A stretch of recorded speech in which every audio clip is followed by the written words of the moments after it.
5200 ਦੇ ਉੱਤੇ 2500 ਦੇ ਉੱਤੇ 4082722500 ਦੇ ਉੱਤੇ 1992 ਤੋਂ ਇੰਸ਼ੋਰੈਂਸ ਦੇ ਬਿਜ਼ਨਸ ਦੇ ਵਿੱਚ ਨੇ। ਇਸ ਮੌਕੇ ਜੇ ਤੁਸੀਂ ਹੈਲਥ ਇੰਸ਼ੋਰੈਂਸ ਕਰਵਾਉਣਾ ਚਾਹੁੰਦੇ ਹੋ ਤਾਂ ਸੰਪਰਕ ਕਰ ਸਕਦੇ ਹੋ 408 272 2500। ਪੂਰੇ ਅਮਰੀਕਾ ਭਰ ਦੇ ਵਿੱਚ ਮੈਡੀਕੇਅਰ, ਲਾਈਫ ਇੰਸ਼ੋਰੈਂਸ ਤੇ ਵਿਜ਼ਟਰ ਇੰਸ਼ੋਰੈਂਸ ਵੀ ਕਰਦੇ ਨੇ। ਇਹਨਾਂ ਸਾਰੀਆਂ ਇੰਸ਼ੋਰੈਂਸਿਸ ਦੇ ਲਈ ਇਹਨਾਂ ਦੇ ਨਾਲ ਸੰਪਰਕ ਕਰੋ 408 272 2500 4082722500। ਇਸ ਦੇ ਨਾਲ ਟਿਰਕਿਆਣਾ ਇਮੀਗ੍ਰੇਸ਼ਨ ਲਾ ਫਰਮ US ਇਮੀਗ੍ਰੇਸ਼ਨ ਦਾ ਹੋਵੇ ਕਿਸੇ ਵੀ ਤਰੀਕੇ ਦਾ ਕੰਮ, ਕਾਲ ਅਟਰਨੀ ਜੇ ਟਿਰਕਿਆਣਾ 415 909 0503 ਦੇ ਉੱਤੇ। ਤੇ ਜਸਪਾਲ ਸਿੰਘ ਜੀ ਜਿਹੜੇ ਯੂਨੀਵਰਸਿਟੀ ਤੋਂ, ਇਹਨਾਂ ਸਾਰਿਆਂ ਦਾ ਅਸੀਂ ਧੰਨਵਾਦ ਕਰਦੇ ਹਾਂ। ਜੇ ਤੁਸੀਂ ਵੀ ਇਸ ਪ੍ਰੋਗਰਾਮ ਨੂੰ ਸਪਾਂਸਰ ਕਰਨਾ ਚਾਹੁੰਦੇ ਹੋ ਸੰਪਰਕ ਕਰ ਸਕਦੇ ਹੋ 408 722 7698 ਦੇ ਉੱਤੇ। ਤੇ ਅਟਰਨੀ ਟਿਰਕਿਆਣਾ ਜੀ, ਅੱਜ ਆਪਾਂ ਕਿਹੜੇ ਇਸ਼ੂ ਦੇ ਉੱਤੇ ਗੱਲ ਜਿਹੜੀ ਉਹ ਕਰਾਂਗੇ? ਅੱਜ ਆਪਾਂ ਜੀ ਸਾਲਮ ਦੇ ਕੋਰਟ ਰੂਮ ਬਾਰੇ ਗੱਲ ਕਰਾਂਗੇ ਕਿ ਸਾਲਮ ਦੇ ਕੋਰਟ ਰੂਮ 'ਚ ਲੇਟੈਸਟ ਕੀ ਮਾਹੌਲ ਚੱਲਦਾ, ਕੀ ਬਦਲਿਆ, ਤੇ ਕੋਰਟ ਰੂਮ ਦੇ ਅੰਦਰ ਜਿਹੜਾ ਕਿੱਦਾਂ ਕੇਸ ਜਿਹੜੇ ਹੈਂਡਲ ਹੁੰਦੇ ਆ। ਜੀ ਠੀਕ ਹੈ। ਸੋ ਲਾਸਟ ਟਾਈਮ ਵੀ ਆਪਾਂ ਕਾਲਸ ਨਹੀਂ ਸੀ ਲੈ ਸਕੇ, ਤੇ ਚਲੋ ਅੱਜ ਸਾਡੀ ਕੋਸ਼ਿਸ਼ ਹੋਵੇ ਵੀ ਕੁਝ ਸਮਾਂ ਜਿਹੜੀਆਂ ਕਾਲਸ ਆ ਉਹ ਤੁਹਾਡੇ ਲਈ ਜ਼ਰੂਰ ਲਵਾਂਗੇ। ਤੇ ਆਪਾਂ ਗੱਲਬਾਤ ਸ਼ੁਰੂ ਕਰਨ ਤੋਂ ਪਹਿਲਾਂ ਇਹ ਦੱਸ ਜੇ ਵੀ ਜਿਹੜਾ ਹੁਣ ਬੰਦਾ ਅਸਾਈਲਮ ਸੀਕਰ ਆ, ਉਹਨੂੰ ਰਿਸਪੋਂਡੈਂਟ ਆਪਾਂ ਕਹਿ ਦਿੰਦੇ ਆ। ਕੋਰਟ ਵਿੱਚ ਜਾਣ ਤੋਂ ਪਹਿਲਾਂ ਜੇ ਆਪਾਂ ਗੱਲ ਕਰੀਏ ਵੀ ਉਹਨੂੰ ਪਤਾ ਕੀ ਹੋਣਾ ਚਾਹੀਦਾ, ਉਹਦੀ ਕਿੱਦਾਂ ਤਿਆਰੀ ਹੋਣੀ ਚਾਹੀਦੀ ਹੈ? ਜੀ ਬਿਲਕੁਲ, ਸਭ ਤੋਂ ਪਹਿਲਾਂ ਤਾਂ ਜੀ ਲੋਕੇਸ਼ਨ ਦਾ ਪਤਾ ਹੋਣਾ ਚਾਹੀਦਾ ਕਿ ਕਿੱਥੇ ਆ। ਇਹ ਵੀ ਕਈ ਵਾਰੀ ਲੋਕਾਂ ਨਾਲ ਮਾੜੀ ਹੋ ਜਾਂਦੀ ਹੈ। ਜਿੱਦਾਂ ਸੈਨ ਫਰਾਂਸਿਸਕੋ ਦੇ ਵਿੱਚ 2 ਕੋਰਟ ਆ, ਇੱਕ ਸੈਂਸਮ ਸਟਰੀਟ ਤੇ ਆ, ਇੱਕ ਮੌਂਟਗਮਰੀ ਸਟਰੀਟ ਤੇ ਆ। ਕਈ ਵਾਰੀ ਸ਼ਹਿਰਾਂ ਦੇ ਵਿੱਚ 2 ਕੋਰਟ ਹੁੰਦੇ ਆ, ਇੱਕ ਡਿਟੇਨਡ ਹੀਅਰਿੰਗ ਵਾਲਾ, ਜਿਹੜੇ ਜੇਲ੍ਹ ਦੇ ਵਿੱਚ ਡੱਕੇ ਹੋਏ ਉਹਨਾਂ ਦਾ ਕੋਰਟ ਹੁੰਦਾ, ਤੇ ਇੱਕ ਰੈਗੂਲਰ ਕੋਰਟ ਹੁੰਦਾ। ਸੋ ਸਭ ਤੋਂ ਪਹਿਲਾਂ ਤਾਂ ਐਡਰੈਸ ਜਿਹੜਾ ਤੁਹਾਨੂੰ ਪਹਿਲਾਂ ਹੀ ਪਤਾ ਹੋਣਾ ਚਾਹੀਦਾ ਕਿ ਕਿਹੜੇ ਵਾਲੇ ਕੋਰਟ 'ਚ ਜਾਣਾ। ਤੇ ਪਾਰਕਿੰਗ ਦੀ ਕਈ ਵਾਰੀ ਲੋਕੀ ਐਪਰੀਸ਼ੀਏਟ ਨਹੀਂ ਕਰਦੇ। ਉੱਥੇ ਸ਼ਹਿਰਾਂ ਦੇ ਵਿੱਚ ਕੰਜੈਸ਼ਨ ਹੁੰਦਾ, ਪਾਰਕਿੰਗ ਅਵੇਲੇਬਲ ਨਹੀਂ ਹੁੰਦੀ। ਪਾਰਕਿੰਗ 2-3 ਬਲਾਕ ਦੂਰ ਹੁੰਦੀ, ਆਉਂਦੇ ਜਾਂਦੇ ਉਹ 15-20 ਮਿੰਟ ਜਿਹੜੇ ਬੰਦੇ ਦੇ ਖਰਾਬ ਹੋ ਜਾਂਦੇ ਆ। ਤੇ ਕਈ ਵਾਰੀ ਆਪਾਂ ਦੇਖਦੇ ਹਾਂ ਕਿ ਭੱਜਣਾ ਪਈਆਂ ਹੁੰਦੀਆਂ ਲੋਕਾਂ ਨੂੰ, ਬਿਲਕੁਲ ਟਾਈਮ ਤੇ ਉੱਧਰੋਂ ਕੋਰਟ ਸ਼ੁਰੂ ਹੋਣਾ, ਤੇ ਬਿਲਡਿੰਗ ਕਈ ਵਾਰੀ ਉੱਪਰ ਨਾ ਪਤਾ ਨਹੀਂ ਲੱਗਦਾ ਫਲੋਰ ਕਿਹੜੇ। ਜਿੱਦਾਂ ਸੈਨ ਫਰਾਂਸਿਸਕੋ ਦੀ 8ਵੇਂ ਫਲੋਰ ਤੇ ਜਾਣਾ, 4ਥੇ ਫਲੋਰ ਤੇ ਜਾਣਾ, 12ਵੇਂ ਫਲੋਰ ਤੇ ਜਾਣਾ। ਤੇ ਉਹਦੇ ਅੱਗੇ ਵੀ ਕਈ ਵਾਰੀ ਰਸ਼ ਲੱਗਾ ਹੁੰਦਾ, ਉਹਨਾਂ ਨੇ ਚੈੱਕ ਇਨ ਜਿਹੜਾ ਕਰਨਾ ਹੁੰਦਾ, ਸਿਕਿਉਰਿਟੀ ਜਿਹੜੀ ਸਕੈਨਰ ਵਗੈਰਾ ਤੋਂ ਜਾਂਦੇ ਆ, ਉਹ 'ਚ ਟਾਈਮ ਜਿਹੜਾ ਕਈ ਵਾਰੀ ਕਾਫੀ ਲੱਗ ਜਾਂਦਾ।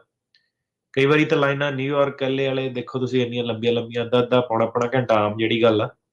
ਤੇ ਬੰਦਾ ਕਈ ਵਾਰੀ ਐਨ ਪੂਰਾ ਟਾਈਮ ਜੇ ਨਾ ਆਪਣੇ ਸੱਜਣ ਮਿੱਤਰਾਂ ਨਾਲ ਮਸਤੀ ਜੇ ਜੀ ਪਹੁੰਚਦੇ ਆ, ਤੇ ਟਾਈਮ ਸਿਰ ਫਿਰ ਕੋਰਟ ਕਈ ਵਾਰੀ ਪਹੁੰਚ ਨਹੀਂ ਪਾਉਂਦੇ। ਏਦਾਂ ਵੀ ਕਈਆਂ ਨਾਲ ਹੋ ਜਾਂਦਾ ਜਿਹੜਾ। ਸੋ ਘੰਟੇ 2 ਘੰਟੇ ਤੁਸੀਂ ਕੋਰਟ ਦੇ ਖੁੱਲੇ ਰੱਖੋ, ਸਪੈਸ਼ਲੀ ਜਿੱਦਾਂ ਹੁਣ ਨਿਊਯਾਰਕ ਵਾਲਾ, LA ਵਾਲਾ, ਇਹ ਕੋਰਟਾਂ ਦੇ ਵਿੱਚ ਕਈ ਵਾਰੀ ਬਹੁਤ ਜ਼ਿਆਦਾ ਜਿਹੜਾ ਅੱਗੇ ਰਸ਼ ਰਹਿੰਦਾ, ਤੇ ਪਾਰਕਿੰਗ ਦੀ ਵੀ ਸਮੱਸਿਆ ਜਿਹੜੀ ਬਣੀ ਰਹਿੰਦੀ ਆ। ਤੇ ਅੱਗੋਂ ਕਈ ਵਾਰੀ ਉਹਨਾਂ ਨੇ ਲਿਖਿਆ ਹੁੰਦਾ ਕਿ ਜਨਰਲ ਜਿਹਾ ਲਿਖਿਆ ਹੁੰਦਾ ਕਿ 8ਵੇਂ ਫਲੋਰ ਤੇ ਆ ਜਾਓ। ਬੰਦਾ 8ਵੇਂ ਫਲੋਰ 'ਚ ਕਈ ਵਾਰੀ ਚੈੱਕ ਇਨ ਕਰਦਾ, ਪਤਾ ਲੱਗਦਾ ਉਹਨੂੰ ਕਿ ਨਹੀਂ, ਇਹ ਵਾਲਾ ਜੱਜ ਤਾਂ 10ਵੇਂ ਫਲੋਰ ਤੇ ਬੈਠਾ ਹੈ ਨਾ। ਤੇ ਉਹ ਤੁਸੀਂ ਆਪਣਾ ਨਾ ਟਾਈਮ ਨਾਲ ਜਿਹੜਾ ਉਹ ਕਾਫੀ ਜਿਹੜੀ ਰੂਟੀਨ ਦੇ ਵਿੱਚ ਇਹ ਪ੍ਰੋਬਲਮ ਜਿਹੜੀ ਆਉਂਦੀ ਹੈ। ਫਿਰ ਦੂਸਰੀ ਗੱਲ ਇਹ ਹੈ ਕਿ ਵੈਬਐਕਸ ਕਈਆਂ ਦੀ ਜਿਹੜੀ ਇੰਟਰਨੈਟ ਹੀਅਰਿੰਗ ਹੁੰਦੀ ਹੈ, ਹਾਂਜੀ, ਉਹਦੇ ਵਿੱਚ ਏਦਾਂ ਕਿ ਕਈ ਵਾਰੀ ਬੰਦਾ ਕੋਰਟ ਪਹੁੰਚਿਆ ਹੁੰਦਾ ਤੇ ਕੋਰਟ ਦੇ ਵਿੱਚ ਕੋਈ ਜੱਜ ਹੁੰਦਾ ਨਹੀਂ, ਤੇ ਉਹਨਾਂ ਦੀ ਕੋਈ ਜ਼ਿੰਮੇਵਾਰੀ ਨਹੀਂ ਕਿ ਉਹਨਾਂ ਨੇ ਲੋਕਾਂ ਨੂੰ ਜਿਹੜਾ ਰੂਮ ਪ੍ਰੋਵਾਈਡ ਕਰਾਉਣਾ। ਅੱਛਾ, ਠੀਕ ਤੇ ਹੈ। ਉਹ ਕਈ ਵਾਰੀ ਹੀਅਰਿੰਗ ਇਸ ਤਰੀਕੇ ਨਾਲ ਖਾਰਜ ਹੋ ਜਾਂਦੀ ਹੈ ਕਿ ਜਿਹੜਾ ਇਨ ਪਰਸਨ ਜਿਹੜਾ ਵੈਬਐਕਸ ਵਾਲਾ ਸੀਗਾ, ਉਹ ਕਈ ਵਾਰੀ ਕੋਰਟ ਰੂਮ ਦੇ ਵਿੱਚ ਨਹੀਂ ਜਾ ਸਕਦਾ, ਤੇ ਕਲਾਇੰਟ ਕਈ ਵਾਰੀ ਕੋਰਟ ਰੂਮ 'ਚ ਪਹੁੰਚ ਜਾਂਦਾ। ਤੇ ਜਿਹੜਾ ਡਿਪਾਰਟਮੈਂਟ ਆਫ ਹੋਮਲੈਂਡ ਸਿਕਿਉਰਿਟੀ ਆ, ਉਹ ਤੁਹਾਡੀ ਜਿਹੜੀ ਵਿਰੋਧੀ ਪਾਰਟੀ ਹੁੰਦੀ ਹੈ। ਸੋ ਤੁਸੀਂ ਰਿਸਪੋਂਡੈਂਟ ਹੁੰਦੇ ਆ, ਤੁਸੀਂ ਰਿਮੂਵਲ ਪ੍ਰੋਸੀਡਿੰਗ 'ਚ ਹੁੰਦੇ ਆ। ਤੇ ਜਿਹੜੀ ਅਸਾਈਲਮ ਦੀ ਐਪਲੀਕੇਸ਼ਨ ਕੋਰਟ ਮੂਹਰੇ ਹੁੰਦੀ ਆ, ਉਹਨੂੰ ਡਿਫੈਂਸਿਵ ਅਸਾਈਲਮ ਕਹਿੰਦੇ ਆ। ਉਹ ਕਹਿੰਦੇ ਕਿ ਤੁਹਾਨੂੰ ਡਿਪੋਰਟ ਕਰਨਾ, ਤੁਸੀਂ ਕਹਿੰਦੇ ਕਿ ਨਹੀਂ, ਮੇਰੇ ਨੂੰ ਡਿਪੋਰਟ ਨਾ ਕਰੋ ਕਿਉਂਕਿ ਮੇਰਾ ਅਸਾਈਲਮ ਦਾ ਕਲੇਮ ਆ। ਜਾਂ ਕਈਆਂ ਦਾ ਹੋਰ ਵੀ ਵਿਆਹ ਦਾ ਜਾਂ ਗਾਰਡੀਅਨਸ਼ਿਪ ਦਾ ਜਾਂ ਹੋਰ ਵੀ ਕਈਆਂ ਦੇ ਕਲੇਮ ਜਿਹੜੇ ਹੋ ਸਕਦੇ ਆ। ਸੋ ਜਿਹੜੀ ਫਾਈਨਲ ਹੀਅਰਿੰਗ ਉਹ ਤੁਹਾਡੀ ਹੁੰਦੀ ਆ, ਉਹ ਇੱਕ ਪ੍ਰਾਈਵੇਟ ਹੀਅਰਿੰਗ ਜਿਹੜੀ ਹੁੰਦੀ ਹੈ। ਉਹਦੇ ਵਿੱਚ ਤੁਹਾਡਾ ਹੱਕ ਆ ਕਿ ਤੁਸੀਂ ਸਾਰੇ ਜਾਣਿਆਂ ਨੂੰ ਐਕਸਕਲੂਡ ਕਰ ਸਕਦੇ ਆ। ਜੇ ਤੁਸੀਂ ਚਾਹੋ ਤਾਂ ਆਪਣੇ ਸੱਜਣ ਮਿੱਤਰ ਨੂੰ, ਫੈਮਿਲੀ ਮੈਂਬਰ ਨੂੰ ਸਪੋਰਟ ਲਈ ਆਪਣੇ ਨਾਲ ਲੈ ਕੇ ਜਾ ਸਕਦੇ ਆ। ਸੋ ਉਹਦੇ ਵਿੱਚ ਕੋਰਟ ਦੇ ਵਿੱਚ ਡਿਪਾਰਟਮੈਂਟ ਆਫ ਹੋਮਲੈਂਡ ਸਿਕਿਉਰਿਟੀ ਹੁੰਦਾ, ਤੇ ਇੱਕ ਇੰਟਰਪ੍ਰੇਟਰ ਜਿਹਨੇ ਤੁਹਾਡੀ ਭਾਸ਼ਾ ਚੋਂ ਇੰਗਲਿਸ਼ 'ਚ ਕਨਵਰਟ ਕਰਨਾ, ਤੇ ਬੈਕ ਐਂਡ ਫੋਰਥ। ਤੇ ਇਹਦੇ ਵਿੱਚ ਏਦਾਂ ਹੁੰਦਾ ਕਿ ਜਿਹੜਾ ਇੰਟਰਪ੍ਰੇਟਰ ਹੁੰਦਾ, ਭਾਵੇਂ ਤੁਹਾਨੂੰ ਥੋੜੀ ਬਹੁਤੀ ਇੰਗਲਿਸ਼ ਆਉਂਦੀ ਵੀ ਆ, ਤੁਸੀਂ ਇੱਕ ਆਪਣੀ ਲੈਂਗੁਏਜ ਚੂਜ਼ ਕਰਨੀ ਹੁੰਦੀ ਹੈ ਤੇ ਫਿਰ ਤੁਸੀਂ ਉਹਦੇ ਨਾਲ ਹੀ ਬੋਲਣਾ, ਤੇ ਜੱਜ ਤੁਹਾਨੂੰ ਟੋਕ ਦਿੰਦਾ ਕਿ ਇੰਟਰਪ੍ਰੇਟਰ ਨੂੰ ਵਿੱਚ ਬੋਲ ਲੈਣ ਦਿਓ। ਸੋ ਉਹਦਾ ਰੀਜ਼ਨ ਇਹ ਹੁੰਦਾ ਕਿ ਕੱਲ ਨੂੰ ਬੰਦਾ ਕੋਈ ਬਹਾਨਾ ਨਾ ਮਾਰੇ ਕਿ ਮੈਨੂੰ ਲੈਂਗੁਏਜ ਸਮਝ ਨਹੀਂ ਆਈ ਸੀਗੀ। ਸੋ ਸਾਰੇ ਬਿਆਨ ਜਿਹੜੇ ਤੁਸੀਂ ਆਪਣੀ ਨੇਟਿਵ ਲੈਂਗੁਏਜ 'ਚ ਹੀ ਦੇਣੇ ਹੁੰਦੇ ਆ, ਅਨਲੈਸ ਤੁਸੀਂ ਚੂਜ਼ ਕਰੋ ਕਿ ਤੁਸੀਂ ਇੰਗਲਿਸ਼ 'ਚ ਦੇਣੇ ਆ। ਤੇ ਕੋਰਟ ਜਿਹੜਾ ਸ਼ੁਰੂ ਹੋਣ ਤੋਂ ਪਹਿਲਾਂ ਹੀ ਉਹ ਤੁਹਾਨੂੰ ਜਿਹੜੀ ਸਹੁੰ ਪਵਾ ਦਿੰਦੇ ਆ ਕਿ ਸਾਰਾ ਕੁਝ ਤੈਨੂੰ ਲਿਖ ਕੇ ਪੜ੍ਹ ਕੇ ਸੁਣਾ ਦਿੱਤਾ ਸੀਗਾ, ਸਾਰਾ ਕੁਝ ਇਹਦੇ 'ਚ ਸਹੀ ਆ, ਸਾਰੇ ਡਾਕੂਮੈਂਟ ਤੂੰ ਦੇਖ ਲਏ ਆ, ਪੜ੍ਹ ਲਏ ਆ, ਕਿ ਕੱਲ ਨੂੰ ਬੰਦਾ ਬਹਾਨਾ ਨਾ ਮਾਰੇ ਕਿ ਮੇਰੇ ਵਕੀਲ ਨੇ ਏਦਾਂ ਕਰਤਾ, ਮੇਰੇ ਪੈਰਾਲੀਗਲ ਨੇ ਏਦਾਂ ਕਰਤਾ, ਮੈਨੂੰ ਸਮਝ ਨਹੀਂ ਲੱਗੀ। ਸੋ ਪਹਿਲਾਂ ਹੀ ਤੁਹਾਨੂੰ ਜਿਹੜੀ ਸਹੁੰ ਉਹ ਚੁਕਾ ਦਿੰਦੇ ਆ ਕਿ ਸਾਰਾ ਕੁਝ ਇਹਦੇ ਵਿੱਚ ਸਹੀ ਹੈ ਕਿ ਨਹੀਂ ਸਹੀ ਹੈ। ਤੇ ਫਿਰ ਉਹ ਪੁੱਛਦੇ ਆ ਕਿ ਕੁਝ ਤੁਸੀਂ ਦੁਰੁਸਤ ਤਾਂ ਨਹੀਂ ਕਰਾਉਣਾ, ਕੁਝ ਅਪਡੇਟ ਤਾਂ ਨਹੀਂ ਕਰਾਉਣਾ, ਠੀਕ ਹੈ। ਤੇ ਜੇ ਅਪਡੇਟ ਕਰਾਉਣਾ, ਕੋਈ ਚੇਂਜਸ ਕਰਾਉਣੀ, ਉਹੀ ਤੁਹਾਡਾ ਮੌਕਾ ਹੁੰਦਾ। ਭਾਵੇਂ ਓਕੇ। ਉਹ ਤੁਹਾਡੀ ਡੈਕਲੇਰੇਸ਼ਨ, ਕੋਈ ਡਾਕੂਮੈਂਟ ਉਹਦੇ ਵਿੱਚ ਗਲਤ ਲੱਗਿਆ, ਤੁਸੀਂ ਉਹਨੂੰ ਵਾਪਸ ਵੀ ਜਿਹੜਾ ਵਿਡਰਾਅ ਵੀ ਕਰ ਸਕਦੇ ਆ।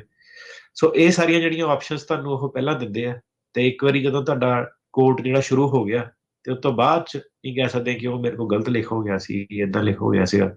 ਸੋ ਉਹ ਜਿਹੜੀਆਂ ਚੀਜ਼ਾਂ ਉਹ ਕਿ ਤੁਸੀਂ ਕੰਪੀਟੈਂਟ ਆ, ਅੱਜ ਕੋਈ ਦਵਾਈ ਤਾਂ ਨਹੀਂ ਖਾਧੀ, ਅੱਜ ਤੁਸੀਂ ਇੰਟਰਵਿਊ ਦੇ ਸਕਦੇ ਆ, ਉਹ ਪਹਿਲਾਂ ਹੀ ਜਿਹੜੀ ਸਹੁੰ ਜਿਹੜੀ ਸਟੈਂਡਰਡ ਉਹਨਾਂ ਦਾ ਪ੍ਰੋਸੈਸ ਜਿਹੜਾ ਹੈਗਾ, ਤੇ ਤਾਂ ਕਿ ਬੰਦਾ ਬਾਅਦ 'ਚ ਮੁੱਕਰੇ ਨਾ। ਕੋਰਟ ਸ਼ੁਰੂ ਹੋਣ ਤੋਂ ਪਹਿਲਾਂ ਉਹ ਡਿਪਾਰਟਮੈਂਟ ਆਫ ਹੋਮਲੈਂਡ ਸਿਕਿਉਰਿਟੀ ਨੂੰ ਜੱਜ ਪੁੱਛਦਾ ਕਿ ਇਹਦੇ ਬੈਕਗਰਾਉਂਡ ਤੇ ਸਿਕਿਉਰਿਟੀ ਚੈੱਕ ਜਿਹੜੇ ਕੰਪਲੀਟ ਆ ਕਿ ਨਹੀਂ ਕੰਪਲੀਟ ਆ, ਕਿ ਬਾਇਓਮੈਟ੍ਰਿਕਸ ਜਿਹੜੇ ਫਿੰਗਰਪ੍ਰਿੰਟ ਜਿਹਨੂੰ ਕਹਿੰਦੇ ਆ ਉਹ ਕਰੰਟ ਆ ਕਿ ਨਹੀਂ ਕਰੰਟ ਆ। ਤੇ ਠੀਕ ਹੈ। ਕਈ ਵਾਰੀ ਜਿਹੜਾ ਜੱਜ ਹੁੰਦਾ ਉਹ ਕਹਿੰਦਾ ਕੋਈ ਨਹੀਂ, ਚਲੋ ਆਪਾਂ ਕੇਸ ਸੁਣਦੇ ਆ ਤੇ ਬਾਅਦ 'ਚ ਆਪਾਂ ਜਿਹੜਾ ਡਿਸੀਜਨ ਉਹ ਪੈਂਡਿੰਗ ਰੱਖ ਦਾਂਗੇ, ਡਿਪੈਂਡਿੰਗ ਕਿ ਫਿੰਗਰਪ੍ਰਿੰਟ ਇਹਦੇ ਕਦੋਂ ਹੁੰਦੇ ਆ। ਤੇ ਕਈ ਵਾਰੀ ਜਿਹੜਾ ਜੱਜ ਸਾਹਿਬ ਹੈਗੇ ਆ ਉਹ ਕਹਿੰਦੇ ਨਹੀਂ, ਪਹਿਲਾਂ ਫਿੰਗਰਪ੍ਰਿੰਟ ਕਰਕੇ ਆਓ, ਤੇ ਤਰੀਕ ਅੱਗੇ ਪੋਸਟਪੋਨ ਕਰ ਦਿੰਦੇ ਆ। ਸੋ ਫਿੰਗਰਪ੍ਰਿੰਟ ਕਈ ਵਾਰੀ ਹੋਣੇ ਜ਼ਰੂਰੀ ਆ, ਕਈ ਵਾਰੀ ਉਹ ਐਕਸਪਾਇਰ ਹੋ ਜਾਂਦੇ ਕੁਝ ਸਾਲਾਂ ਬਾਅਦ, ਤੇ ਫਿਰ ਦੁਬਾਰਾ ਤੁਹਾਨੂੰ ਕਰਾਉਣੇ ਪੈਂਦੇ ਆ। ਸੋ ਇਹ ਚੀਜ਼ਾਂ ਜਿਹੜੀਆਂ ਪਹਿਲਾਂ ਪ੍ਰੀਲਿਮਿਨਰੀ ਜਿਹੜੀਆਂ ਸਾਰੀਆਂ ਸ਼ੁਰੂ ਹੁੰਦੀਆਂ, ਤੇ ਫਿਰ ਹੀ ਕੋਰਟ ਜਿਹੜਾ ਅੱਗੇ ਚੱਲਦਾ। ਸੋ ਠੀਕ ਹੈ। ਸੋ ਸਹੁੰ ਚੱਕ ਲਈ ਆ, ਹੁਣ ਉਹਨਾਂ ਨੇ ਸਾਰਾ ਕੁਝ ਜਿਹੜਾ ਉਹ ਕਰ ਲਿਆ। ਸੋ ਕੋਰਟ ਰੂਮ ਦੇ ਅੰਦਰ ਕਿੱਦਾਂ ਦਾ ਹੁੰਦਾ ਆ? ਅਕਸਰ ਮੂਵੀਜ਼ ਵਗੈਰਾ 'ਚ ਜਿੱਦਾਂ ਦੇਖਦੇ ਆ ਉਦਾਂ ਹੀ ਦੇਖਣ ਨੂੰ ਲੱਗਦਾ ਹੈ? ਕੀ ਸੈਟਅਪ ਕੀ ਹੁੰਦਾ? ਕੌਣ ਉੱਥੇ ਕੋਰਟ ਰੂਮ ਦੇ ਵਿੱਚ ਹੁੰਦਾ? ਕੀ ਸੈਟਅਪ ਹੁੰਦਾ? ਉਦਾਂ ਦਾ ਹੀ ਹੁੰਦਾ ਜਿੱਦਾਂ ਦਾ ਫਿਲਮਾਂ ਦੇ ਵਿੱਚ ਆਪਾਂ ਦੇਖਦੇ ਆ, ਤੇ ਜ਼ਿਆਦਾਤਰ ਇਹ ਛੋਟੇ ਹੁੰਦੇ ਆ ਕੋਰਟ ਰੂਮ। ਉਹ ਫਿਲਮਾਂ 'ਚ ਤਾਂ ਕਾਫੀ ਉਹਨਾਂ ਨੇ ਮੇਲਾ ਟੈਨਿਸ ਕੋਰਟ ਦੇ ਵਿੱਚ ਉਹਨਾਂ ਨੇ ਕੋਰਟ ਰੂਮ ਬਣਾਏ ਹੁੰਦੇ, ਤੁਸੀਂ ਲਾਈਨਾਂ ਵੀ ਦੇਖ ਸਕਦੇ ਕਈ ਫਿਲਮਾਂ 'ਚ। ਜੀ। ਸੋ ਇਹਨਾਂ ਨੇ ਲੱਕੜ ਦਾ ਜਿੱਦਾਂ ਸੈਟਅਪ ਹੁੰਦਾ, ਤਕਰੀਬਨ ਇਹਨਾਂ ਦਾ ਅਮਰੀਕਨ ਫਲੈਗ ਵਗੈਰਾ ਹੁੰਦੇ ਆ, ਡਿਪਾਰਟਮੈਂਟ ਆਫ ਜਸਟਿਸ ਦੀ ਜਿਹੜੀ ਸੀਲ ਹੁੰਦੀ ਆ, ਸਟੇਟ ਦੀ ਤੁਹਾਡੀ ਜਿਹੜੀ ਸੀਲ ਵਗੈਰਾ ਪਿੱਛੇ ਲੱਗੀ ਹੁੰਦੀ ਹੈ। ਠੀਕ ਹੈ। ਤੇ ਜੱਜ ਸਾਹਿਬ ਚੰਗੇ ਆਪਣੇ ਡਰੈਸਅਪ ਹੋ ਕੇ ਬੈਠੇ ਹੁੰਦੇ ਆ, ਕਾਲਾ ਉਹਨਾਂ ਦਾ ਗਾਊਨ ਜਿਹਾ ਹੁੰਦਾ, ਤੇ ਜੱਜ ਸਾਹਿਬ ਦਾ ਥੋੜਾ ਸੈਂਟਰ ਦੇ ਵਿੱਚ, ਤੇ ਉੱਪਰ ਜਿੱਦਾਂ ਕਟਗੜਾ ਲੈਵਲ, ਹਾਈ ਲੈਵਲ ਤੇ ਥੋੜਾ ਜਿਹਾ ਹੁੰਦਾ, ਤੇ ਨਾਲ ਉਹਨਾਂ ਦੇ ਸੱਜੇ ਖੱਬੇ ਉਹਨਾਂ ਦੇ ਟਾਈਪਿਸਟ ਜਾਂ ਇੰਟਰਪ੍ਰੇਟਰ ਵਗੈਰਾ ਬੈਠੇ ਹੁੰਦੇ ਆ, ਤੇ ਸਾਈਡ ਤੇ ਕਟਕਰ ਇੱਕ ਬਣਾਇਆ ਹੁੰਦਾ ਜਿਹ 'ਚ ਬੰਦਾ ਬਹਿ ਕੇ ਆਪਣਾ ਗਵਾਹੀ ਦਊਗਾ, ਤੇ ਸਾਹਮਣੇ ਦੋ ਜਿਹੜੇ ਜੱਜ ਸਾਹਿਬ ਦੇ ਕੁਰਸੀਆਂ ਲੱਗੀਆਂ ਹੁੰਦੀਆਂ, ਇੱਕ ਸਰਕਾਰੀ ਵਕੀਲ ਲਈ ਤੇ ਇੱਕ ਠੀਕ ਹੈ। ਤੁਹਾਡੇ ਵਕੀਲ ਲਈ। ਸੋ ਇਹ ਜਿਹੜਾ ਕੋਰਟ ਰੂਮ ਦਾ ਮਾਹੌਲ ਹੁੰਦਾ, ਤੇ ਉਹ ਤੋਂ ਪਿੱਛੇ ਜਿਹੜੀਆਂ ਰੈਗੂਲਰ ਸੀਟਾਂ ਲੱਗੀਆਂ ਹੁੰਦੀਆਂ, ਜੇ ਕਿਸੇ ਹੋਰ ਨੇ, ਜਨਰਲ ਪਬਲਿਕ ਨੇ ਜਾਂ ਤੁਹਾਡੇ ਸੱਜਣ ਮਿੱਤਰ ਨੇ ਕਿਸੇ ਨੇ ਬਹਿ ਕੇ ਕੇਸ ਤੁਹਾਡਾ ਸੁਣਨਾ।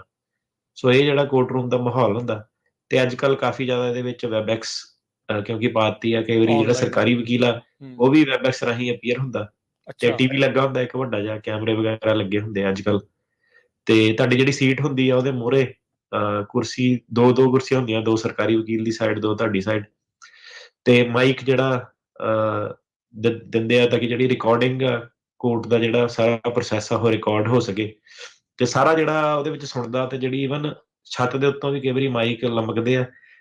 ਤੇ ਇਹਦੇ ਵਿੱਚ ਕਈ ਵਾਰੀ ਕੀ ਹੁੰਦਾ ਕਿ ਬੰਦਾ ਨਾ ਸਵਾਲ ਪੁੱਛਦਾ ਤੇ ਉਹਨੂੰ ਪਤਾ ਨਹੀਂ ਹੁੰਦਾ, ਬੰਦਾ ਠੀਕ ਹੈ। ਘਬਰਾਇਆ ਹੁੰਦਾ, ਤੇ ਹਾਂ। ਉਹ ਵਾਹਿਗੁਰੂ ਮੇਰਾ ਕੇਸ ਪਾਸ ਕਰਾਓ, ਵਾਹਿਗੁਰੂ ਏਦਾਂ।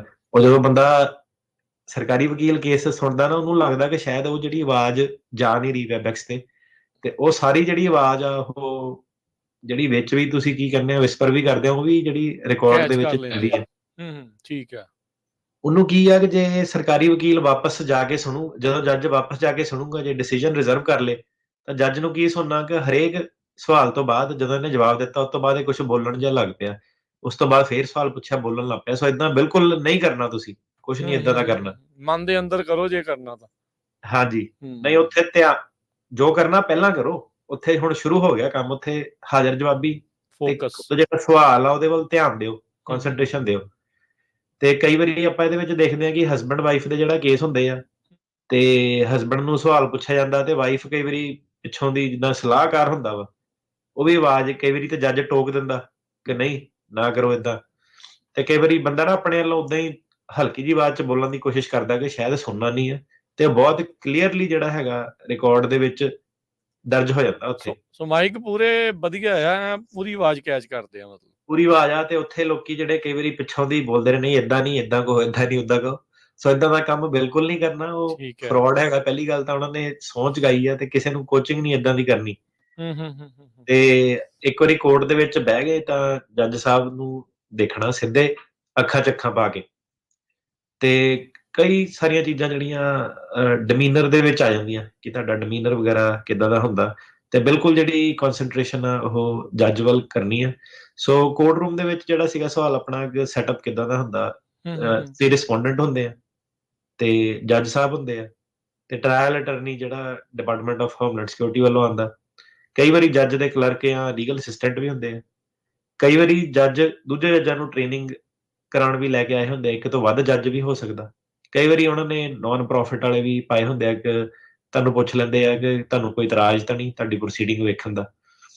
ਤੇ ਜਿਹੜਾ ਤੁਹਾਡਾ ਅਟਰਨੀ ਹੁੰਦਾ ਉਹ ਆਪਣੇ ਨਾਲ ਵੀ ਆਪਣਾ ਸਪੋਰਟ ਸਟਾਫ ਵਗੈਰਾ ਲੈ ਕੇ ਜਾ ਸਕਦਾ। ਜੇ ਕੋਈ ਪ੍ਰੋਫੈਸਰ ਜਾਂ ਇਦਾਂ ਦਾ ਤੁਸੀਂ ਐਕਸਪਰਟ ਵਿਟਨੈਸ ਪਵਾਉਣਾ ਕਿਸੇ ਚੀਜ਼ ਦਾ, ਉਹ ਵੀ ਤੁਹਾਡੇ ਨਾਲ ਜਾ ਸਕਦਾ ਵਾ। ਕਈ ਵਾਰੀ ਬੰਦਾ ਚਰਚ ਵਾਲੇ ਮੈਂਬਰ ਨਾਲ ਲੈ ਕੇ ਜਾਂਦੇ ਗਵਾਹੀ ਦੇਣ ਲਈ, ਕਈ ਵਾਰੀ ਪਾਰਟੀ ਦੇ ਵਿਟਨੈਸ ਜਿਹੜੇ ਨਾਲ ਲੈ ਕੇ ਜਾ ਸਕਦੇ ਆ। ਜਿਹੜੇ ਵੀ ਤੁਸੀਂ ਗਵਾਹ ਨਾਲ ਲੈ ਕੇ ਜਾਣੇ ਤੁਸੀਂ ਲਿਜਾ ਸਕਦੇ ਆ, ਤੇ ਕਿਸੇ ਨੂੰ ਵੀ ਤੁਸੀਂ ਇਨਵਾਈਟ ਕਰ ਸਕਦੇ ਆ ਕਿ ਉਹ ਤੁਹਾਡੇ ਨਾਲ ਜਾਵੇ। ਠੀਕ ਹੈ ਜੀ। ਸੋ ਸੋ ਇਹ ਸਾਰੀਆਂ ਚੀਜ਼ਾਂ, ਤੁਸੀਂ ਡਿਮੀਨਰ ਦੀ ਗੱਲ ਕੀਤੀ, ਅਟਾਇਰ ਦੀ ਗੱਲ ਕੀਤੀ। ਸੋ ਬੰਦਾ ਕਈ ਵਾਰੀ ਤਾਂ ਬੜਾ ਰਿਲੈਕਸ ਜਿਹਾ ਹੋ ਕੇ ਚੱਲ ਜਾਂਦਾ, ਪਰ ਕੋਰਟ ਰੂਮ ਬਹੁਤ ਹੀ ਇੱਕ ਪ੍ਰੋਫੈਸ਼ਨਲ ਤੁਹਾਡੀ ਬੇਸਿਕਲੀ ਫਿਊਚਰ ਦਾ ਜਿਹੜਾ ਉਹ ਆ। ਸੋ ਕਿੱਦਾਂ ਦਾ ਅਟਾਇਰ, ਕਿੱਦਾਂ ਦਾ ਡਿਮੀਨਰ ਜਿਹੜਾ ਉਹ ਉਸ ਦੌਰਾਨ ਉੱਥੇ ਹੋਣਾ ਚਾਹੀਦਾ ਹੈ? ਇਹਦੇ ਵਿੱਚ ਫਾਰਮਲ ਤੁਸੀਂ ਡਰੈਸ ਹੋ ਕੇ ਜਾਣਾ, ਕੋਟ ਪੈਂਟ ਪਾ ਕੇ। ਤੁਸੀਂ ਹੁਣ ਜੇ ਦੇਖੋ ਅਮਰੀਕਨ ਦਾ ਵੀ ਜਦੋਂ ਤੁਸੀਂ ਵਿਆਹ ਸ਼ਾਦੀ ਦਾ ਮੌਕਾ, ਭਾਵੇਂ ਕਿਸੇ ਦਾ ਅਫਸੋਸ ਵੀ ਕਰਦੇ ਆ, ਸੂਟਡ ਬੂਟਡ ਜਿਹੜੇ ਇਹ ਰਹਿੰਦੇ ਆ, ਉਹ ਇੱਕ ਰਿਸਪੈਕਟ ਦਾ ਜਿਹੜਾ ਸਾਈਨ ਹੈਗਾ। ਉਹ ਜਿਹੜਾ ਕੋਟ ਪੈਂਟ ਆ, ਤੁਸੀਂ ਸਪੈਸ਼ਲੀ ਜਿਹੜੀ ਆਪਣੇ ਕਈ ਕਲਾਇੰਟਾਂ ਨੂੰ ਹੁਣ ਤਾਂ ਆਪਾਂ ਕਹਿੰਦੇ ਕਿ ਤੁਸੀਂ ਜਦੋਂ ਤਿਆਰੀ ਵੀ ਕਰਨ ਆਉਣਾ ਉਦੋਂ ਕੋਟ ਪੈਂਟ ਪਾ ਕੇ ਹੀ ਆਉਣਾ। ਸਟਾਫ ਨੂੰ ਮੈਂ ਕਿਹਾ ਇਹ ਤਾਂ ਬੰਦਾ ਸੀਰੀਅਸਲੀ ਨਹੀਂ ਲੈਂਦਾ ਹੈ ਨਾ। ਮੈਂ ਕਿਹਾ ਮੇਰੇ ਮੂਹਰੇ ਬੰਦਾ ਨਹੀਂ ਬਿਠਾਉਣਾ ਤਿਆਰੀ ਕਰਨ ਲਈ ਜਦ ਤੱਕ ਬੰਦਾ ਸੂਟ ਦੇ ਵਿੱਚ ਨਹੀਂ ਆਇਆ, ਜਦੋਂ ਫਾਈਨਲ ਉਹਦੀ ਤਿਆਰੀ ਹੈ। ਕਿਉਂਕਿ ਕੀ ਹੈਗਾ, ਅਗਲੇ ਦਿਨ ਤੁਹਾਡਾ ਉਹ ਹੈਗਾ। ਕਈਆਂ ਨੇ ਤਾਂ ਸੂਟ ਕੋਟ ਪੈਂਟ ਪਾ ਕੇ ਨਹੀਂ ਵੇਖਿਆ ਕਦੀ, ਤੇ ਬਿਲਕੁਲ ਤਰੀਕ ਤੋਂ ਇੱਕ ਦਿਨ ਪਹਿਲਾਂ ਏਦਾਂ ਵੀ ਹੈਗਾ ਕਿ ਅਜੇ ਮੈਂ ਸਵਾਣਾ ਵਾ, ਹਨਾ। ਅਨਕੰਫਰਟੇਬਲ ਹੁੰਦੇ ਫਿਰ। ਸੋ ਤਰੀਕ ਤੁਹਾਡੀ ਆ ਰਹੀ ਹੈ, ਤੁਹਾਨੂੰ ਸੁਣਨ ਨੂੰ ਲੱਗਣਾ ਕਿ ਪਤਾ ਨਹੀਂ ਕੀ ਸੂਟ ਦੀ ਗੱਲ ਆ, ਪਰ ਉਹ ਤੁਹਾਡੇ ਲਈ ਇੰਪੋਰਟੈਂਟ, ਇੱਕ ਬਹੁਤ ਇੰਪੋਰਟੈਂਟ ਤੁਹਾਡਾ ਜਿਹੜਾ ਦਿਨ ਆ। ਤੇ ਬਾਕੀ ਗੁੱਚੀ ਪਰਾਂਡੇ ਬਾਅਦ ਵਾਲੇ ਜਿਹੜਾ ਕੋਟ ਹੈਗਾ ਨਾ, ਸੂਟ ਵਾਲਾ, ਉਹ ਪਹਿਲਾਂ ਸਵਾ ਕੇ ਰੱਖਣਾ ਮਹੀਨਾ। ਉਹਦੀ ਫਿਟਿੰਗ ਫੁਟਿੰਗ ਸਹੀ ਹੈ ਕਿ ਨਹੀਂ ਸਹੀ ਹੈ। ਅਕਸਰ ਆਪਾਂ ਦੇਖਦੇ ਆ, ਸਪੈਸ਼ਲੀ ਜਿਮ ਜੁਮ ਜਿਹੜੇ ਬੰਦੇ ਲਾਉਂਦੇ ਆ, ਕਈਆਂ ਦੀ ਐਡੀ ਵੱਡੀ ਗਰਦਨ, ਬਾਹਾਂ ਬੂਹਾਂ ਏਦਾਂ, ਤੇ ਉਹ ਕਈ ਵਾਰੀ ਨਾ ਸੱਟ ਦਿਖਾਣੀ ਹੁੰਦੀ ਜੱਜ ਨੂੰ ਕਿ ਸੱਟ ਬਾਂਹ ਤੇ ਲੱਗੀ ਆ, ਤੇ ਕਮੀਜ਼ ਉੱਤੇ ਰੋਲ ਨਹੀਂ ਹੁੰਦੀ, ਤੇ ਪੂਰੇ ਕੋਟ 'ਚ ਜਿਹੜੀ ਕਮੀਜ਼ ਕਮੂਜ ਲਾਹਣੀ ਜਿਹੜੀ ਪੈਂਦੀ ਹੈ, ਹਨਾ, ਬੜਾ ਲੰਬਾ ਚੌੜਾ ਜਿਹਾ ਉਹ ਟਾਈਮ ਲੱਗ ਜਾਂਦਾ ਉਹਨੂੰ। ਤੇ ਜਦੋਂ ਤੁਹਾਨੂੰ ਪਤਾ ਕਿ ਸੱਟ ਲੱਗੀ ਆ, ਵਿਖਾਣੀ ਹੈ, ਹਨਾ, ਥੋੜੇ ਲੂਜ਼ ਕਲੋਥ ਜਿਹੜੇ ਹੋਣੇ ਚਾਹੀਦੇ ਆ ਕਿ ਫਟਾਫਟ ਹੇਰਿੰਗ ਹੋਵੇ। ਉਹ ਉਹਦਾ ਪਰਪਸ ਹੈਗਾ ਕਿ ਇੱਕ ਸੂਟ ਬੂਟ 'ਚ ਜਾਣਾ ਜ਼ਰੂਰ ਆ, ਪਰ ਜਿੱਥੇ ਸੱਟ ਸੁੱਟ ਦਿਖਾਣੀ ਆ ਉਹ ਬੰਦੇ ਨੂੰ ਈਜ਼ੀਲੀ ਜੱਜ ਸਾਹਿਬ ਨੂੰ ਜਿਹੜੇ ਦਿਖਾ ਸਕਣ, ਹਨਾ। ਕਈ ਵਾਰੀ ਸੱਟ ਇੱਥੇ ਲੱਗੀ ਹੁੰਦੀ ਆ, ਤੇ ਉਹ ਬੰਦੇ ਨੂੰ ਪੂਰੀ ਕਮੀਜ਼ ਕਮੂਜ ਸਾਰਾ ਜਿਹੜਾ ਸਰਕਾਰੀ ਵਕੀਲ ਉਹ ਕਰ ਲੈਂਦਾ, ਤੇ 5-10 ਮਿੰਟ ਫਿਰ ਲੱਗਦੇ, ਹੀਅਰਿੰਗ ਰੋਕਣੀ ਪੈ ਜਾਂਦੀ। ਕਈ ਵਾਰੀ ਏਦਾਂ ਹੁੰਦਾ। ਤੇ ਕਿੱਦਾਂ ਕਿ ਜਿਹੜਾ ਗਰਦਨ ਹੁੰਦੀ ਨਾ ਬੰਦੇ ਦੀ, ਉਹਦਾ ਵੀ ਇੱਕ ਸਾਈਜ਼ ਜਿਹੜਾ ਅਲੱਗ-ਅਲੱਗ ਹੁੰਦਾ ਵਾ। ਕਿਸੇ ਦੀ 16 ਇੰਚ ਆ, ਕਿਸੇ ਦੀ 18 ਇੰਚ ਆ। ਉਹ ਕਈ ਵਾਰੀ ਏਦਾਂ ਕਾਲਰ ਨਹੀਂ ਉਹਦਾ ਬੰਦ ਹੁੰਦਾ, ਤੇ ਕਾਲਰ ਬਟਨ ਇੱਥੇ ਕੁ ਤੱਕ ਰਹਿ ਜਾਂਦੇ ਆ, ਤੇ ਟਾਈ ਵਿੱਚੋਂ ਦੀ ਐਂ ਲਮਕਦੀ ਆ। ਸੋ ਜਿਹੜੀ ਫਿਟਿੰਗ ਆ ਨਾ, ਉਹ ਪੂਰੀ ਜਾ ਕੇ ਕਿਹੜੀ ਫਿਟਿੰਗ ਆ, ਸ਼ਰਟ ਦੀ ਫਿਟਿੰਗ ਦੀ ਨਹੀਂ ਗੱਲ, ਜਿਹੜੀ ਗਰਦਨ ਦੇ ਉੱਤੇ ਫਿਟਿੰਗ, ਜਿਹੜੀ ਟਾਈ ਆ ਬਿਲਕੁਲ ਉੱਪਰ ਤੱਕ ਮੇਚੀ ਹੋਣੀ ਚਾਹੀਦੀ ਆ। ਉਹ ਸਾਈਨ ਇੱਕ ਰਿਸਪੈਕਟ ਦਾ। ਤੇ ਜਿਹੜੇ ਜਦੋਂ ਹੁਣ ਆਪਾਂ ਲਾਅ ਸਕੂਲ ਵਗੈਰਾ 'ਚ ਵੀ ਜਾਂਦੇ ਸੀ ਨਾ, ਈਵਨ ਇੰਡੀਆ 'ਚ ਵੀ ਜਾਂਦੇ ਸੀਗੇ, ਟਾਈ ਢਿੱਲੀ ਹੁੰਦੀ ਸੀ। ਪ੍ਰੋਫੈਸਰ ਕਹਿੰਦਾ ਸੀ, ਕਹਿੰਦਾ ਜਾਂ ਤਾਂ ਕਹਿੰਦਾ ਇਹਨੂੰ ਲਾ ਕੇ ਸੁੱਟ ਦੇ, ਕਹਿੰਦਾ ਸੰਗਲ ਪਾਈ ਆ, ਜਾਂ ਇਹਨੂੰ ਕਹਿੰਦਾ ਸਹੀ ਤਰ੍ਹਾਂ ਪਾ। ਸਹੀ ਗੱਲ ਆ। ਤੇ ਉਹ ਟਾਈ ਕਦੀ ਇੱਧਰ ਜਾ ਰਹੀ, ਕਿਸੇ ਦੀ ਇੱਧਰ ਜਾ ਰਹੀ, ਢਿੱਲੀ, ਕਿਸੇ ਦੀ ਬੰਦ ਹੀ ਨਹੀਂ ਹੁੰਦੀ, ਕਿ ਗਲੇ 'ਚ ਇੱਥੇ ਤੱਕ ਹੀ ਰਹਿ ਜਾਂਦੀ। ਸੋ ਏਦਾਂ ਕਿ ਸਹੀ ਜਿਹੜੀ ਸ਼ਰਟ ਦੀ ਫਿਟਿੰਗ ਆ, ਗਲਾ ਜਿਹੜਾ ਸਪੈਸ਼ਲੀ, ਕਿ ਬੰਦਾ ਨੀਟ ਐਂਡ ਟਾਈਡੀ ਲੱਗੇ, ਕਿ ਜੱਜ ਵੀ ਦੇਖੇ ਬੰਦਾ ਸ਼ਾਰਪ ਲੱਗੇ। ਹਮੇਸ਼ਾ ਆਪਣੀ ਗੇਮ 'ਚ ਬੰਦੇ ਨੂੰ ਸ਼ਾਰਪ ਜਿਹੜਾ ਲੱਗਣਾ ਚਾਹੀਦਾ। ਸੋ ਉਹ ਜਿਹੜੀ ਕਾਫੀ ਪ੍ਰੋਬਲਮ, ਪਤਾ ਵੀ ਨਹੀਂ ਹੈਗਾ ਲੋਕਾਂ ਨੂੰ ਕਿ ਟਾਈ ਹੁਣ ਪਾਈ ਨਹੀਂ ਜਿਹਨੇ ਕਦੀ, ਉਹਨੂੰ ਕਿੱਦਾਂ ਪਤਾ ਕਿ ਯਾਰ ਟਾਈ ਨੂੰ ਟਾਈਟ ਵੀ ਜਿਹੜਾ ਕਰਨਾ ਹੈ ਨਾ। ਸੋ ਟਾਈ ਪੂਰੀ ਤੁਹਾਡੀ ਬਿਲਕੁਲ ਗਲੇ ਤੱਕ ਕੱਸੀ ਹੋਈ, ਬਟਨ ਮੇਲੇ ਹੋਏ ਪੂਰੇ। ਤੇ ਜੇ ਕਿਸੇ ਦੇ ਹੁਣ ਟੈਟੂ ਵਗੈਰਾ ਹੈਗਾ ਨਾ, ਟੈਟੂ ਵਗੈਰਾ ਵੀ ਉਹ ਕਈ ਵਾਰੀ ਕਹਿੰਦੇ ਕਿ ਇਹਨੂੰ ਐਕਸਪਲੇਨ ਕਰੋ, ਕਿਉਂਕਿ ਜਿਹੜੇ ਥੱਲੇ ਗੈਂਗ ਰਿਲੇਟਡ ਬਹੁਤ ਜ਼ਿਆਦਾ ਕੇਸ ਜਿਹੜੇ ਉਹ ਆਉਂਦੇ ਆ। ਠੀਕ ਹੈ। ਹੂੰ। ਤੇ ਤੁਹਾਡੇ ਜੇ ਕੋਈ ਟੈਟੂ, ਵਿਜ਼ੀਬਲ ਟੈਟੂ ਜਿਹੜਾ ਹੈਗਾ, ਉੱਤੇ ਤੁਹਾਨੂੰ ਸਵਾਲ ਜਿਹੜਾ ਪੁੱਛਿਆ ਜਾਣਾ। ਠੀਕ ਹੈ, ਓਕੇ। ਸੋ ਉਹ ਚੀਜ਼ ਦਾ ਤੁਸੀਂ ਧਿਆਨ ਜ਼ਰੂਰ ਰੱਖਣਾ। ਤੇ ਕਈ ਵਾਰੀ ਐਵੇਂ ਬੰਦੂਕਾਂ ਡਾਲਰ ਬਣਾਏ ਆ, ਉਹ ਫਿਰ ਔਕਵਰਡ ਜਿਹਾ ਹੋ ਜਾਂਦਾ ਜੱਜ ਮੂਹਰੇ ਕਿ ਕਾਹਦੇ ਇਹ ਜਿਹੜੇ ਉਹ ਹੈਗੇ ਆ। ਤੇ ਕੰਨਾਂ 'ਚ ਮੁੰਦਰਾਂ ਪਾਈਆਂ ਗਈਆਂ ਨੇ ਕੋਰਟ ਦੇ ਵਿੱਚ, ਹਨਾ, ਉਹ ਸਾਰੀਆਂ ਜਿਹੜੀਆਂ ਕੋਰਟ ਦੇ ਮੂਹਰੇ ਜਾਣਾ ਵਾ, ਇੱਕ ਦਿਨ ਲਾ ਲਓਗੇ ਤਾਂ ਕੋਈ ਫਰਕ ਨਹੀਂ ਤੁਹਾਨੂੰ ਜਿਹੜਾ ਪੈਣਾ। ਤੇ ਕਲਚਰਲ ਤੇ ਟ੍ਰੈਡੀਸ਼ਨਲ ਅਟਾਇਰ ਤੁਸੀਂ ਪਾ ਕੇ ਜਾ ਸਕਦੇ ਹੋ। ਤੇ ਬੋਧੀ ਬੰਦਾ ਜਿੱਦਾਂ ਕੋਈ ਉਹ ਆਪਣੀ ਡਰੈਸ ਪਾ ਸਕਦਾ ਵਾ। ਸਿੱਖ ਬੰਦਾ ਆਪਣੀ ਪੱਗ ਪਾ ਸਕਦਾ, ਭਾਵੇਂ ਅੰਮ੍ਰਿਤ ਛਕਿਆ ਭਾਵੇਂ ਨਹੀਂ ਛਕਿਆ। ਸਵਾਲ ਜਵਾਬ ਜ਼ਰੂਰ ਜਿਹੜੇ ਕੋਰਟ ਪੁੱਛ ਸਕਦਾ ਕਿ ਤੇਰੀ ਜਿਹੜੀ ਆਈਡੀ ਆ, ਲਾਇਸੈਂਸ ਦੇ ਉੱਤੇ ਤੇਰੀ ਜਿਹੜੀ ਇੰਡੀਆ ਵਾਲੇ 'ਚ ਫੋਟੋ ਤੇਰੀ ਮੋਨੇ ਦੀ ਆ, ਵਰਕ ਪਰਮਿਟ ਤੇ ਤੂੰ ਮੋਨੇ ਦੀ ਫੋਟੋ ਖਿਚਾਈ ਆ, ਅੱਜ ਤੂੰ ਪੱਗ ਪਾ ਕੇ ਆ ਗਿਆ, ਹਨਾ। ਉਹ ਜਿਹੜਾ ਹੈਗਾ ਬੰਦੇ ਨੂੰ ਜਵਾਬ ਦੇਣਾ ਪੈਣਾ ਕਿ ਕਿਉਂ ਮੈਂ ਅੱਜ ਪੱਗ ਪਾ ਕੇ ਆਇਆ। ਵੀ ਕੋਈ ਕਾਹਤੇ ਪ੍ਰੋਬਲਮ ਪੱਗ ਉਹਦੇ ਬੰਨੀ ਵਿੱਚ ਹੈ। ਜੇ ਤੁਸੀਂ ਐਕਸਪਲੇਨ ਕਰ ਦੋ। ਤੇ ਜਿੱਦਾਂ ਹੁਣ ਕਈ ਵਾਰੀ ਹੁੰਦਾ ਕਿ ਬੰਦਾ ਵਿਆਹ ਤੇ ਪੱਗ ਪਾਉਂਦਾ, ਗੁਰਦੁਆਰੇ ਜਾਣ ਲੱਗੇ ਪੱਗ ਪਾਉਂਦਾ, ਦਿਨ ਤਿਉਹਾਰ ਤੇ ਪੱਗ ਪਾਉਂਦਾ, ਹਨਾ, ਉਹ ਸਹੀ ਐਕਸਪਲੇਨੇਸ਼ਨ ਆ। ਤੇ ਮੈਂ ਰੀਅਲ ਕੇਸ ਦੀ ਤੁਹਾਨੂੰ ਗੱਲ ਦੱਸਦਾ। ਤਾਂ ਬੰਦੇ ਤੋਂ ਪੁੱਛਿਆ ਕਿ ਤੇਰਾ ਪੱਗ ਕਿਉਂ ਪਾ ਕੇ ਆਇਆ, ਤੇ ਕਹਿੰਦਾ ਮੈਨੂੰ ਕਹਿੰਦਾ ਪੱਗ ਬਹੁਤ ਫੱਬਦੀ, ਕਹਿੰਦਾ ਤਾਂ ਕਰਕੇ ਅੱਜ ਮੈਂ ਪਾਈ ਆ। ਠੀਕ ਹੈ। ਮਤਲਬ ਯਾਰ ਤੂੰ ਦੇਖ ਉੱਥੇ ਕੀ ਸਵਾਲ ਪੁੱਛਦੇ ਪਏ ਆ ਉਹ ਆਪਣੀ। ਫਿਰ ਉਹਨੂੰ ਬੰਦੇ ਦੀ ਦੂਜੀ ਹੀਅਰਿੰਗ ਵੀ ਜਦੋਂ ਹੋਈ ਨਾ, ਤੇ ਸੇਮ ਸਵਾਲ ਪੁੱਛੇ, ਤੇ ਕਈ ਵਾਰੀ ਬੰਦਾ ਪਤਾ ਹੀ ਨਹੀਂ, ਹਨਾ, ਕਿ ਕੇਸ ਵੱਲ ਧਿਆਨ ਹੀ ਨਹੀਂ ਕਿ ਕਿੱਦਾਂ। ਤੇ ਬਸ ਮੇਰੇ ਯਾਰ ਦੋਸਤ ਕਹਿੰਦੇ ਕਿ ਕੋਟ ਪੈਂਟ ਨਾਲ ਬਹੁਤ ਸੋਹਣੀ ਲੱਗਦੀ ਆ, ਤੇ ਤਾਂ ਕਰਕੇ ਮੈਂ ਪੱਗ ਪਾ ਕੇ ਆਇਆ। ਇਹ ਕੋਈ ਮੈਂ ਮੇਕਅਪ ਨਹੀਂ ਕਰ ਰਿਹਾ, ਐਕਚੁਅਲ ਦੇ ਵਿੱਚ ਵੀ ਬੰਦਿਆਂ ਨੇ ਜਵਾਬ ਜਿਹੜੇ ਕੋਰਟਾਂ ਦੇ ਵਿੱਚ ਕਈ ਵਾਰੀ ਦਿੱਤੇ ਹੋਏ ਆ। ਅੱਛਾ, ਠੀਕ ਹੈ ਜੀ। ਤੇ ਉਹ ਸੀਰੀਅਸ ਇੱਕ ਨੇਚਰ ਆਫ ਪ੍ਰੋਸੀਡਿੰਗ ਆ। ਜੇ ਤੁਸੀਂ ਪੱਗ ਪਾਉਂਦੇ ਹੋ, ਇੱਕ ਸੀਰੀਅਸ ਜਿਹੜੀ ਚੀਜ਼ ਹੈਗੀ, ਹਨਾ, ਤੇ ਤੁਸੀਂ ਉਹਦੇ ਜਦੋਂ ਜਵਾਬ ਕੋਈ ਵੀ ਦੇਣਾ ਆਪਣੀ ਅਟਾਇਰ ਦੇ ਰਿਲੇਟਡ ਕੁਛ ਵੀ ਪੁੱਛਦੇ, ਤੁਸੀਂ ਇਹ ਸਾਰੀਆਂ ਚੀਜ਼ਾਂ ਨੂੰ ਜਿਹੜਾ ਸੀਰੀਅਸਲੀ ਲੈਣਾ। ਹਰੇਕ ਚੀਜ਼ ਜਿਹੜੀ ਕੋਰਟ ਦੀ ਆ ਤਾਂ ਤੁਸੀਂ ਸੀਰੀਅਸਲੀ ਜਿਹੜੀ ਉਹ ਲੈਣੀ ਹੈ। ਸੈੱਲਫੋਨ ਤੁਹਾਡੇ ਸਵਿਚ ਆਫ ਹੋਣੇ ਚਾਹੀਦੇ ਆ, ਉਹ ਕਈਆਂ ਨੇ ਔਨ ਕੀਤੇ ਆ। ਵਕੀਲ ਕਹਿੰਦਾ ਵੀ ਆ ਕਿ ਆਫ ਕਰਦੇ, ਤਾਂ ਵੀ ਔਨ ਕੀਤੇ ਹੁੰਦੇ ਆ। ਤੇ ਵਿੱਚ ਕਈ ਵਾਰੀ ਅਲਾਰਮ ਲੂਰਮ ਵੱਜ ਪੈਂਦਾ, ਤੇ ਉਹ ਬੜਾ ਐਮਬੈਰਸਿੰਗ ਹੋ ਜਾਂਦਾ ਕਿ ਉਹ ਜੱਜ ਉਹ ਇਹੀ ਹੋ ਸੌਰੀ ਮੇਰਾ ਅਲਾਰਮ ਵੱਜ ਗਿਆ। ਕਿ ਯਾਰ ਜੇ ਤੈਨੂੰ ਪਹਿਲਾਂ ਹੀ ਕਿਹਾ ਸੀਗਾ ਕਿ ਫੋਨ ਆਫ ਕਰਦੇ, ਤਾਂ ਮਤਲਬ ਫੋਨ ਆਫ ਕਰਦੇ, ਹਨਾ। ਕੋਰਟ ਨੂੰ ਕਹਿਣ ਦਾ ਮਤਲਬ ਇਹ ਆ ਕਿ ਸਟ੍ਰਿਕਟਲੀ ਤੁਸੀਂ ਲੈਣਾ ਵਾ ਕੋਰਟ ਦੇ ਮੂਹਰੇ, ਆਪਣੀ ਮਨਮਾਨੀ ਨਹੀਂ ਕਰਨੀ। ਕਿਉਂਕਿ ਉਹਨੇ ਕਹਿਣਾ ਕੁਛ ਨਹੀਂ, ਹਰੇਕ ਚੀਜ਼ ਤੁਹਾਡੇ ਕਿ ਕੱਲ ਨੂੰ ਏਦਾਂ ਕਿ ਜੇ 19-21 ਦਾ ਫਰਕ ਰਹਿ ਜਾਵੇ, ਜੱਜ ਕੇਸ ਸਿੰਪਥੀ ਕਰਕੇ, ਮਰਸੀ ਕਰਕੇ ਅਪਰੂਵ ਕਰ ਸਕਦਾ ਹੋਵੇ, ਤੇ ਤੁਸੀਂ ਉਹ ਆਪਣਾ ਕੰਮ ਨਾ ਖਰਾਬ ਕਰੋ, ਹਨਾ। ਤੇ ਰਿਸਪੈਕਟ ਜਿਹੜੀ ਦੂਜੀ ਕਿ ਜੱਜ ਸਾਹਿਬ ਦੀ ਜਿਹੜੀ ਰਿਸਪੈਕਟ, ਕੋਰਟ ਦੀ ਰਿਸਪੈਕਟ ਉਹ ਕਰਨੀ ਹੈ। ਫੋਲਡਰ ਆਪਣੇ ਨਾਲ ਲੈ ਕੇ ਜਾਣਾ, ਜਿਹੜਾ ਇੱਕ $20-25 ਦਾ ਫੋਲਡਰ ਲਓ, ਜਿਸ 'ਚ ਅਲੱਗ-ਅਲੱਗ ਖਾਨੇ ਜਿਹੜੇ ਬਣੇ ਆ। ਉਹ ਕਈ ਵਾਰੀ ਉਹ ਲੈਟਰ ਮੰਗਦਾ, ਉਹ ਜਨਤਾ ਬੂਟ ਹਾਊਸ ਵਾਲਾ ਲਿਫਾਫਾ ਖੁੱਲ ਰਿਹਾ ਪੀਲੇ ਰੰਗ ਦਾ, ਉਹਦੇ ਅੰਦਰ ਇੱਕ ਹੋਰ ਲਿਫਾਫਾ ਪਿੰਡ ਵਾਲੀ ਦੁਕਾਨ ਦਾ, ਉਹਦੇ ਅੰਦਰੋਂ ਦੀ ਫਿਰ ਬੰਦਾ ਬਈ ਖਾਤਾ ਜਿਹਾ ਆਪਣਾ ਕੱਢਦਾ। ਜੱਜ ਵੀ ਦੇਖਦਾ ਯਾਰ ਕਿ ਤੈਨੂੰ ਜਦ ਪਤਾ ਵਾ ਕਿ ਤੇਰੀ ਓਰੀਜਨਲ ਇੰਸਪੈਕਸ਼ਨ ਕਰਨੀ ਆ, ਉਹਦੇ ਅੰਦਰ ਫਿਰ UPS DHL ਦਾ ਲੇਬਲ, DHL ਚੋਂ ਅੱਗੋਂ ਨਿਕਲਦੇ ਪਏ ਨਾ, ਫਿਰ ਬੰਦਾ ਕਨਫਿਊਜ਼ ਹੋਇਆ ਫਿਰਦਾ ਕਿ ਯਾਰ ਡਾਕਟਰ ਦੀ ਲੈਟਰ ਕਿੱਥੇ ਗਈ ਹੈ। ਸੋ ਉਹ ਸਾਰਾ ਜਿਹੜਾ ਹੈਗਾ, ਤੁਸੀਂ ਉਹ ਲਿਫਾਫੇ ਲਫੂਫੇ ਨਹੀਂ ਲੈ ਕੇ ਆਣੇ ਕੋਰਟ ਦੇ ਵਿੱਚ। ਜਦੋਂ ਹੁਣ ਸੂਟ ਬੂਟ ਪਾ ਲਿਆ, ਇੱਕ ਫੋਲਡਰ ਲਓ ਵਧੀਆ ਜਿਹਾ, ਡਾਰਕ ਰੰਗ ਦਾ ਸੂਟ ਪਾਣਾ, ਠੀਕ ਆ। ਕੋਈ ਉਹਦੇ ਵਿੱਚ ਭੜਕੀਲੇ ਵਿਆਹ ਵਾਲਾ ਨਹੀਂ ਪਾਣਾ, ਨੀਲਾ ਜਾਂ ਉਦਾਂ ਦਾ ਪਾ ਲਿਆ। ਸਿੰਪਲ ਜਿਹੜਾ ਕੰਜ਼ਰਵੇਟਿਵ ਕਲਰ ਹੁੰਦਾ, ਹੁਣ ਜਿਹੜੇ ਵਕੀਲਾਂ ਵਾਲੇ ਵੀ ਆ, ਤੁਸੀਂ ਦੇਖੋ ਨੇਵੀ ਬਲੂ ਹੋ ਗਿਆ, ਬਲੈਕ ਰੰਗ ਦਾ ਹੋ ਗਿਆ, ਗ੍ਰੇ ਰੰਗ ਦਾ ਹੋ ਗਿਆ, ਇਦਾਂ ਦੇ ਸੂਟ ਜਿਹੜੇ ਪਾ ਕੇ ਆਣੇ ਆ। ਬੂਟ ਨਾਲ ਸਪੋਰਟ ਸ਼ੂਜ਼ ਨਹੀਂ ਪਾਣੇ, ਨਾਲ ਰੈਗੂਲਰ ਜਿਹੜਾ ਜਦੋਂ ਕੋਟ ਪੈਂਟ ਪਾਣਾ ਉਹਦੇ ਨਾਲ ਰੈਗੂਲਰ ਜਿਹੜੇ ਸ਼ੂਜ਼ ਆ ਉਹ ਪਾਣੇ ਆ। ਪਾਲਿਸ਼ ਪੁਲਿਸ਼ ਕਰਕੇ ਪੂਰਾ ਟਿਪ ਟਾਪ ਕਰਕੇ ਆਓ, ਫੋਲਡਰ ਲੈ ਕੇ ਆਓ। ਫੋਲਡਰ ਦੇ ਵਿੱਚ ਤੁਸੀਂ ਜਿਹੜੇ ਆਪਣੇ ਡਾਕੂਮੈਂਟ ਆ ਨਾ ਤੁਹਾਡੇ, ਉਹ ਇੰਸਪੈਕਟ ਕਰ ਸਕਦੇ ਆ। ਪਾਸਪੋਰਟ, ਤੁਹਾਡੀਆਂ ਆਈਡੀਆਂ, ਆਧਾਰ ਕਾਰਡ, ਪੈਨ ਕਾਰਡ, ਤੁਹਾਡੀ ਡਾਕਟਰ ਦੀਆਂ ਲੈਟਰਾਂ, ਤੁਹਾਡੇ ਐਫੀਡੇਵਿਟ, ਤੇ ਜਿਹੜੇ ਤੁਹਾਨੂੰ ਉਹ ਐਫੀਡੇਵਿਟ ਕਿੱਦਾਂ ਮਿਲੇ ਸੀ ਚੇਨ ਆਫ ਕਸਟਡੀ, ਜਿਹੜਾ ਫੈਡੈਕਸ ਵਾਲਾ ਜਾਂ DHL ਵਾਲਾ ਜਿਹੜਾ ਲੇਬਲ ਆ, ਉਹਨੂੰ ਉਹ ਇੰਸਪੈਕਟ ਕਰ ਸਕਦੇ ਆ। ਉਹਨੂੰ ਤੁਸੀਂ ਫੋਲਡਰ 'ਚ ਪਾਣਾ। ਉੱਤੇ ਤੁਸੀਂ ਆਪਣੇ ਨਾ ਸਟਿੱਕਰ, ਜਿਹੜੇ ਟੈਬ ਉਹਨੂੰ ਕਹਿੰਦੇ ਆ, ਟੈਬ ਲਿਖ ਕੇ ਲੈ ਕੇ ਆਓ, ਕਿਉਂਕਿ ਤੁਸੀਂ ਵੀ ਕਈ ਵਾਰੀ ਕਨਫਿਊਜ਼ਨ ਬੰਦੇ ਨੂੰ ਨਾ ਟਾਈਮ ਲੱਗ ਜਾਂਦਾ। ਤੇ ਜਦੋਂ ਤੁਹਾਡੇ ਕੋਲ ਕੋਈ ਵੀ ਡਾਕੂਮੈਂਟ ਪੁੱਛਿਆ ਜਾਵੇ, ਤੁਸੀਂ ਝੱਟ ਦਾ ਨਹੀਂ ਆਪਣਾ ਫੋਲਡਰ ਜਿਹੜਾ ਖੋਲ ਕੇ ਤੇ ਸਰਕਾਰੀ ਵਕੀਲ ਨੂੰ ਉਹ ਦੇ ਸਕੋ। ਸੋ ਇਹ ਪੂਰੀ ਤੁਸੀਂ ਜਿਹੜੀ ਤਿਆਰੀ ਦੇ ਨਾਲ ਜਿਹੜਾ ਆਣਾ, ਉੱਥੇ ਕੋਰਟ ਦਾ ਲਿਫਾਫੇ ਪੋਟਲੀਆਂ ਨਹੀਂ ਖੋਲਣੀਆਂ ਉੱਥੇ ਕੋਰਟ ਦੇ ਵਿੱਚ। ਸੋ ਉਹ ਚੀਜ਼ ਤੋਂ ਜੱਜ ਕਈ ਵਾਰੀ ਬਹੁਤ ਇਰੀਟੇਟ ਹੁੰਦੇ ਆ, ਉਹ ਬ੍ਰੇਕ ਲੈ ਲੈਂਦੇ ਕਿ ਮੈਂ ਬ੍ਰੇਕ ਲੈ ਰਹੀ ਹਾਂ ਜਾਂ ਬ੍ਰੇਕ ਲੈ ਰਿਹਾ, ਤੁਸੀਂ ਇਹਨੂੰ ਕਰੋ, ਹਨਾ। ਤੇ ਜਿਹੜੇ ਡਾਕੂਮੈਂਟ ਕਈ ਜਿਹੜੇ ਵੀ ਡਾਕੂਮੈਂਟ ਤੁਹਾਨੂੰ ਇੰਡੀਆ ਤੋਂ ਆਏ ਆ, ਉਹਦੀ ਜਿਹੜਾ ਸਰਕਾਰੀ ਵਕੀਲ ਆ ਨਾ, ਉਹ ਪੰਗਾ ਪਾ ਸਕਦਾ ਕਿ ਮੈਂ ਓਰੀਜਨਲ ਜਿਹੜਾ ਇੰਸਪੈਕਟ ਇਹ ਕਰਨਾ। ਅੱਛਾ।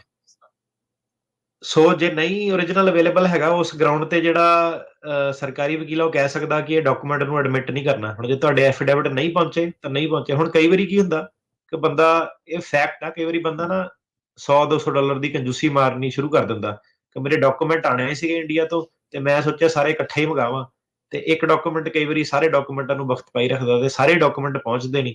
ਸੋ ਇਦਾਂ ਤੁਸੀਂ ਬਿਲਕੁਲ ਨਹੀਂ ਕਰਨਾ। ਜੇ ਤੁਹਾਡਾ ਇੱਕ ਅੱਧਾ ਡਾਕੂਮੈਂਟ ਰਹਿੰਦਾ ਨਾ, ਤੁਸੀਂ ਉਹਦੇ ਕਰਕੇ ਬਾਕੀ ਡਾਕੂਮੈਂਟ ਨਹੀਂ ਆਪਣੇ ਡਿਲੇ ਕਰਾਣੇ। ਤੁਸੀਂ ਇੰਡੀਆ ਤੋਂ ਜਿਹੜੇ ਆ ਗਏ ਆ ਤੁਹਾਡੇ, ਉਹ ਮੰਗਾਓ, ਤਾਂ ਕਿ ਜੇ 10 ਚੋਂ ਇਦਾਂ ਕਿ 9 ਜਿਹੜੇ ਪਹੁੰਚਦੇ ਆ ਉਹ ਤਾਂ ਐਡਮਿਟ ਹੋਣ। ਕਈ ਵਾਰੀ ਇੱਕ ਡਾਕੂਮੈਂਟ ਕਰਕੇ ਬੰਦਾ ਸਾਰੇ ਜਿਹੜੇ ਡਾਕੂਮੈਂਟ ਆਪਣੇ ਖਰਾਬ ਕਰ ਲੈਂਦਾ। ਠੀਕ ਹੈ। ਓਕੇ। ਤੇ ਕਈ ਵਾਰੀ ਇਹ ਬਹਾਨਾ ਬੜਾ ਹੁੰਦਾ ਕਿ ਘਰਦਿਆਂ ਨੂੰ ਡੀਐਚਐਲ ਕਰਨੀ ਨਹੀਂ ਆਉਂਦੀ ਸੀ, ਪਿੰਡ ਦੇ ਕਿਸੇ ਬੰਦੇ ਤੇ ਰਿਲਾਈ ਕੀਤਾ, ਉਹਨੇ 1-2 ਦਿਨ ਲੇਟ ਕਰਤੀ ਜਾਂ ਦੱਸਿਆ ਨਹੀਂ, ਟਰੈਕਿੰਗ ਗਲਤ ਹੋ ਗਈ, ਤੇ ਜਿੱਦਣ ਕੋਰਟ ਦੀ ਹੀਅਰਿੰਗ ਆ ਉਦਣ ਕਹਿੰਦਾ ਪਹੁੰਚ ਜਾਣੇ, ਅਗਲੇ ਦਿਨ ਪਹੁੰਚ ਜਾਣੇ। ਉਹ ਮੈਟਰ ਨਹੀਂ ਕਰਦਾ। ਓਰੀਜਨਲ ਤੁਹਾਡੇ ਨਾਲ ਜਿਹੜੇ ਉਹ ਹੋਣੇ ਚਾਹੀਦੇ ਆ, ਉਹ ਤੁਹਾਡੀ ਜਿਹੜੀ ਜ਼ਿੰਮੇਵਾਰੀ ਉਹ ਬਣਦੀ ਹੈ।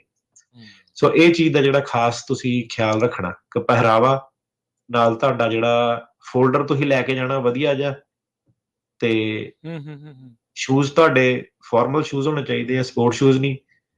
ਕਾਲਰ ਤੁਹਾਡਾ ਬਟਨ ਲੱਗਿਆ ਹੋਣਾ ਚਾਹੀਦਾ, ਸ਼ਰਟ ਦਾ ਟਾਈ ਤੁਹਾਡੀ ਪੂਰੀ ਮੇਚ ਖਾਂਦੀ ਹੋਵੇ, ਉੱਤੇ ਤੱਕ ਜਿਹੜਾ ਕਾਲਰ ਦੇ ਨਾਲ ਪੂਰਾ ਟਿਪ ਟਾਪ ਬਣ ਕੇ ਤੁਸੀਂ ਜਿਹੜਾ ਜਾਣਾ।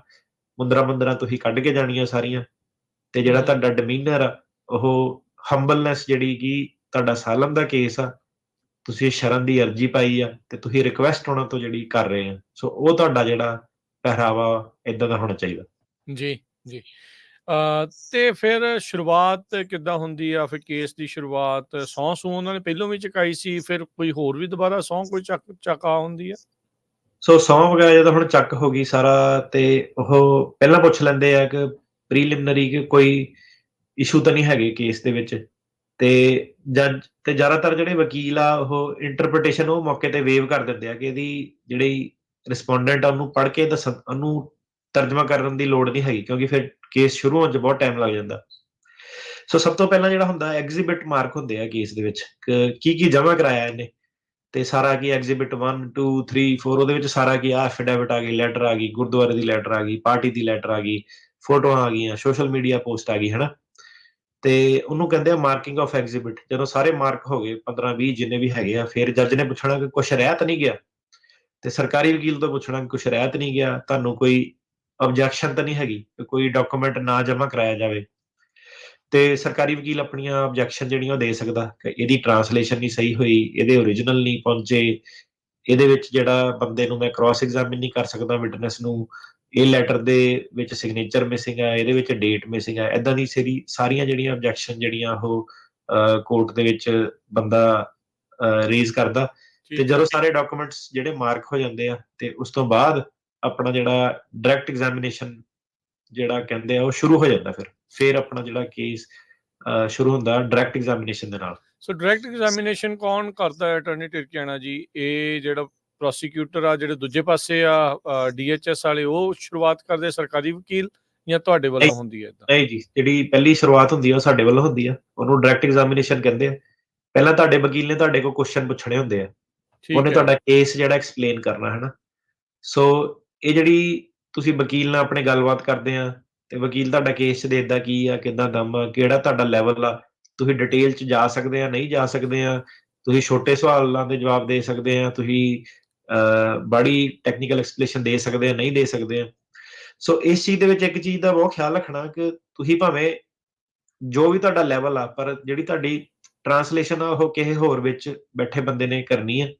ਕਈ ਵਾਰੀ ਕੀ ਹੁੰਦਾ ਕਿ ਪੰਜਾਬੀ ਬੰਦਾ ਜਿਹੜਾ ਹੈਗਾ, ਕੇਸ ਉਹਦਾ ਟਰਾਂਸਲੇਸ਼ਨ ਕਰਨ ਲਈ ਪਾਕਿਸਤਾਨ ਤੋਂ ਆ ਜਾਂਦਾ ਬੰਦਾ, ਤੇ ਕਈ ਵਾਰੀ ਉਹਨਾਂ ਦੀ ਪੰਜਾਬੀ ਦਾ ਨਾ ਲੈਵਲ ਇੰਨਾ ਹੈ ਨਹੀਂਗਾ, ਤੇ ਕਈ ਵਾਰੀ ਉਹ ਇੱਕ ਲਾਈਨ ਤੋਂ ਵੱਧ ਬੋਲ ਨਹੀਂ ਸਕਦੇ, ਉਹਨਾਂ ਨੂੰ ਟੁੱਟਵੀਆਂ ਲਾਈਨਾਂ ਜਿਹੜੀਆਂ ਬੋਲਣੀਆਂ ਪੈਂਦੀਆਂ। ਸੋ ਕਹਿਣ ਦਾ ਮਤਲਬ ਕਿ ਜਿੱਦਾਂ ਹੁਣ ਤੁਸੀਂ ਇੱਕ ਪੈਰਾਗ੍ਰਾਫ ਦੱਸਣਾ, ਕਈ ਤਾਂ ਇੰਟਰਪ੍ਰੇਟਰ ਜਿਹੜੇ ਐਡੇ ਵਧੀਆ, ਤੁਸੀਂ ਉਹਨਾਂ ਨੂੰ ਦੱਸੀ ਜਾਣਾ, ਉਹਨਾਂ ਨੇ ਨੋਟ ਲਿਖੀ ਜਾਣੇ, ਜਿੱਦਾਂ ਤੁਸੀਂ ਕਿਹਾ ਉਦਾਂ ਹੀ ਉਹਨਾਂ ਨੇ ਕਹਿ ਕੇ ਕੋਰਟ ਨੂੰ ਦੱਸ ਦੇਣਾ, ਜਿੱਦਾਂ ਦੇ ਤੁਹਾਡੇ ਹਾਵ ਭਾਵ ਇਮੋਸ਼ਨਸ ਆ ਉਦਾਂ ਦੀਆਂ ਉਹਨਾਂ ਨੇ ਅੱਗੇ ਵੀ ਕਮਿਊਨੀਕੇਟ ਕਰ ਦੇਣੀਆਂ।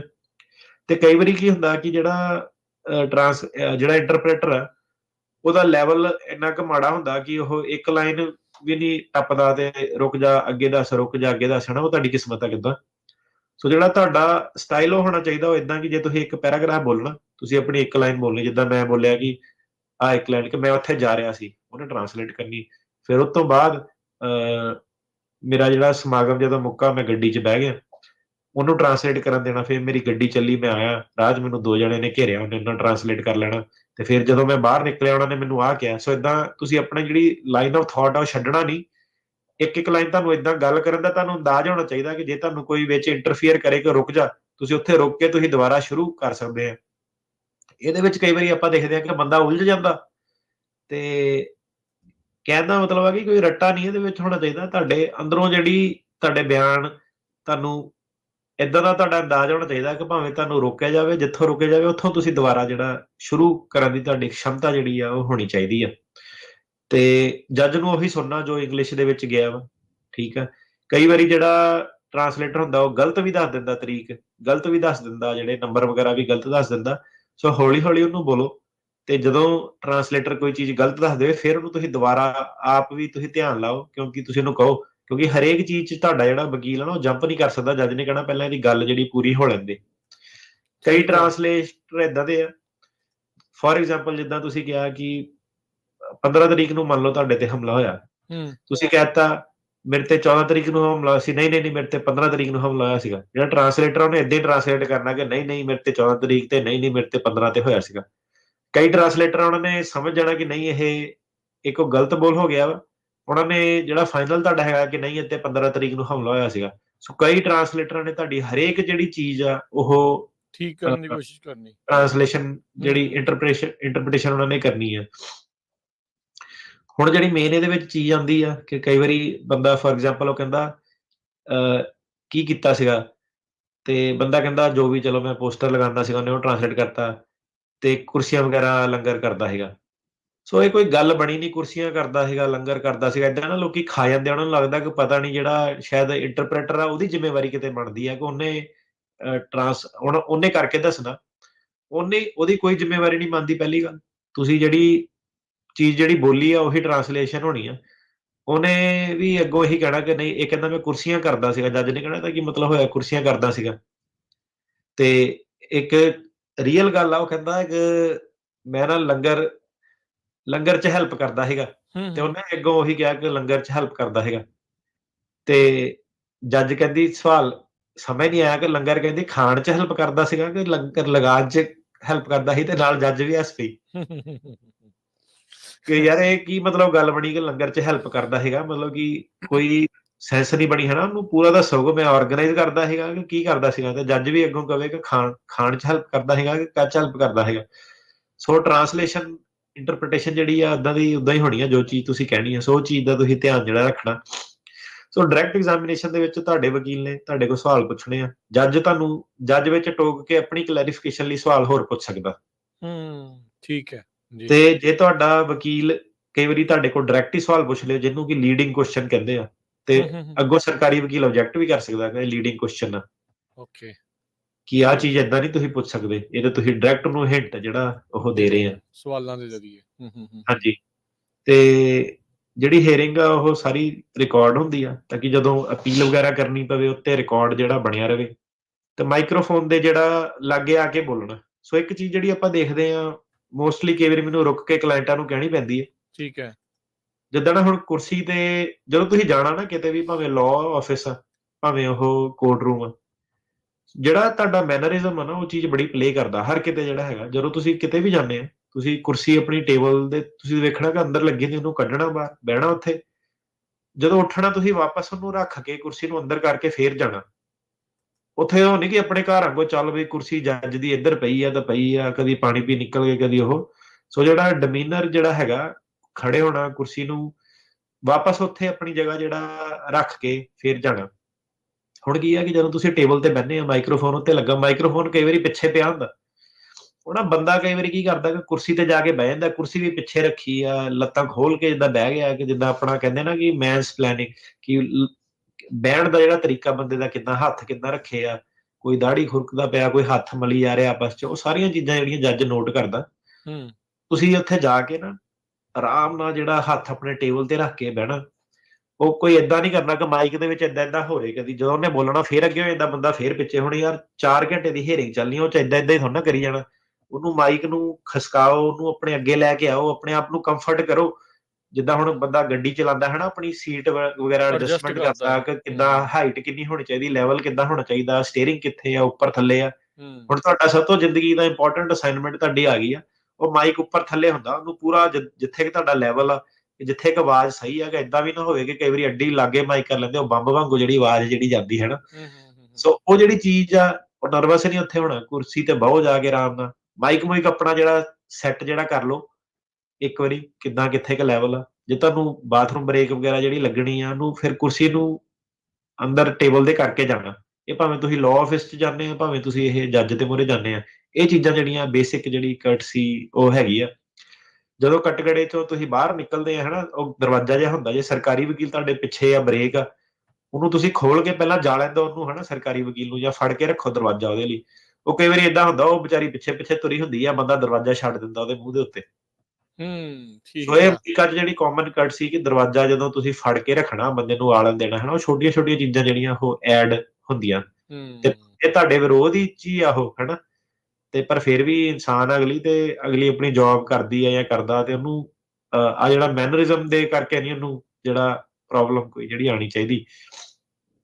ਤੇ ਜਦੋਂ ਹੁਣ ਤੁਹਾਡੇ ਵਕੀਲ ਆ ਜਿਹੜਾ ਕੁਰਸੀ ਵਾਲਾ ਤੁਸੀਂ ਬਹਿ ਗਏ, ਆਵਾਜ਼ ਵੂਜ ਤੁਹਾਡੀ ਜਿਹੜੀ ਸਾਰੀ ਸਹੀ ਆ ਰਹੀ ਆ, ਤੇ ਰੌਕਿੰਗ ਨਹੀਂ ਕਰਨਾ, ਏਦਾਂ ਅੱਗੇ ਪਿੱਛੇ ਨਹੀਂ ਹੋਣਾ, ਤੁਸੀਂ ਆਰਾਮ ਨਾਲ ਟਿਕ ਕੇ ਬਹਿਣਾ, ਨਰਵਸ ਨਹੀਂ ਹੋਣਾ ਬੇਸਿਕਲੀ। ਨਰਵਸ ਨਹੀਂ ਹੋਣਾ। ਤੇ ਜਿੱਥੋਂ ਜੱਜ ਬੈਠਣਾ, ਉਹਨੂੰ ਤੁਹਾਡੇ ਪੈਰ ਵਗੈਰਾ ਵੀ ਵਿਖਦੇ ਆ। ਤੇ ਉਹ ਕਈ ਵਾਰੀ ਨਾ ਬੰਦਾ ਲੱਤ ਜੀ ਆਪਣੀ ਹਿਲਾਈ ਜਾਂਦਾ ਗੱਲਾਂ ਕਰਦੇ ਹੋਏ, ਲੱਤ ਕੰਟੀਨਿਊਸਲੀ ਪੈਰ ਜਿਹਾ ਹਿਲਦਾ ਜਿਹਾ ਰਹਿੰਦਾ। ਤੇ ਉਹ ਜੱਜ ਨਾ ਕੀ ਦੇਖਦਾ ਕਿ ਜਦੋਂ ਬੰਦੇ ਕੋਲ ਬੇਸਿਕ ਸਵਾਲ ਪੁੱਛਿਆ ਕਿ ਤੇਰਾ ਨਾਂ ਕੀ ਆ, ਉਦੋਂ ਲੱਤ ਰੁਕ ਜਾਂਦੀ ਆ। ਜਦੋਂ ਕੋਈ ਟੈਕਨੀਕਲ ਜਿਹਾ ਸਵਾਲ ਆ ਜਾਂਦਾ, ਉਦੋਂ ਲੱਤ ਹਿੱਲਣ ਲੱਗ ਪੈਂਦੀ ਆ ਬੰਦੇ ਦੇ ਹੱਥ। ਉਹਨੂੰ ਕਹਿੰਦੇ ਉਹ ਜੱਜ ਸਾਰੀਆਂ ਚੀਜ਼ਾਂ ਜਿਹੜੀਆਂ ਤੁਹਾਡੀਆਂ ਅਬਜ਼ਰਵ ਕਰਦਾ, ਤੇ ਉਹ ਸਾਰੀਆਂ ਚੀਜ਼ਾਂ ਦਾ ਨਾ ਤੁਸੀਂ ਆਰਾਮ ਨਾਲ ਜਿਹੜਾ ਮੇਨ ਹੈਗਾ, ਜਦੋਂ ਬਹਿੰਦੇ ਆ ਟੇਬਲ ਤੇ, ਆਰਾਮ ਨਾਲ ਆਪਣੇ ਹੱਥ ਰੱਖ ਕੇ ਸ਼ਾਂਤੀ ਨਾਲ ਜਿਹੜਾ ਉਹ ਬਹਿਣਾ। ਤੁਹਾਨੂੰ ਉਹਨੇ ਡਾਕੂਮੈਂਟ ਪੁੱਛਣੇ, ਹਫੜਾ ਦਫੜੀ ਨਹੀਂ ਉਹ ਕਰਨੀ, ਆਰਾਮ ਨਾਲ ਉਹਨੂੰ ਜਿਹੜਾ ਉਹ ਕਰਨਾ। ਸਾਨੂੰ ਪਤਾ ਤੁਸੀਂ ਨਰਵਸ ਜਿਹੜੇ ਹੈਗੇ ਆ, ਆਪਣੀ ਬੈਸਟ ਜਿਹੜੀ ਪਰਫਾਰਮੈਂਸ ਉਹ ਤੁਸੀਂ ਦੇਣੀ ਆ। ਕੋਸ਼ਿਸ਼ ਕਰਨੀ ਕਿ ਏਦਾਂ ਦੀ ਨਰਵਸਨੈਸ ਨਹੀਂ ਤੁਹਾਡੇ ਹੋਣੇ ਚਾਹੀਦੇ, ਕੌਨਫੀਡੈਂਸ ਨਾਲ ਜਿਹੜਾ ਜਾਣਾ ਉੱਥੇ। ਜੀ। ਸੋ ਇਹ ਡਾਇਰੈਕਟ ਐਗਜ਼ਾਮੀਨੇਸ਼ਨ ਦੇ ਵਿੱਚ ਇੰਨਾ ਕੁਝ ਹੁੰਦਾ ਆ। ਸੋ ਮੁੱਖ ਮਕਸਦ ਐਗਜ਼ਾਮੀਨੇਸ਼ਨ ਦਾ, ਜਿਹੜੀ ਡਾਇਰੈਕਟ ਐਗਜ਼ਾਮੀਨੇਸ਼ਨ ਦਾ, ਇਹੀ ਆ ਜਿੱਦਾਂ ਤੁਸੀਂ ਦੱਸਿਆ ਵੀ ਰੱਟਾ ਨਹੀਂ ਲਾਉਣਾ, ਮੈਮਰੀ ਚੋਂ ਜਿਹੜੀਆਂ ਚੀਜ਼ਾਂ ਦੱਸਣੀਆਂ, ਆਪਣੇ ਸ਼ਬਦਾਂ 'ਚ ਵੱਧ ਤੋਂ ਵੱਧ ਤੁਸੀਂ ਦੱਸੋ। ਉੱਥੇ ਅਕਸਰ ਕਹਿੰਦੇ ਆ ਵੀ ਮੇਰੀ ਸਟੋਰੀ, ਮੇਰੀ ਕਹਾਣੀ, ਇਹ ਸ਼ਬਦ ਵਰਤਣੇ ਚਾਹੀਦੇ ਇੱਦਾਂ ਦੇ, ਜਾਂ ਕਿੱਦਾਂ ਹੁੰਦਾ ਆ। ਸੋ ਗੋਲ ਇਵੈਂਚੁਅਲੀ ਕੀ ਹੁੰਦਾ ਡਾਇਰੈਕਟ ਐਗਜ਼ਾਮੀਨੇਸ਼ਨ ਦੇ ਵਿੱਚੋਂ? ਕਈ ਵਾਰੀ ਆਪਾਂ ਦੇਖਦੇ ਆ ਅਪੀਲ ਤੇ ਕੇਸ ਆਉਂਦੇ ਆ, ਜੱਜ ਨੇ ਡਿਨਾਈ ਕੀਤੇ ਹੁੰਦੇ ਆ। ਉਹ ਕਹਿੰਦੇ ਕਿ ਜਦੋਂ ਇਹ ਤੋਂ ਬੇਸਿਕ ਚੀਜ਼ ਪੁੱਛੀ, ਉਦੋਂ ਵੀ ਇਹਦੀ ਟੋਨ ਸੇਮ ਸੀ। ਜਦੋਂ ਇਹਦਾ ਈਵਨ ਬਾਪੂ ਨੂੰ ਵੀ ਮਾਰਤਾ, ਇਹਦੀ ਟੋਨ ਦੇ ਵਿੱਚ ਕੋਈ ਫਰਕ ਨਹੀਂ ਪਿਆ, ਕੋਈ ਇਮੋਸ਼ਨ ਨਹੀਂ ਹੋਏ। ਜਦੋਂ ਇਹਨੂੰ ਪੁੱਛਿਆ ਕਿ ਕੁੱਟ ਪਈ ਆ, ਉਦੋਂ ਵੀ ਇਹ ਏਦਾਂ ਦੱਸਿਆ ਗਿਆ ਜਿੱਦਾਂ ਤੋਤਾ ਬੋਲਦਾ ਹੁੰਦਾ, ਰੱਟਾ ਲਾਇਆ ਹੁੰਦਾ, ਉਹ ਕਰਕੇ ਆਇਆ। ਸੋ ਜਿਹੜੇ ਜੱਜ ਆ, ਉਹ ਤੁਹਾਡਾ ਮੈਨਰਿਜ਼ਮ ਬਿਲਕੁਲ ਦੇਖਦੇ ਆ, ਤੁਹਾਡੀ ਟੋਨ ਬਿਲਕੁਲ ਦੇਖਦੇ ਆ, ਤੁਹਾਡੇ ਇਮੋਸ਼ਨਸ ਜਿਹੜੇ ਆ ਉਹ ਦੇਖਦੇ ਆ ਕਿ ਇਹਦੇ ਹਾਵ ਭਾਵ ਬਦਲਦੇ ਆ ਕਿ ਇਹ ਉਦਾਂ ਹੀ ਜਿੱਦਾਂ ਬੋਲੀ ਜਾਂਦਾ। ਜਦੋਂ ਹੁਣ ਬੰਦਾ ਕਿਸੇ ਨਾਲ ਅੱਖਾਂ 'ਚ ਅੱਖਾਂ ਪਾ ਕੇ ਗੱਲ ਕਰਦਾ, ਤੇ ਉਹ ਚੀਜ਼ ਦਾ ਕੌਨਫੀਡੈਂਸ ਅਲੱਗ ਹੁੰਦਾ। ਕਈ ਵਾਰੀ ਬੰਦੇ ਨੂੰ ਸਵਾਲ ਪੁੱਛਦੇ, ਬੰਦਾ ਨਾ ਏਦਾਂ ਐਂ ਕਰਕੇ ਵੇਖਣ ਜਿਹਾ ਲੱਗ ਪੈਂਦਾ ਉੱਤੇ, ਏਦਾਂ ਲੱਗਦਾ ਕਿ ਜਿੱਦਾਂ ਨਾ ਦਿਮਾਗ 'ਚ ਕੁਛ ਚੀਜ਼ ਪਲੇ ਕਰਦਾ ਤੇ ਫਿਰ ਅੱਗੋਂ ਬੋਲਦਾ ਹਨਾ। ਤੇ ਉਤੋਂ ਪਤਾ ਲੱਗਦਾ ਕਿ ਇਹ ਬੰਦਾ ਸ਼ਾਇਦ ਜੈਨੂਇਨ ਜਿਹੜਾ ਨਹੀਂ ਹੈਗਾ, ਇਹ ਝੂਠ ਬੋਲਦਾ। ਜਿਹੜੇ ਜੱਜ ਆ, ਉਹ ਪੂਰਾ ਆਪਣਾ ਇਹ ਜਿਹੜਾ ਡਾਇਰੈਕਟ ਐਗਜ਼ਾਮੀਨੇਸ਼ਨ ਦਾ ਮਕਸਦ ਇਹੀ ਹੁੰਦਾ ਕਿ ਕੀ ਤੁਹਾਡਾ ਕੇਸ ਜਿਹੜਾ ਹੈਗਾ, ਕੀ ਤੁਹਾਡੇ ਨਾਲ ਹੋਇਆ, ਉਹ ਤੁਹਾਡੇ ਬੋਲ-ਬਾਣੀ ਦੇ ਤਰੀਕੇ ਨਾਲ, ਤੁਹਾਡੇ ਡਰੈਸਿੰਗ ਸੈਂਸ ਦੇ ਤਰੀਕੇ ਨਾਲ, ਤੁਹਾਡੀ ਬਾਡੀ ਲੈਂਗੁਏਜ ਦੇ ਤਰੀਕੇ ਨਾਲ, ਤੇ ਤੁਹਾਡੇ ਇਮੋਸ਼ਨਸ ਜਿਹੜੇ ਹੈਗੇ ਆ, ਇਮੋਸ਼ਨਸ ਕਿੱਥੇ ਆ ਹਨਾ, ਕਿੱਥੇ। ਕਈ ਵਾਰੀ ਏਦਾਂ ਵੀ ਹੁੰਦਾ, ਜੱਜ ਕਹਿੰਦਾ ਕਿ ਜਦੋਂ ਤੇਰੇ ਕੋਲ ਪਹਿਲਾਂ ਮਾਰਨ ਵਾਲਾ ਪੁੱਛਿਆ ਸੀ, ਉੱਤੇ ਨਹੀਂ ਤੂੰ ਇਮੋਸ਼ਨ ਹੋਇਆ, ਜਦੋਂ ਹੁਣ ਤੇਰੇ ਕੋਲ ਤੇਰਾ ਪਿਓ ਮਰਿਆ, ਉੱਤੇ ਤੂੰ ਇਮੋਸ਼ਨ ਹੋ ਗਿਆ। ਕਿ ਇਹ ਚੱਕਰ ਕੀ ਆ, ਕਿ ਕਿਤੇ ਏਦਾਂ ਤਾਂ ਨਹੀਂ ਕਿ ਕਿਤੇ ਤੇਰਾ ਪਿਓ ਉਦਾਂ ਐਕਸੀਡੈਂਟ 'ਚ ਮਰ ਗਿਆ ਹੋਵੇ, ਕਿ ਜਦੋਂ ਤੈਨੂੰ ਕੁੱਟ-ਕੁੱਟ ਵਾਲਾ ਆ ਉੱਤੇ ਹੋਇਆ ਨਹੀਂ, ਤੇ ਤੂੰ ਹੁਣ ਕਿਉਂ ਇਮੋਸ਼ਨ ਜਿਹੜਾ ਹੋ ਗਿਆ, ਇਹਨੂੰ ਸਮਝਾ ਹਨਾ। ਚਲੋ ਤੇਰੇ ਨਾਲ ਇੰਨੀ ਜ਼ਿਆਦਾ ਹੋਈ ਸੀਗੀ, ਉੱਤੇ ਤੇਰਾ ਇਮੋਸ਼ਨ ਨਹੀਂ ਆਇਆ, ਪਰ ਹੁਣ ਜਿਹੜੀ ਦੂਜੀ ਚੀਜ਼ ਹੈ, ਜਿਹਦਾ ਕੋਈ ਲੈਣਾ ਦੇਣਾ ਨਹੀਂ, ਉੱਤੇ ਇਮੋਸ਼ਨ, ਗਲਤ ਜਗ੍ਹਾ ਤੇਰਾ ਇਮੋਸ਼ਨ ਕਿਉਂ ਜਿਹੜਾ ਉਹ ਆਇਆ ਹਨਾ। ਤੇ ਉਹ ਜੱਜ ਨੂੰ ਤੁਸੀਂ ਐਕਸਪਲੇਨ ਕਰ ਸਕਦੇ ਆ, ਤੁਹਾਡੇ ਇਮੋਸ਼ਨ ਆ, ਜਿੱਦਾਂ ਮਰਜ਼ੀ ਜੋ ਵੀ ਤੁਹਾਡੀ ਰੀਜ਼ਨਿੰਗ ਉਹ 'ਚ ਕੋਈ ਸਹੀ ਗਲਤ ਨਹੀਂ ਹੈਗਾ, ਤੁਸੀਂ ਆਪਣਾ ਕਹਿ ਸਕਦੇ ਆ। ਕਈ ਵਾਰੀ ਇੱਕ ਵਾਰੀ ਬੰਦੇ ਨੂੰ ਪੁੱਛਿਆ ਸੀਗਾ ਕਿ ਤੇਰਾ ਤੂੰ ਇਮੋਸ਼ਨ ਨਹੀਂ ਹੋਇਆ, ਬੰਦਾ ਕਹਿੰਦਾ ਮੈਂ ਨਰਵਸ ਬਹੁਤ ਜ਼ਿਆਦਾ ਅੱਜ, ਜੋ ਵੀ ਆ, ਤੇ ਜੱਜ ਕਹਿੰਦੀ ਠੀਕ ਆ, ਮੈਂ ਬਾਏ ਕਰ ਲੈਂਦੀ ਤੇਰੀ ਐਕਸਪਲੇਨੇਸ਼ਨ। ਤੇ ਅਲਟੀਮੇਟਲੀ ਇਹ ਹੈ ਕਿ ਜੱਜ ਨੇ ਦੇਖਣਾ ਕਿ ਤੁਸੀਂ ਜੈਨੂਇਨ ਜਿਹੜੇ ਹੈਗੇ ਆ ਕਿ ਨਹੀਂ ਹੈਗੇ ਆ। ਤੇ ਮੈਮਰੀ ਮਤਲਬ ਕਿ ਜੇ ਤੁਹਾਨੂੰ ਨਹੀਂ ਡੇਟ ਨੰਬਰ ਯਾਦ ਰਹਿੰਦੇ ਆ, ਤੇ ਤੁਸੀਂ ਕਹਿ ਸਕਦੇ ਆ ਜੱਜ ਨੂੰ ਸਿੱਧੇ ਕਿ ਨਹੀਂ ਮੈਨੂੰ ਯਾਦ ਨਹੀਂ ਹੈਗਾ। ਹੂੰ, ਹੂੰ, ਮੈਮਰੀ ਹੂੰ। ਦਾ ਜੇ ਕੋਈ ਇਸ਼ੂ ਹੈਗਾ, ਤੁਸੀਂ ਦੱਸ ਸਕਦੇ ਆ ਉਹਨਾਂ ਨੂੰ ਯਾਦ ਕਿਉਂ ਨਹੀਂ ਹੈਗਾ।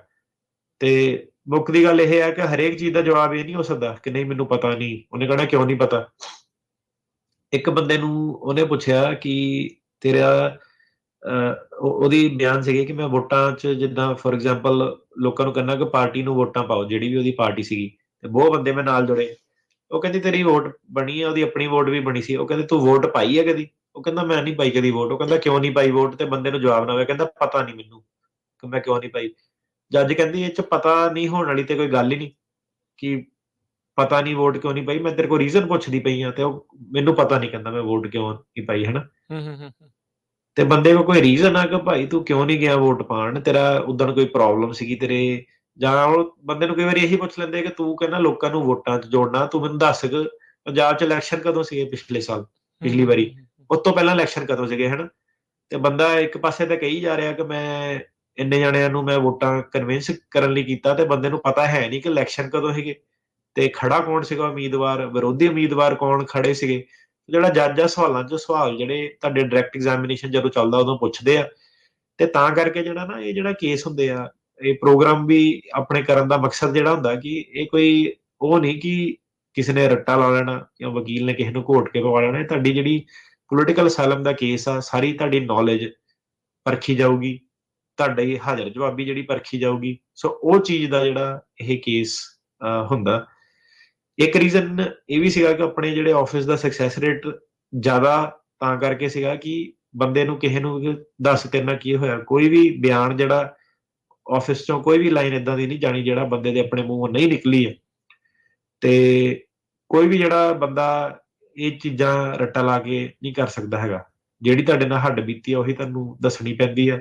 ਤੇ ਜੱਜਾਂ ਦਾ ਕੰਮ ਇਹੀ ਆ ਕਿ ਵੇਖਣਾ ਕਿ ਇਹ ਬੰਦੇ ਨਾਲ ਵਾਕਈ ਏਦਾਂ ਹੋਇਆ ਕਿ ਇਹ ਕਿਤੇ ਰੱਟਾ ਜਿਹਾ ਲਾ ਕੇ ਟਾਈਮ ਟਪਾਉਣ ਦੀ ਕੋਸ਼ਿਸ਼ ਜਿਹੜੀ ਕਰ ਰਿਹਾ। ਹੂੰ, ਤੇ ਹੂੰ, ਹੂੰ, ਹੂੰ। ਆਬਵੀਅਸਲੀ ਜਿਹੜਾ ਆਪਣੇ ਕੇਸ 'ਚ ਬੰਦੇ ਨੂੰ ਟਰਸਟ ਜਿਹੜਾ ਲੈਣਾ ਪੈਂਦਾ, ਸਭ ਤੋਂ ਇੰਪੋਰਟੈਂਟ ਚੀਜ਼ ਜਿਹੜੀ ਉਹ ਹੁੰਦੀ ਆ। ਇਹ ਨਹੀਂ ਕਿ ਵਕੀਲ ਕਰ ਲਿਆ ਤੇ ਵਕੀਲ ਸਭ ਕੁਝ ਕਰੂਗਾ। ਵਕੀਲ ਦਾ ਰੋਲ ਸਿਰਫ 10% ਹੁੰਦਾ। ਕਲਾਇੰਟ ਦਾ ਖੁਦ ਦਾ ਰੋਲ ਜਿਹੜਾ 90% ਹੁੰਦਾ। ਇਹ ਆਪਾਂ ਕਈ ਵਾਰੀ ਕਿਹਾ ਤੇ ਇਹ ਸੱਚਾਈ ਆ। ਆਪਣੀ ਮਦਦ ਪਹਿਲਾਂ ਆਪਣੇ ਆਪ ਨੂੰ ਆਪ ਕਰਨੀ ਪੈਂਦੀ ਹੈ ਬੰਦੇ ਨੂੰ। ਸਹੀ। ਜੀ, ਜੀ, ਬਿਲਕੁਲ। ਤੇ ਸੋ ਲਗਾਤਾਰ ਆਪਣੀ ਗੱਲਬਾਤ ਜਾਰੀ ਰਹੇਗੀ। ਇਸ ਦੇ ਵਿੱਚ ਥੋੜ੍ਹਾ ਜਿਹਾ ਹੋਰ ਕੋਰਟ ਰੂਮ ਦੀਆਂ ਗੱਲਾਂ ਕਰਕੇ ਫਿਰ ਆਪਾਂ ਟਰਾਈ ਕਰਦੇ ਹਾਂ ਵੀ ਕੁਛ ਕਾਲਸ ਵੀ ਜਿਹੜੀਆਂ ਉਹ ਲੈ ਲਈਏ। ਇੱਕ ਛੋਟੀ ਜਿਹੀ ਬ੍ਰੇਕ ਲੈ ਲੈਂਦੇ ਹਾਂ। ਬ੍ਰੇਕ ਤੋਂ ਬਾਅਦ ਮੁੜ ਕੇ ਫਿਰ ਵਾਪਸ ਜੁੜਦੇ ਹਾਂ। ਤੇ ਸਰੋਤਿਓ ਇੱਦਾਂ ਜੁੜੇ ਰਹੋ ਪੰਜਾਬੀ ਰੇਡੀਓ ਯੂਐਸਏ ਦੇ ਨਾਲ। ਤੇ ਕੋਰਟ ਰੂਮ ਦੇ ਵਿੱਚ ਹੋਰ ਕੀ ਕੁਛ ਹੁੰਦਾ ਆ, ਉਹ ਆਪਾਂ ਫਿਰ ਰੈਪ ਅਪ ਜਿਹੜਾ ਆ ਇਸ ਬ੍ਰੇਕ ਤੋਂ ਬਾਅਦ 'ਚ ਕਰਦੇ ਹਾਂ। ਜੀ।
ਬ੍ਰੇਕ ਤੋਂ ਬਾਅਦ ਇੱਕ ਵਾਰੀ ਫਿਰ ਆਪ ਸਭ ਦਾ ਸਵਾਗਤ ਹੈ। ਅਟਾਰਨੀ ਟਿਰਕੇਣਾ ਜੀ, ਸਵਾਗਤ ਹੈ। ਸਤਿ ਸ਼੍ਰੀ ਅਕਾਲ ਜੀ।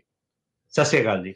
ਸੋ ਡਾਇਰੈਕਟ ਹੋ ਗਿਆ, ਫਿਰ ਉਸ ਤੋਂ ਬਾਅਦ ਦੇ ਵਿੱਚ ਕੀ ਹੁੰਦਾ ਆ ਜੇ ਆਪਾਂ ਇਸ ਨੂੰ ਰੈਪ ਅਪ ਕਰਨਾ ਹੋਵੇ ਅੱਗੇ? ਸੋ ਅੱਗੇ ਕੀ ਕਾਰਵਾਈ ਜਿਹੜੀ ਹੁੰਦੀ ਆ ਕੋਰਟ ਰੂਮ ਸੋ ਦੇ ਵਿੱਚ? ਡਾਇਰੈਕਟ ਐਗਜ਼ਾਮੀਨੇਸ਼ਨ ਮੇਨ ਤੁਸੀਂ ਆਪਣਾ ਕੇਸ ਐਕਸਪਲੇਨ ਕਰਤਾ।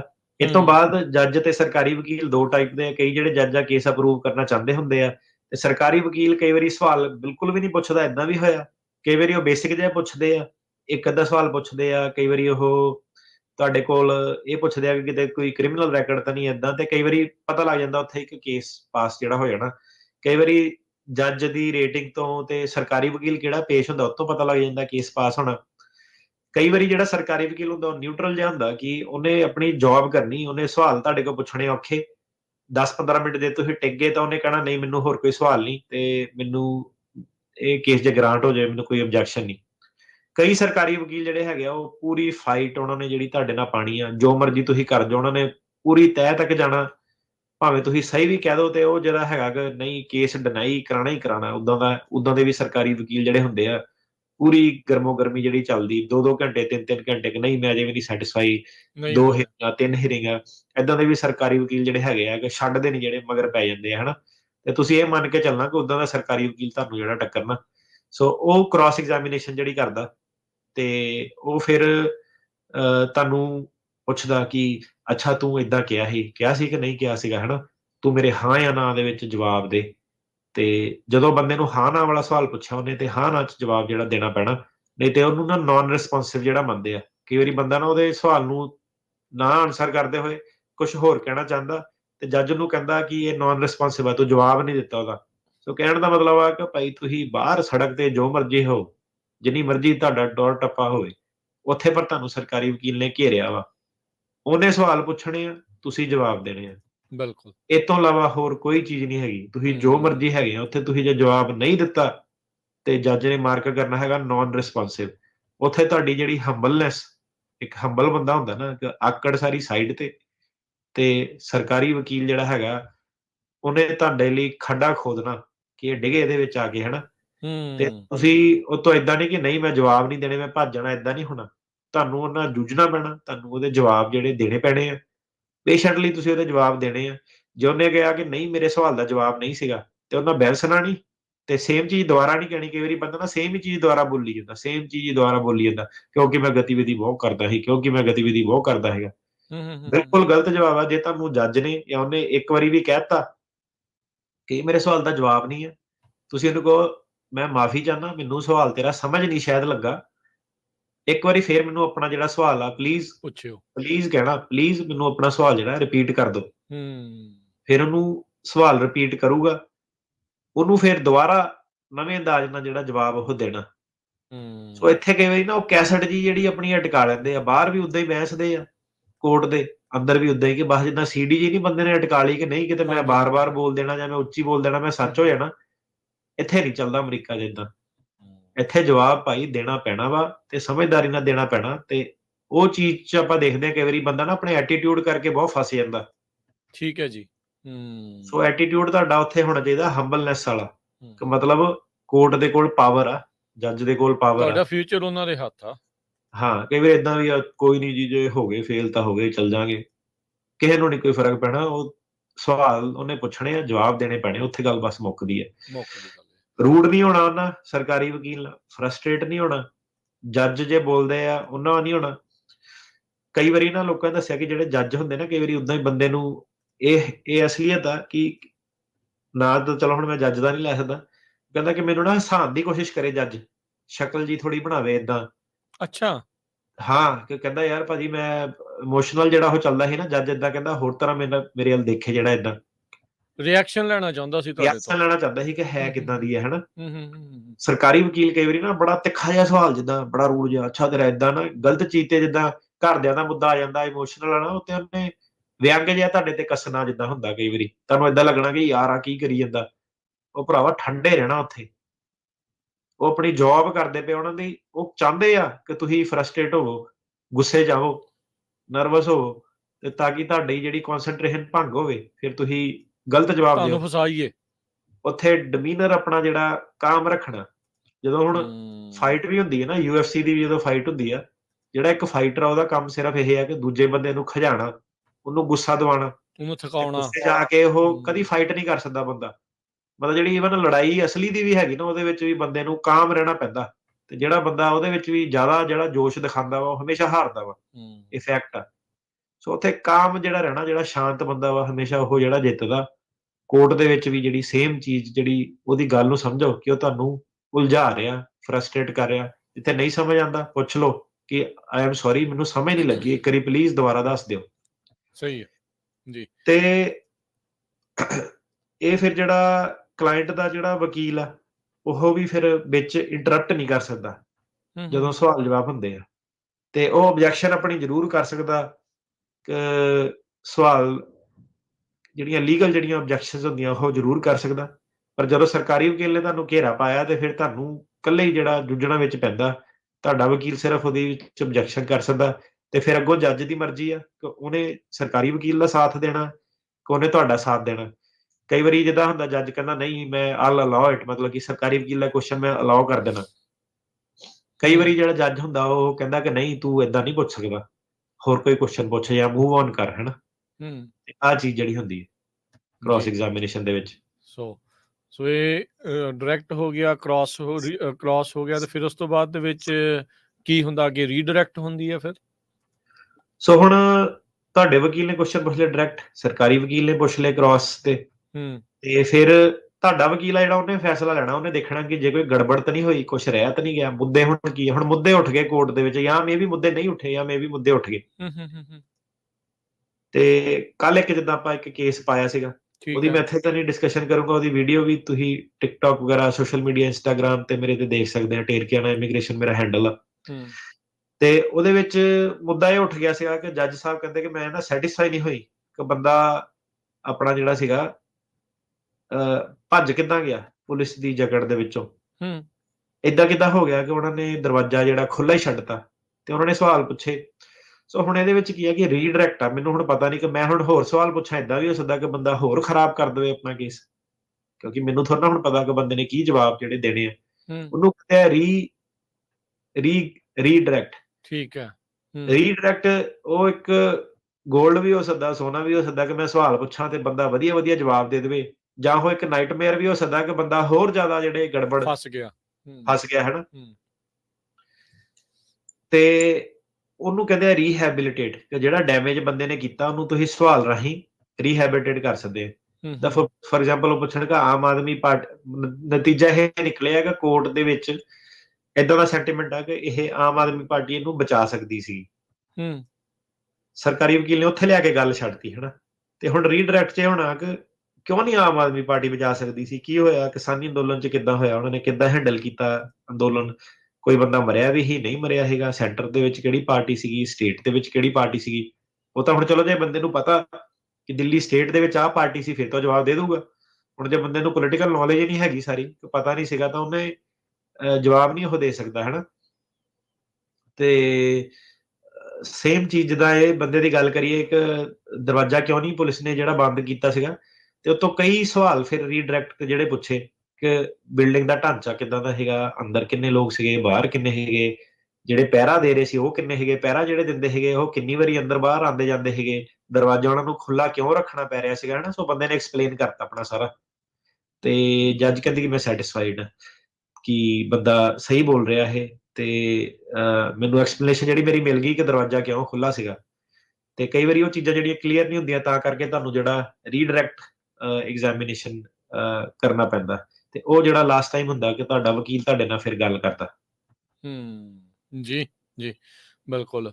ਸੋ ਇਹ ਸਾਰਾ ਕੁਝ ਹੁਣ ਵਾਪਰ ਗਿਆ ਆ। ਸੋ ਵਿਟਨੈਸ ਇਹ ਫਿਰ ਟਰਾਇਲ ਕਨਕਲੂਡ ਹੋ ਜਾਂਦਾ ਇੱਥੇ, ਸਾਰੀਆਂ ਚੀਜ਼ਾਂ ਹੋਣ ਤੋਂ ਬਾਅਦ? ਇਹ ਟਰਾਇਲ ਤੋਂ ਬਾਅਦ ਹੁਣ ਕਈ ਵਾਰੀ ਲੀਗਲ ਮੁੱਦੇ ਰਹਿ ਜਾਂਦੇ। ਹੁਣ ਫੈਕਚੁਅਲ ਜਿਹੜੀ ਟੈਸਟਮਨੀ ਉਹ ਕੰਪਲੀਟ ਹੋ ਗਈ ਕਿ ਬੰਦੇ ਨੇ ਜੋ ਕਹਿਣਾ ਸੀ ਕਹਿਤਾ, ਜੋ ਤੋਂ ਸਵਾਲ ਪੁੱਛਣੇ ਸੀ ਪੁੱਛ ਲਿਆ। ਹੁਣ ਸਾਡੇ ਕੋਲ ਲਿਖਤੀ ਰੂਪ 'ਚ ਵੀ ਬਿਆਨ ਆ ਗਏ ਆ, ਬੰਦੇ ਦੀ ਗਵਾਹੀ ਵੀ ਆ ਗਈ ਆ, ਬੰਦੇ ਦੇ ਵਕੀਲ ਦੇ ਕੁਐਸਚਨ ਵੀ ਆ ਗਏ, ਸਰਕਾਰੀ ਵਕੀਲ ਨੇ ਜੋ ਪੁੱਛਿਆ ਸੀ ਉਹ ਵੀ ਕੁਐਸਚਨ ਆ ਗਏ, ਜਿਹੜੇ ਵਕੀਲ ਨੇ ਰੀਡਾਇਰੈਕਟ ਕੀਤਾ ਉਹ ਵੀ ਆ ਗਿਆ। ਸੋ ਡਾਇਰੈਕਟ, ਕ੍ਰਾਸ ਤੇ ਰੀਡਾਇਰੈਕਟ ਕੰਪਲੀਟ ਹੋ ਗਏ। ਸੋ ਇਸ ਤੋਂ ਬਾਅਦ ਕਈ ਵਾਰੀ ਨਾ ਲੀਗਲ ਆਰਗੂਮੈਂਟ ਫਿਰ ਰਹਿ ਜਾਂਦੀਆਂ, ਕੇਸ ਦੇ ਮੁੱਦੇ, ਬਰਡਨ ਕਿੱਥੇ ਆ, ਲੀਗਲ ਆਰਗੂਮੈਂਟ ਜਿਹਨੂੰ ਕਹਿੰਦੇ, ਜਿਹੜਾ ਆਪਾਂ ਕੇਸ ਲਾਅ ਦੀ ਬਹਿਸ ਕਰਦੇ ਉਹਨੂੰ ਕਹਿੰਦੇ ਕਲੋਜ਼ਿੰਗ ਆਰਗੂਮੈਂਟ, ਕਿ ਤੁਸੀਂ ਆਪਣੀ ਕਲੋਜ਼ਿੰਗ ਦਿੰਦੇ ਆ, ਜੱਜ ਫਿਰ ਆਪਣਾ ਦੱਸਦਾ ਕਿ ਮੈਨੂੰ ਆਹ ਚੀਜ਼ ਸਮਝ ਨਹੀਂ ਆਈ, ਤੇਰਾ ਕੀ ਵਿਚਾਰ ਆ, ਸਰਕਾਰੀ ਵਕੀਲ ਦਾ ਕੀ ਵਿਚਾਰ ਆ। ਸੋ ਬੈਕ ਐਂਡ ਫੋਰਥ ਕਈ ਵਾਰੀ ਚੱਲਦਾ, ਕਈ ਵਾਰੀ ਤਾਂ 5 ਮਿੰਟਾਂ 'ਚ ਹੀ ਕਲੋਜ਼ਿੰਗ ਹੋ ਜਾਂਦੀ ਹੈ, ਕਈ ਵਾਰੀ ਅੱਧੇ ਘੰਟੇ ਵੀ ਜਿਹੜੀ ਕਲੋਜ਼ਿੰਗ ਉਹ ਚੱਲਦੀ ਰਹਿੰਦੀ, ਕਿ ਮੁੱਦਾ ਕਈ ਵਾਰੀ ਜਿਹੜਾ ਟੈਕਨੀਕੈਲਿਟੀ ਤੇ ਜਿਹੜਾ ਅੜ ਜਾਂਦਾ, ਕਿ ਬਰਡਨ ਆਫ ਪ੍ਰੂਫ ਕੀ ਸੀਗਾ, ਸਟੈਂਡਰਡ ਜਿਹੜਾ ਕੀ ਸੀਗਾ, ਸਿੰਘ ਵਰਸਸ ਬਿਟਕਰ ਲੱਗਦਾ, ਸਿੰਘ ਵਰਸਸ ਗਾਰਲੈਂਡ ਲੱਗਦਾ, Singh versus Sharma versus Garland ਲੱਗਦਾ, ਕਿਹੜਾ ਵਾਲਾ ਜਿਹੜੇ ਕੇਸ ਲਾਅ ਕੰਟਰੋਲਿੰਗ ਆ, ਕਿਉਂ ਜਿਹੜਾ ਸਰਕਾਰ ਨੇ ਆਪਣੀ ਜ਼ਿੰਮੇਵਾਰੀ ਨਿਭਾਈ ਜਾਂ ਨਹੀਂ ਨਿਭਾਈ। ਸੋ ਬੈਕ ਐਂਡ ਫੋਰਥ ਤੇ ਉਹ ਡਿਫਰੈਂਟ ਸਰਕਿਟ 'ਚ ਜਿਹੜਾ ਕੇਸ ਲਾਅ ਉਹ ਵੀ ਜਿਹੜਾ ਡਿਫਰੈਂਟ ਹੋ ਜਾਂਦਾ, ਤੇ ਜੱਜ ਜਿਹੜਾ ਕਲੋਜ਼ਿੰਗ ਫਿਰ ਤੁਹਾਡੀ ਆਰਗੂਮੈਂਟ ਸੁਣਦਾ, ਕਈ ਵਾਰੀ ਜੱਜ ਉੱਥੇ ਡਿਸੀਜਨ ਦੇ ਦਿੰਦਾ, ਤੇ ਕਈ ਵਾਰੀ ਜੱਜ ਸਾਹਿਬ ਕਹਿੰਦੇ ਕਿ ਨਹੀਂ, ਮੈਂ ਰਿਟਨ ਡਿਸੀਜਨ ਦੇਣਾ, ਅੱਜ ਨਹੀਂ ਮੈਂ ਫੈਸਲਾ ਦੇ ਸਕਦਾ, ਬਾਅਦ 'ਚ ਜਿਹੜਾ ਫੈਸਲਾ ਉਹ ਦਿੱਤਾ ਜਾਊਗਾ। ਠੀਕ ਹੈ ਜੀ। ਤੇ ਕਈ ਵਾਰੀ ਰਿਟਨ ਦੇ ਵਿੱਚ ਡਿਸੀਜਨ ਆਉਂਦਾ, ਤੇ ਕਈ ਵਾਰੀ ਮਲਟੀਪਲ ਹੀਅਰਿੰਗ ਵੀ ਲੋਕਾਂ ਦੀਆਂ ਪੈ ਜਾਂਦੀਆਂ, ਮੁੱਦੇ 'ਚੋਂ ਹੋਰ ਮੁੱਦੇ ਜਿਹੜੇ ਨਿਕਲ ਜਾਂਦੇ ਆ, ਤੇ ਏਦਾਂ ਵੀ ਕਈ ਵਾਰੀ ਹੋ ਜਾਂਦਾ। ਜੀ ਜੀ, ਸੋ ਬਿਲਕੁਲ। ਸੋ ਅੱਜ ਆਪਾਂ ਗੱਲਬਾਤ ਕੀਤੀ ਹੈ ਕੋਰਟ ਰੂਮ ਦੇ ਵਿੱਚ ਕੀ ਕੁਛ ਚੱਲਦਾ, ਕੀ ਕੁਛ ਜਿਹੜਾ ਉਹ ਹੁੰਦਾ ਆ, ਤੇ ਹੁਣ ਆਪਾਂ ਟਰਾਈ ਕਰਦੇ ਹਾਂ ਜਿਹੜੀਆਂ ਕਾਲਸ ਲੈਣ ਦੇ ਲਈ। ਕਾਲਰਸ ਆਪਣੇ ਨਾਲ ਜੁੜੇ ਹੋਏ ਆ, ਸੋ ਆਪਾਂ ਕਾਲਸ ਲੈਂਦੇ ਹਾਂ। ਜਿੰਨਾ ਕੋਈ ਸਮਾਂ ਅਟਾਰਨੀ ਟਿਰਕੈਣਾ ਜੀ ਲਾ ਸਕਦੇ, ਆਪਾਂ ਉਹਨਾਂ ਦੇ ਨਾਲ ਟਰਾਈ ਕਰਦੇ ਹਾਂ ਅਗਲੇ 20-25 ਮਿੰਟ ਜਿਹੜੀ ਉਹ ਗੱਲਬਾਤ ਕਰਕੇ, ਤੇ ਤੁਹਾਡੀਆਂ ਕਾਲਸ ਲੈਣੇ ਟਰਾਈ ਕਰਿਓ ਵੀ ਆਪਣੇ ਜਿਹੜੇ ਕੁਐਸਚਨਸ ਆ ਉਹ ਸ਼ਾਰਟ ਰੱਖਣ ਦੀ ਕੋਸ਼ਿਸ਼ ਕਰਿਓ, ਤਾਂ ਜੋ ਆਪਾਂ ਵੱਧ ਤੋਂ ਵੱਧ ਕਾਲਸ ਜਿਹੜੀਆਂ ਉਹ ਲੈ ਸਕੀਏ। ਤੇ ਕਾਲ ਕਰਨ ਦੇ ਲਈ ਨੰਬਰ 408-272 5200 4082725200।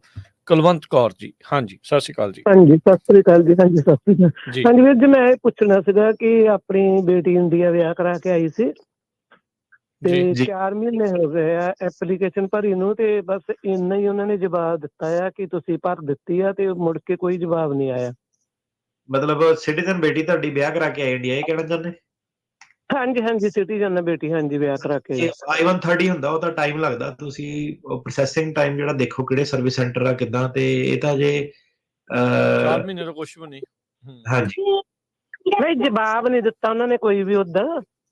ਨਹੀਂ, ਅਜੇ ਤਾਂ ਟਾਈਮ ਲੱਗਣਾ ਜੀ, 4 ਮਹੀਨੇ ਦਾ ਕੁਛ ਨਹੀਂ, 1.5-2 ਸਾਲ ਦਾ ਪ੍ਰੋਸੈਸ ਹੈ ਇਹ ਸਾਰਾ।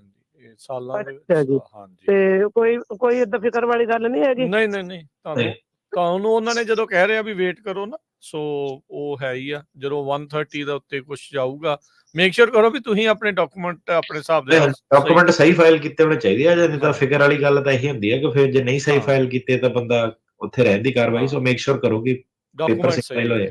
ਜੀ ਨਰਿੰਦਰ ਜੀ, ਹਾਂਜੀ ਸਤਿ ਸ਼੍ਰੀ ਅਕਾਲ ਜੀ। ਸਤਿ ਸ਼੍ਰੀ ਅਕਾਲ ਜੀ। ਹਾਂਜੀ ਹਾਂਜੀ ਭਾਜੀ, ਮੇਰਾ ਕੁਐਸਚਨ ਸੀਗਾ ਕਿ ਮੈਂ ਆਪਣੇ 2021 ਵਿੱਚ ਮਦਰ ਉਹਨਾਂ ਦਾ ਵੀ ਕੀਤਾ ਸੀਗਾ, ਮੈਂ ਸਿਟੀਜ਼ਨ ਹਾਂ, ਤੇ ਉਹਨਾਂ ਦੀ ਇੰਟਰਵਿਊ ਆ ਗਈ। ਮੈਂ ਆਪਣੇ ਬ੍ਰਦਰ ਦਾ ਵੀ ਕੀਤਾ ਸੀ, ਉਹ ਮੇਰੇ ਤੋਂ ਛੋਟਾ ਆ ਇੰਡੀਆ, ਤੇ ਉਹਦੀ NVC ਦੇ ਕੋਲ ਭਾਜੀ ਚਲ ਗਈ ਹੋਈ ਆ, ਤੇ ਜਦੋਂ ਉੱਥੇ ਆਪਾਂ ਫੀਸ ਵਗੈਰਾ ਪੇ ਕਰਨ ਲੱਗਦੇ ਉਹ ਕਹਿੰਦੇ ਹਜੇ ਐਲੀਜੀਬਲ ਨਹੀਂ ਹੈਗਾ, ਉੱਥੇ ਆਂਦਾ ਪਿਆ। ਭਾਜੀ ਜਿਹੜੇ ਭਰਾ ਭੈਣ ਵਾਲੇ ਕੇਸ ਆ ਨਾ 2005 ਦੇ ਚੱਲਦੇ ਆ, ਸੋ ਉਹਦੀ ਤੁਹਾਨੂੰ ਵੇਟ ਕਰਨੀ ਪੈਣੀ ਆ, ਉਹਦਾ ਨਹੀਂ ਅਜੇ ਕੁਝ ਬਣਨਾ। ਅੱਛਾ, ਪਰ ਕੇਸ ਚੱਲ ਜਾਂਦਾ NVC ਦੇ ਕੋਲ ਉੱਥੇ? ਕੇਸ ਤਾਂ ਹਾਂਜੀ NVC ਨੇ ਕਰਨਾ, ਪਰ ਨੰਬਰ ਨਹੀਂ ਵੀਜ਼ਾ ਅਵੇਲੇਬਲ ਉਹਦਾ, 2005 ਦੇ ਚੱਲਦੇ ਆ, ਉਹ ਤਾਂ ਕਰੰਟ ਨਹੀਂ ਆ ਨਾ, ਉਹ ਫਿਰ ਉਹਦੀ ਉਹ ਕੈਟਾਗਰੀ ਕਰੰਟ ਨਹੀਂ ਆ ਉਹਦੀ। ਠੀਕ ਹੈ। ਤੇ ਇੱਕ ਹੋਰ ਕੁਐਸਚਨ ਸੀ ਭਾਜੀ, ਉਹਦੀ ਮੈਰਿਜ ਹੋ ਗਈ ਆ, ਤੇ ਉਹਦਾ ਜਿੱਦਾਂ ਕੇਸ ਉੱਥੇ ਚੱਲ ਗਿਆ ਤਾਂ ਆਪਾਂ ਅਪਡੇਟ ਕਰ ਸਕਦੇ ਹਾਂ ਹੁਣ ਵੀ? ਹਾਂਜੀ ਕਰ ਸਕਦੇ ਆ ਅਪਡੇਟ ਤੁਸੀਂ, ਪਰ ਉਹ ਭਾਜੀ ਕੋਈ ਫਾਇਦਾ ਨਹੀਂ ਉਹਦਾ ਇਸ ਵੇਲੇ, ਕਿਉਂਕਿ ਮੈਰਿਜ ਤਾਂ ਇਦਾਂ ਕਿ 15 ਸਾਲ ਬਾਅਦ ਉਦੋਂ ਮੈਟਰ ਕਰਦਾ ਕਿ ਉਹਦੀ ਘਰ ਵਾਲੀ ਕਿਹੜੀ ਹੈ ਹਨਾ। ਅੱਜ ਇਹ ਆ, ਹੁਣ ਉਹਦਾ ਪਤਾ ਨਹੀਂ ਨਾ, ਕਿਸੇ ਦਾ ਡਿਵੋਰਸ ਹੋ ਗਿਆ, ਕਿਸੇ ਦੀ ਦੁਬਾਰਾ ਮੈਰਿਜ ਹੋ ਗਈ, ਤੇ ਤੁਹਾਡੇ ਭਰਾ ਦੀ ਪਟੀਸ਼ਨ ਆ ਉਦੋਂ ਜਿਹੜੀ ਵੀ ਉਹਦੀ ਸਪਾਊਸ ਆ ਉਸ ਮੌਕੇ ਤੇ ਉਹ ਐਡ ਹੋ ਜੂਗੀ ਜੀ, ਉਹ ਜਦੋਂ ਮੌਕਾ ਆਇਆ ਉਦੋਂ ਕਰ ਲਿਓ ਜੀ। ਬਲਜਿੰਦਰ ਕੌਰ, ਹਾਂਜੀ ਵੀਰੇ, ਬਹੁਤ ਬਹੁਤ ਪਹਿਲਾਂ ਤਾਂ ਤੁਹਾਡਾ ਧੰਨਵਾਦ, ਪ੍ਰਮਾਤਮਾ ਤੁਹਾਡੀਆਂ ਲੰਬੀਆਂ ਉਮਰਾਂ ਬਖਸ਼ੇ। ਤੇ ਮੈਂ ਨਾ ਵੀਰ ਜੀ ਨੂੰ ਪੁੱਛਣਾ ਸੀਗਾ ਵੀ ਮੈਂ ਵਕੀਲ ਬਦਲ ਕੇ ਇਹਨਾਂ ਕੋਲ ਆਈ ਸੀਗੀ, ਮੈਂ ਓਰੀਗਨ ਸਟੇਟ 'ਚ ਰਹਿੰਦੀ ਹਾਂ, ਤੇ ਮੇਰੇ ਨਾਲ ਵੀ ਨਾ ਇਹਨਾਂ ਦੇ ਕਜ਼ਨ ਵਾਂਗੂ ਹੈਪਨ ਹੋ ਗਿਆ, ਮੇਰੇ ਬੇਟੇ ਦਾ ਵੀ ਉਸ ਤਰ੍ਹਾਂ। ਤੇ ਮੈਂ ਨਾ ਇਹਨਾਂ ਦੇ ਆਫਿਸ ਵਾਲਿਆਂ ਨਾਲ ਬਹੁਤ ਵਾਰ ਮੇਲ ਵੀ ਕੀਤੀ ਹੈ, ਮੇਰਾ ਕੇਸ ਆਲਰੇਡੀ 1.5 ਸਾਲ ਤੋਂ ਲਾਇਆ ਹੋਇਆ, ਤੇ ਮੈਂ ਡੇਟ ਅੱਗੇ ਕਰਨ ਵਾਸਤੇ ਇਹਨਾਂ ਦੇ ਕੇਸ ਲਾਇਆ ਸੀਗਾ ਨਾ, ਤੇ ਮੈਂ ਇਹਨਾਂ ਦੇ ਆਫਿਸ ਵਾਲਿਆਂ ਨਾਲ ਬਹੁਤ ਜ਼ਿਆਦਾ ਕੰਟੈਕਟ ਕਰਦੀ ਹਾਂ, ਮੇਲ ਵੀ ਕਰਦੀ ਹਾਂ, ਪਰ ਪਤਾ ਨਹੀਂ ਕੀ ਕਾਰਨ ਹੈ, ਉਹ ਮੈਨੂੰ ਨਾ ਆਨਸਰ ਹੀ ਨਹੀਂ ਦੇ ਰਹੇ ਹੈਗੇ ਕੁਛ ਵੀ। ਤੇ ਵੀਰ ਜੀ ਪਲੀਜ਼, ਮੈਂ ਤੁਹਾਡੇ ਨਾਲ ਵੀ ਗੱਲ ਕਰਨਾ ਚਾਹੁੰਦੀ, ਮੈਨੂੰ ਦੱਸੋ ਮੈਂ ਕੀ ਕਰਾਂ। ਤੁਸੀਂ ਮੈਨੂੰ ਆਪਣਾ ਤੁਸੀਂ ਕੀ ਮੋਸ਼ਨ ਟੂ ਐਡਵਾਂਸ ਕਰਨਾ ਚਾਹੁੰਦੇ ਆ ਓਰੀਗਨ ਦੇ ਵਿੱਚ? ਹਾਂਜੀ ਹਾਂਜੀ, ਉਹਨੂੰ ਵੀ 8 ਮਹੀਨੇ ਹੋ ਗਏ ਆ, ਤੇ ਮੈਂ ਇੱਕ ਮੇਰੇ ਤਾਂ ਵੀ ਹੈ ਕਿ ਬਹੁਤ ਜਿਹੜਾ ਨਾ ਅਰਜ਼ੀਆਂ ਓਰੀਗਨ ਵਾਲਾ ਵਾ ਉੱਥੇ ਕੇਸ ਪਾਸ ਨਹੀਂ ਹੁੰਦੇ ਪਹਿਲੀ ਗੱਲ। ਹਾਂਜੀ ਜਿਹੜੇ ਪੰਜਾਬੀ ਵਾਲੇ ਕੇਸ ਆ ਹਨਾ, ਉਹਦਾ ਰੀਜ਼ਨ ਇਹ ਹੈ ਕਿ ਉਹਨਾਂ ਨੇ ਨਾ ਕਾਫੀ ਉੱਥੇ ਜਿਹੜੀ ਮਤਲਬ ਜਿੰਨੇ ਵੀ ਹੁਣ ਕੇਸ ਜਿਹੜੇ ਹੈਗੇ ਆ ਉਹਨੂੰ ਆਰਕੇਕੇ ਜਿਹੜਾ ਕਿ ਫਰਾਡ ਕੇਸ ਆ, ਸਿਮਿਲੈਰਿਟੀ ਆਫ ਫੈਕਟ ਪੈਟਰਨ, ਮੈਨੂੰ ਹੁਣ ਹਾਂਜੀ ਪਤਾ ਨਹੀਂ ਤੁਹਾਡਾ ਕੇਸ ਜਿਹੜਾ ਕੀ ਆ, ਪਰ ਜੇ ਤੁਸੀਂ ਬੋਟਮ ਲਾਈਨ ਇਹ ਹੈ ਕਿ ਤੁਸੀਂ ਉਹਨੂੰ ਜੇ ਫਾਸਟ ਕਰਨਾ ਚਾਹੁੰਦੇ ਆ ਤਾਂ ਮੈਨੂੰ ਆਪਣਾ ਨਾਮ ਦੱਸ ਦਿਓ ਤੇ ਲਾਸਟ 3 ਡਿਜਿਟ ਦੱਸ ਦਿਓ ਏਲੀਅਨ ਨੰਬਰ ਦੇ। ਹਾਂਜੀ ਮੇਰਾ ਨਾਮ ਬਲਜਿੰਦਰ ਕੌਰ ਆ ਤੇ ਸਿਰਫ 3 ਮੇਰਾ ਡਿਜਿਟ ਦੱਸਿਓ। ਲਾਸਟ 3 ਡਿਜਿਟ ਹੈਗੇ 712 712। ਜੀ ਉਹ ਤੁਹਾਨੂੰ ਨੈਕਸਟ ਵੀਕ ਕੰਟੈਕਟ ਕਰਦੇ ਆ। ਹਾਂਜੀ ਪਲੀਜ਼ ਮੈਨੂੰ ਤੁਸੀਂ ਆਪ ਕਾਲ ਕਰਿਓ, ਮੈਂ ਬਹੁਤ ਪ੍ਰੋਬਲਮ 'ਚ ਆ ਇਸ ਟਾਈਮ ਨਾ। ਮੇਰਾ ਸਟਾਫ ਪਹਿਲਾਂ ਕੰਟੈਕਟ ਕਰਦਾ, ਦੇਖਦੇ ਆ ਆਪਾਂ ਕੀ ਕਰਨਾ ਤੇ ਫਿਰ ਉਹਦੇ ਹਿਸਾਬ ਨਾਲ ਫਿਰ ਆਪਾਂ ਕਾਰਵਾਈ ਅੱਗੇ ਤੁਰਦੇ ਆ। ਮੰਡੇ ਨੂੰ ਤੁਹਾਨੂੰ ਆਪਾਂ ਕਾਲ ਕਰਦੇ ਆ। ਠੀਕ ਹੈ ਜੀ, ਥੈਂਕ ਯੂ ਜੀ। ਬਿੰਦਰ ਜੀ ਸਤਿ ਸ਼੍ਰੀ ਅਕਾਲ। ਹੈਲੋ, ਸਤਿ ਸ਼੍ਰੀ ਅਕਾਲ ਭਾਜੀ। ਸਤਿ ਸ਼੍ਰੀ ਅਕਾਲ ਜੀ। ਭਾਜੀ ਮੈਂ ਨਾ ਟਰਕੀਆਣਾ ਸਾਹਿਬ ਦਾ ਧੰਨਵਾਦ ਕਰਦਾ, ਪਹਿਲੀ ਵਾਰੀ ਪ੍ਰੋਗਰਾਮ ਸੁਣ ਰਿਹਾ, ਬਹੁਤ ਵਧੀਆ ਇਹਨਾਂ ਨੇ ਕੁਐਸਚਨ ਆਨਸਰ ਦਿੱਤੇ ਆ। ਤੇ ਮੇਰੇ ਹਿਸਾਬ ਨਾਲ ਨਾ ਜਿੰਨੇ ਮੁੰਡਿਆਂ ਦੇ ਕੇਸ ਇਹਨਾਂ ਕੋਲੇ ਆਉਂਦੇ ਆ, ਜਿੱਦਾਂ ਵਕੀਲ ਨੂੰ ਇਮਾਨਦਾਰ ਰਹਿਣਾ ਚਾਹੀਦਾ। ਇੱਥੇ ਬੇਰੀਏ ਦੇ ਵਿੱਚ ਹਰੇਕ ਬੰਦੇ ਦਾ ਕੋਈ ਨਾ ਕੋਈ ਰਿਸ਼ਤੇਦਾਰ ਹੈਗਾ ਤੇ ਤੁਸੀਂ ਨਾ ਉਹਨਾਂ ਨੂੰ ਸੱਦ ਕੇ ਇੱਕ ਦਿਨ ਕਲਾਸ ਲਵਾ ਸਕਦੇ ਜੇ। ਜਿੰਨੀਆਂ ਸਟਾਰਟਿੰਗ 'ਚ ਟਰਕੀਆਣਾ ਸਾਹਿਬ ਨੇ ਗੱਲਾਂ ਦੱਸੀਆਂ ਬਹੁਤ ਨੌਲੇਜੇਬਲ ਗੱਲਾਂ ਵਾ, ਕਿਉਂਕਿ ਜਿਹੜੀ ਨਵੀਂ ਜਨਰੇਸ਼ਨ ਆ ਰਹੀ ਉਹਨਾਂ ਨੂੰ ਇਹਨਾਂ ਗੱਲਾਂ ਦਾ ਪਤਾ ਨਹੀਂ, ਕਿੱਦਾਂ ਡਰੈਸ ਪਾਉਣੀ ਆ, ਕਿੱਦਾਂ ਬਹਿਣਾ, ਕਿੱਦਾਂ ਜਵਾਬ ਦੇਣਾ। 1-2 ਦਿਨ ਪਹਿਲਾਂ ਜਦੋਂ ਵੀ ਤਰੀਕ ਆਉਂਦੀ ਆ ਕਿਸੇ ਬੱਚੇ ਦੀ, ਉਹਨਾਂ ਦੀ ਕਲਾਸ ਲਾ ਸਕਦੇ ਆ ਇਹ ਇਕੱਠਿਆਂ ਕਰਕੇ, ਜਿਨ੍ਹਾਂ ਦੀ ਆਉਣ ਵਾਲੀ ਆ ਜੀ ਉਹਨਾਂ ਦੀ ਜਿਨ੍ਹਾਂ ਦਾ ਕੇਸ ਉਹਨਾਂ ਦੇ ਕੋਲ ਹੁੰਦਾ ਉਹ ਲਾਉਂਦੇ। ਉਹਦੇ ਵਿੱਚ ਦੱਸਣਾ ਚਾਹੀਦਾ, ਉਹਦੇ ਵਿੱਚ ਵੀ ਇਸ ਤਰ੍ਹਾਂ ਮੈਨਰਜ਼ ਚਾਹੀਦੇ ਆ। ਨਵੀਂ ਜਨਰੇਸ਼ਨ ਨੂੰ ਇਹ ਥੋੜਾ ਜਿਹਾ ਮਤਲਬ ਦੱਸਣਾ ਚਾਹੀਦਾ। ਏਦਾਂ ਤੁਹਾਡਾ ਕੁਐਸਚਨ ਵੀ ਹੈ ਬਿੰਦਰ ਜੀ ਕੋਈ? ਹਾਂਜੀ ਤੁਹਾਡਾ ਕੁਐਸਚਨ ਵੀ ਹੈਗਾ ਕੋਈ? ਕੁਐਸਚਨ ਇਹ ਆ ਵੀ ਇੱਕ ਨਾ ਸਾਡਾ ਆਪਣਾ ਹੀ ਆ ਜਿਵੇਂ ਬ੍ਰਦਰ 92 ਦਾ ਉਹਦਾ ਕੇਸ ਆ ਤੇ ਉਹ ਅਜੇ ਤੱਕ ਮਤਲਬ ਉਹਦਾ ਰੀਨਿਊ ਹੋਈ ਜਾਂਦਾ, ਕੇਸ ਪਾਸ ਨਹੀਂ ਹੋਇਆ, ਤੇ ਉਹਦਾ ਕੁਝ ਕਰ ਸਕਦੇ ਆ ਜੀ? ਤੁਸੀਂ ਕਿਹਾ 92 ਦਾ ਹੈਗਾ? ਹਾਂਜੀ 92 ਦਾ ਕੇਸ ਹੈ। ਕੀ ਰੀਨਿਊ ਹੋ ਰਿਹਾ? ਮੈਨੂੰ ਕੇਸ ਸਮਝ ਨਹੀਂ ਲੱਗਿਆ ਕਿ ਕੀ ਚੀਜ਼ ਰੀਨਿਊ ਹੋ ਰਹੀ ਹੈ ਜੀ। ਅਸਾਈਲਮ ਕਾਰਡ ਤਰੀਕ ਪਈ ਜਾਂਦੀ ਆ, ਤਰੀਕ ਪਈ ਜਾਂਦੀ ਆ, ਨਾ ਕਰੀ ਜਾਂਦੇ ਆ ਤੇ ਉਹ ਬਾਰ-ਬਾਰ ਕਰ ਰਹੇ ਆ, ਇਦਾਂ ਹੋ ਰਿਹਾ? ਤਰੀਕ ਹੀ ਪਈ ਜਾ ਰਹੀ ਆ ਤੇ ਆਪਣਾ ਵਰਕ ਪਰਮਿਟ ਆਉਂਦਾ ਰਿਹਾ ਵਾ ਤੇ ਅਜੇ ਤਾਂ ਕਿਸੇ ਬੰਨੇ ਨਹੀਂ ਲੱਗਾ ਉਹ। ਭਾਜੀ ਇਹ ਤਾਂ ਕੇਸ ਖੁਲਾ ਕੇ ਦੇਖਣਾ ਪੈਣਾ। ਸਵਾਲ ਵੀ ਮੈਨੂੰ ਹੁਣ ਪਤਾ ਨਹੀਂ ਕੇਸ ਵੀ ਕੀ ਆ, ਤੇ ਤੁਸੀਂ ਸਾਡੇ ਆਫਿਸ ਸੰਪਰਕ ਕਰੋ ਜੀ। 4159090503 ਇਹਨਾਂ ਦੇ ਆਫਿਸ ਨੂੰ ਕੰਟੈਕਟ ਕਰੋ।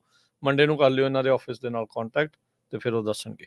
ਤੇ ਥੈਂਕ ਯੂ। ਬਾਕੀ ਤੁਸੀਂ ਅੱਜ ਸੁਣਿਆ, ਬਾਕੀ ਜ਼ਰੂਰ ਸੁਣਿਆ ਕਰੋ, ਬਾਕੀਆਂ ਨੂੰ ਦੱਸੋ। ਇੱਦਾਂ ਦੀ ਜਿਹੜੀ ਜਾਣਕਾਰੀ ਅਟਰਨੀ ਟਿਰਕੀਆਣਾ ਜੀ ਐਵਰੀ ਵੀਕ ਲੈ ਕੇ ਆਉਂਦੇ ਆ, ਜਿਹਦੇ ਨਾਲ ਲੋਕਾਂ ਨੂੰ ਆਪਣੇ ਕੇਸ ਪ੍ਰਿਪੇਅਰ ਕਰਨ ਦੇ ਵਿੱਚ ਉਹਨਾਂ ਦੇ ਸਵਾਲਾਂ ਦੇ ਜਿਹੜੇ ਜਵਾਬ ਆ ਉਹ ਮਿਲਦੇ ਆ। ਬਹੁਤ ਸਾਰੇ ਲੋਕ ਆਲਰੇਡੀ ਸੁਣ ਰਹੇ ਆ, ਸੁਣ ਕੇ ਉਹਨਾਂ ਨੇ ਆਪਣੇ ਕੇਸਾਂ ਦੇ ਵਿੱਚ ਜਿਹੜੀ ਜਿੱਤ ਵੀ ਪ੍ਰਾਪਤ ਕੀਤੀ ਆ, ਚਾਹੇ ਉਹ ਇਹਨਾਂ ਦੇ ਨਾਲ ਹੈਗੇ, ਉਹਨਾਂ ਦੇ ਕਲਾਇੰਟ ਹੈਗੇ ਵੀ ਆ, ਚਾਹੇ ਨਹੀਂ ਵੀ ਹੈਗੇ। ਨਹੀਂ, ਇਹ ਤਾਂ ਜਿਹੜਾ ਅੱਜ ਦਾ ਪ੍ਰੋਗਰਾਮ ਆ ਨਾ, ਕਿਸੇ ਨੇ ਇੰਸਟਾਗ੍ਰਾਮ ਤੇ ਕਮੈਂਟ ਛੱਡਿਆ ਸੀ ਕਿ ਕਿਸੇ ਹੋਰ ਵਕੀਲ ਕੋਲ ਮੇਰੀ ਤਰੀਕ ਆ ਰਹੀ ਆ ਤੇ ਕਹਿੰਦਾ ਵੀਡੀਓ ਸੁਣ ਕੇ ਤੁਹਾਡੀ ਤਿਆਰੀ ਕਰਦਾ ਤੇ ਕਹਿੰਦਾ ਭਾਜੀ ਆਹ ਵਾਲਾ ਟੌਪਿਕ ਕਹਿੰਦਾ ਕਵਰ ਕਰਿਓ ਅੱਜ। ਠੀਕ ਆ। ਤੇ ਇਹ ਕਿਸੇ ਹੋਰ ਵਕੀਲ ਦੇ ਕਿਸੇ ਦਾ ਕੇਸ ਲੱਗਾ, ਉਹਨੇ ਮੰਗ ਪਾਈ ਸੀਗੀ ਆਹ ਵਾਲੇ ਟੌਪਿਕ ਤੇ ਕਰਿਓ, ਤੇ ਤਾਂ ਕਰਕੇ ਉਹਦਾ ਜਿਹੜਾ ਆਹ ਵਾਲਾ ਟੌਪਿਕ ਆ। ਤੇ ਆਪਾਂ ਨੂੰ ਕੋਈ ਨਹੀਂ, ਇਹ ਤਾਂ ਹੁਣ ਆਨਲਾਈਨ ਕਲਾਸ ਆ, ਜਿਹੜਾ ਫਾਇਦਾ ਲੈ ਸਕਦਾ ਲਓ, ਲੈ ਲਓ। ਬਿਲਕੁਲ ਸਹੀ ਗੱਲ। ਰਮਨ ਹੈਲੋ। ਹਾਂਜੀ ਹਾਂਜੀ ਸਤਿ ਸ਼੍ਰੀ ਅਕਾਲ ਸਰ। ਸਰ ਮੇਰਾ ਕੁਐਸਚਨ ਸੀ, ਮੈਂ ਆਪਣੇ ਬ੍ਰਦਰ ਦੀ ਪਟੀਸ਼ਨ ਲਾਉਣੀ ਆ, ਬਟ ਸਰ ਮੇਰੇ ਸਾਰੇ ਦੋਵਾਂ ਡਾਕੂਮੈਂਟ ਵਿੱਚ ਮੇਰੇ ਮਦਰ ਦੇ ਨਾਮ ਦੇ ਸਪੈਲਿੰਗ ਡਿਫਰੈਂਟ ਨੇ ਸਰ। ਲਾਈਕ ਮੇਰੇ ਡਾਕੂਮੈਂਟ 'ਚ ਹੈਗੇ ਨੇ SWARAN ਤੇ ਮੇਰੇ ਬ੍ਰਦਰ ਦੇ ਹੈਗੇ ਨੇ SWARN। ਸਾਨੂੰ ਕੀ ਕਰਨਾ ਚਾਹੀਦਾ ਜੀ ਪਟੀਸ਼ਨ ਲਾਉਣ ਤੋਂ ਪਹਿਲਾਂ? ਕੋਈ ਡਾਕੂਮੈਂਟ ਕੋਈ ਪ੍ਰੋਬਲਮ ਨਹੀਂ ਉਹ 'ਚ ਨਾ। ਤੁਸੀਂ all other names used ਜਿਹੜਾ ਮੈਂਸ਼ਨ ਕਰਨਾ ਜਦੋਂ ਐਪਲੀਕੇਸ਼ਨ ਫਾਈਲ ਕਰਨੀ ਆ, ਕਿ ਇਹਦੇ ਆਹ ਕੰਬੀਨੇਸ਼ਨ ਜਿਹੜੇ ਹੈਗੇ ਆ, ਤੇ ਜਦੋਂ ਤੇ ਫਿਰ ਨਾਲ ਨਾ 2-3 ਜਣਿਆਂ ਦੇ ਜਿਹੜੇ ਐਫੀਡੇਵਿਟ ਲੱਗਣੇ ਆ, ਜਿਹੜੇ ਤੁਹਾਡੇ ਮਦਰ ਨੂੰ ਜਾਣਦੇ ਆ ਕਿ ਇਹ ਵਨ ਐਂਡ ਸੇਮ ਪਰਸਨ ਹੈਗਾ, ਕਿ ਆਹ ਇਹਦਾ ਪਾਸਪੋਰਟ ਨੰਬਰ ਆ, ਇਹ ਵਨ ਐਂਡ ਸੇਮ ਪਰਸਨ ਆ, ਤੇ ਵਨ ਐਂਡ ਸੇਮ ਪਰਸਨ ਦੇ ਜਿਹੜੇ ਐਫੀਡੇਵਿਟ ਉਹ ਲੱਗਣੇ ਆ, ਤੇ ਇਹਦੇ ਵਿੱਚ ਕੋਈ ਪ੍ਰੋਬਲਮ ਨਹੀਂ ਹੋਣੀ। ਸਰ ਲਾਈਕ ਕੋਈ ਆਪਣੇ ਆਂਢ ਗੁਆਂਢ ਦੇ ਕਿਸੇ ਆਪਣੇ ਰਿਲੇਟਿਵ ਕਿਸੇ ਦਾ ਵੀ ਕਰਵਾ ਸਕਦੇ ਆ, ਜਾਂ ਆਪਣਾ ਅਖਬਾਰ 'ਚ ਕਢਾਉਣਾ ਪੈਣਾ? ਹਾਂਜੀ, ਕਿਸੇ ਤੋਂ ਵੀ ਕਰਾ ਸਕਦੇ। ਕਿਸੇ ਦਾ ਵੀ ਕਰਾਓ, ਅਖਬਾਰ 'ਚ ਘਟਾਉਣ ਦੀ ਲੋੜ ਨਹੀਂ। ਜਦੋਂ ਤੁਸੀਂ ਉਹ ਭਰਨਾ ਨਾ ਮਦਰ ਨੇਮ, ਐਨੀ ਅਦਰ ਨੇਮ ਜਿੱਥੇ ਹੋਣਾ ਦੋਨੋਂ ਕੰਬੀਨੇਸ਼ਨ ਲਿਖ ਦੇਣੇ ਆ। ਇਹ ਮੇਕ ਸ਼ੋਰ ਕਰਨਾ ਆ ਤੁਸੀਂ।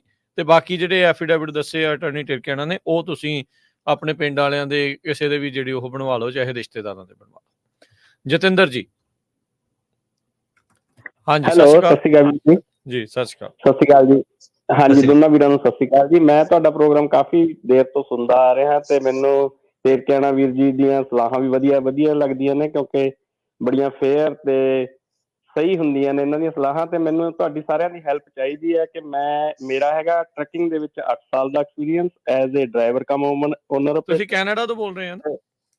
ਹਾਂਜੀ। ਤੇ ਮੇਰੀ ਵਾਈਫ ਦਾ ਹੈਗਾ ਜੀ ਨਰਸਿੰਗ ਦੇ ਵਿੱਚ ਇੱਥੇ ਰਜਿਸਟਰਡ RPN ਹੈਗੀ ਆ, ਉਹ ਪ੍ਰੈਕਟੀਕਲ ਨਰਸ ਕੈਨੇਡਾ ਦੇ ਵਿੱਚ। ਬੈਕ ਹੋਮ RN ਸੀਗੀ, ਰਜਿਸਟਰਡ ਨਰਸ। ਉਹਦਾ 14 ਸਾਲ ਦਾ ਐਕਸਪੀਰੀਅੰਸ ਹੈਗਾ। ਤੇ ਅਸੀਂ ਕਿਸ ਤਰ੍ਹਾਂ ਨਾਲ US ਮੂਵ ਹੋ ਸਕਦੇ ਹਾਂ, ਸਾਨੂੰ ਉਹਦੇ ਵਿੱਚ ਹੈਲਪ ਕਰੋ ਤੇ ਸਾਨੂੰ ਤੁਹਾਡੀ ਹੈਲਪ ਚਾਹੀਦੀ ਹੈ ਬਸ। ਤੁਸੀਂ ਸਿਟੀਜ਼ਨ? ਹਾਂਜੀ, ਕੈਨੇਡੀਅਨ ਸਿਟੀਜ਼ਨ ਹੈ ਜੀ। ਦੋਨੋਂ ਹੀ ਜਾਣੇ ਹੈ। ਤੁਹਾਡਾ ਨਾ E2 ਵੀਜ਼ੇ ਤੇ ਆਓ ਤੁਸੀਂ, ਆਪਣਾ ਟਰੱਕਿੰਗ ਦਾ ਬਿਜ਼ਨਸ ਖੋਲੋ ਇੱਥੇ ਕੰਪਨੀ 'ਚ।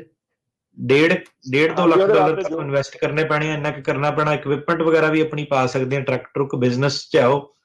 ਤੇ ਤੁਹਾਡਾ ਜਿਹੜਾ ਵਾਈਫ ਨੂੰ ਉਹਨਾਂ ਨੇ ਓਪਨ ਐਂਡਡ ਵਰਕ ਪਰਮਿਟ ਦੇ ਦੇਣਾ, ਉਹ ਆਪਣੀ ਨਰਸਿੰਗ ਦੀ ਜੌਬ ਵਗੈਰਾ ਕਰ ਸਕਦੀ ਹੈ, ਕਿਤੇ ਵੀ ਕਰ ਸਕਦੇ ਹੋ ਜੀ।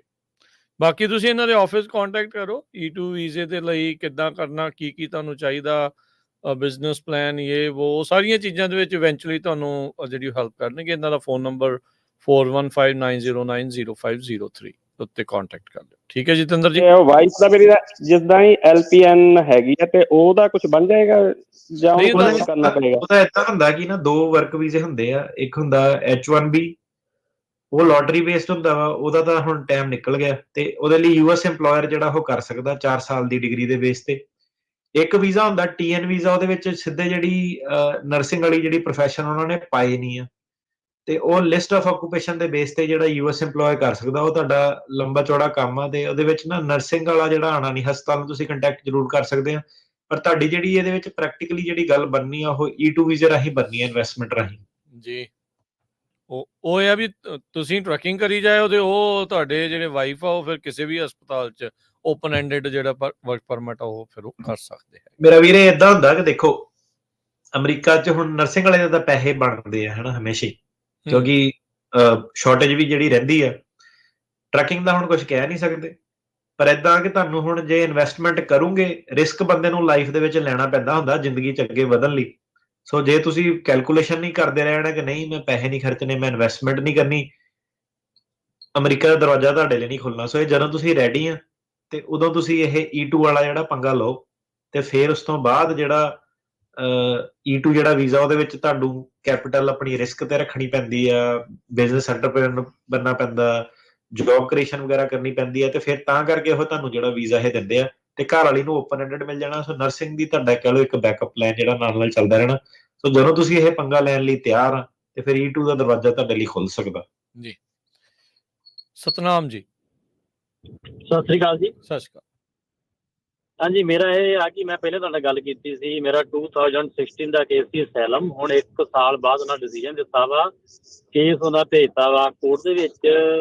ਮਾਸਟਰ ਹੈਰਿੰਗ ਪਾਤੀ ਉਹਨਾਂ ਨੇ ਮਾਰਚ 3 ਦੀ 2025 ਦੀ। ਆਪਾਂ ਇਹਨੂੰ ਫਾਈਨਲ ਕਰਾ ਸਕਦੇ ਆ ਜਾਂ ਇਸ ਤੋਂ ਪਹਿਲਾਂ ਤਰੀਕ ਮਿਲ ਸਕਦੀ ਫਾਈਨਲ ਕੋਈ? ਰਿਟਨ ਪਲੀਡਿੰਗ ਦੇਖ ਕੇ ਰਿਟਨ ਪਲੀਡਿੰਗ ਜਦੋਂ ਪਾ ਕੇ ਨਾ ਤੁਸੀਂ ਉਹਨੂੰ ਫਾਈਨਲ ਪਵਾ ਸਕਦੇ ਆ। ਆਪ ਵੀ ਡਾਇਰੈਕਟ ਲੈਟਰ ਭੇਜ ਸਕਦੇ ਘਰੋਂ ਉਹਨਾਂ ਨੂੰ? ਭਾਈ ਲੈਟਰ ਨਹੀਂ ਭੇਜਣਾ, ਜੱਜ ਦਾ ਕੋਈ ਕੋਰਟ ਦਾ ਕੋਈ ਮਜ਼ਾਕ ਥੋੜਾ ਨਾ ਚੱਲਦਾ। ਵਕੀਲ ਜਿਹੜਾ ਤੁਹਾਡਾ ਹੈਗਾ ਨਾ, ਉਹ ਤੋਂ ਕਹਿ ਕੇ ਰਿਟਨ ਪਲੀਡਿੰਗ ਪਵਾਓ। ਓਕੇ ਜੀ। ਜੱਜ ਜਿਹੜੀ ਹੈਗੀ ਆ ਡਿਸਾਈਡ ਕਰਨੀ ਹੁਣ ਲੋਕਾਂ ਦੀ ਅਦਾਲਤੀ ਕਾਰਵਾਈ ਦੇ ਤਹਿਤ ਹੀ ਜਿਹੜਾ ਉਹ ਕੰਮ ਹੋਣਾ ਹੈ। ਹਾਂ, ਠੀਕ ਹੈ, ਹੋ ਜਾਂਦਾ ਵੈਸੇ। ਜੀ ਬਿਲਕੁਲ। ਆਪਣੇ ਵਕੀਲ ਨੂੰ ਕਹਿ ਕੇ ਕਰੋ ਜੀ ਇਹ ਕਾਰਵਾਈ ਅੱਗੇ ਪਾਓ। ਦਵਿੰਦਰ ਜੀ। ਹੈਲੋ। ਹਾਂਜੀ, ਸਤਿ ਸ਼੍ਰੀ ਅਕਾਲ। ਹਾਂਜੀ, ਸਤਿ ਸ੍ਰੀ ਅਕਾਲ ਜੀ ਭਾਜੀ। ਜੀ ਪੁੱਛੋ ਜੀ। ਭਾਜੀ 3 ਕੁ ਮਹੀਨੇ ਪਹਿਲਾਂ ਨਾ ਮੇਰੀ ਆਪਣੀ ਸੈਨ ਫਰਾਂਸਿਸਕੋ ਕੋਰਟ ਦੇ ਵਿੱਚ ਇੰਡੀਵਿਜੂਅਲ ਹੀਅਰਿੰਗ ਸੀਗੀ ਜੀ।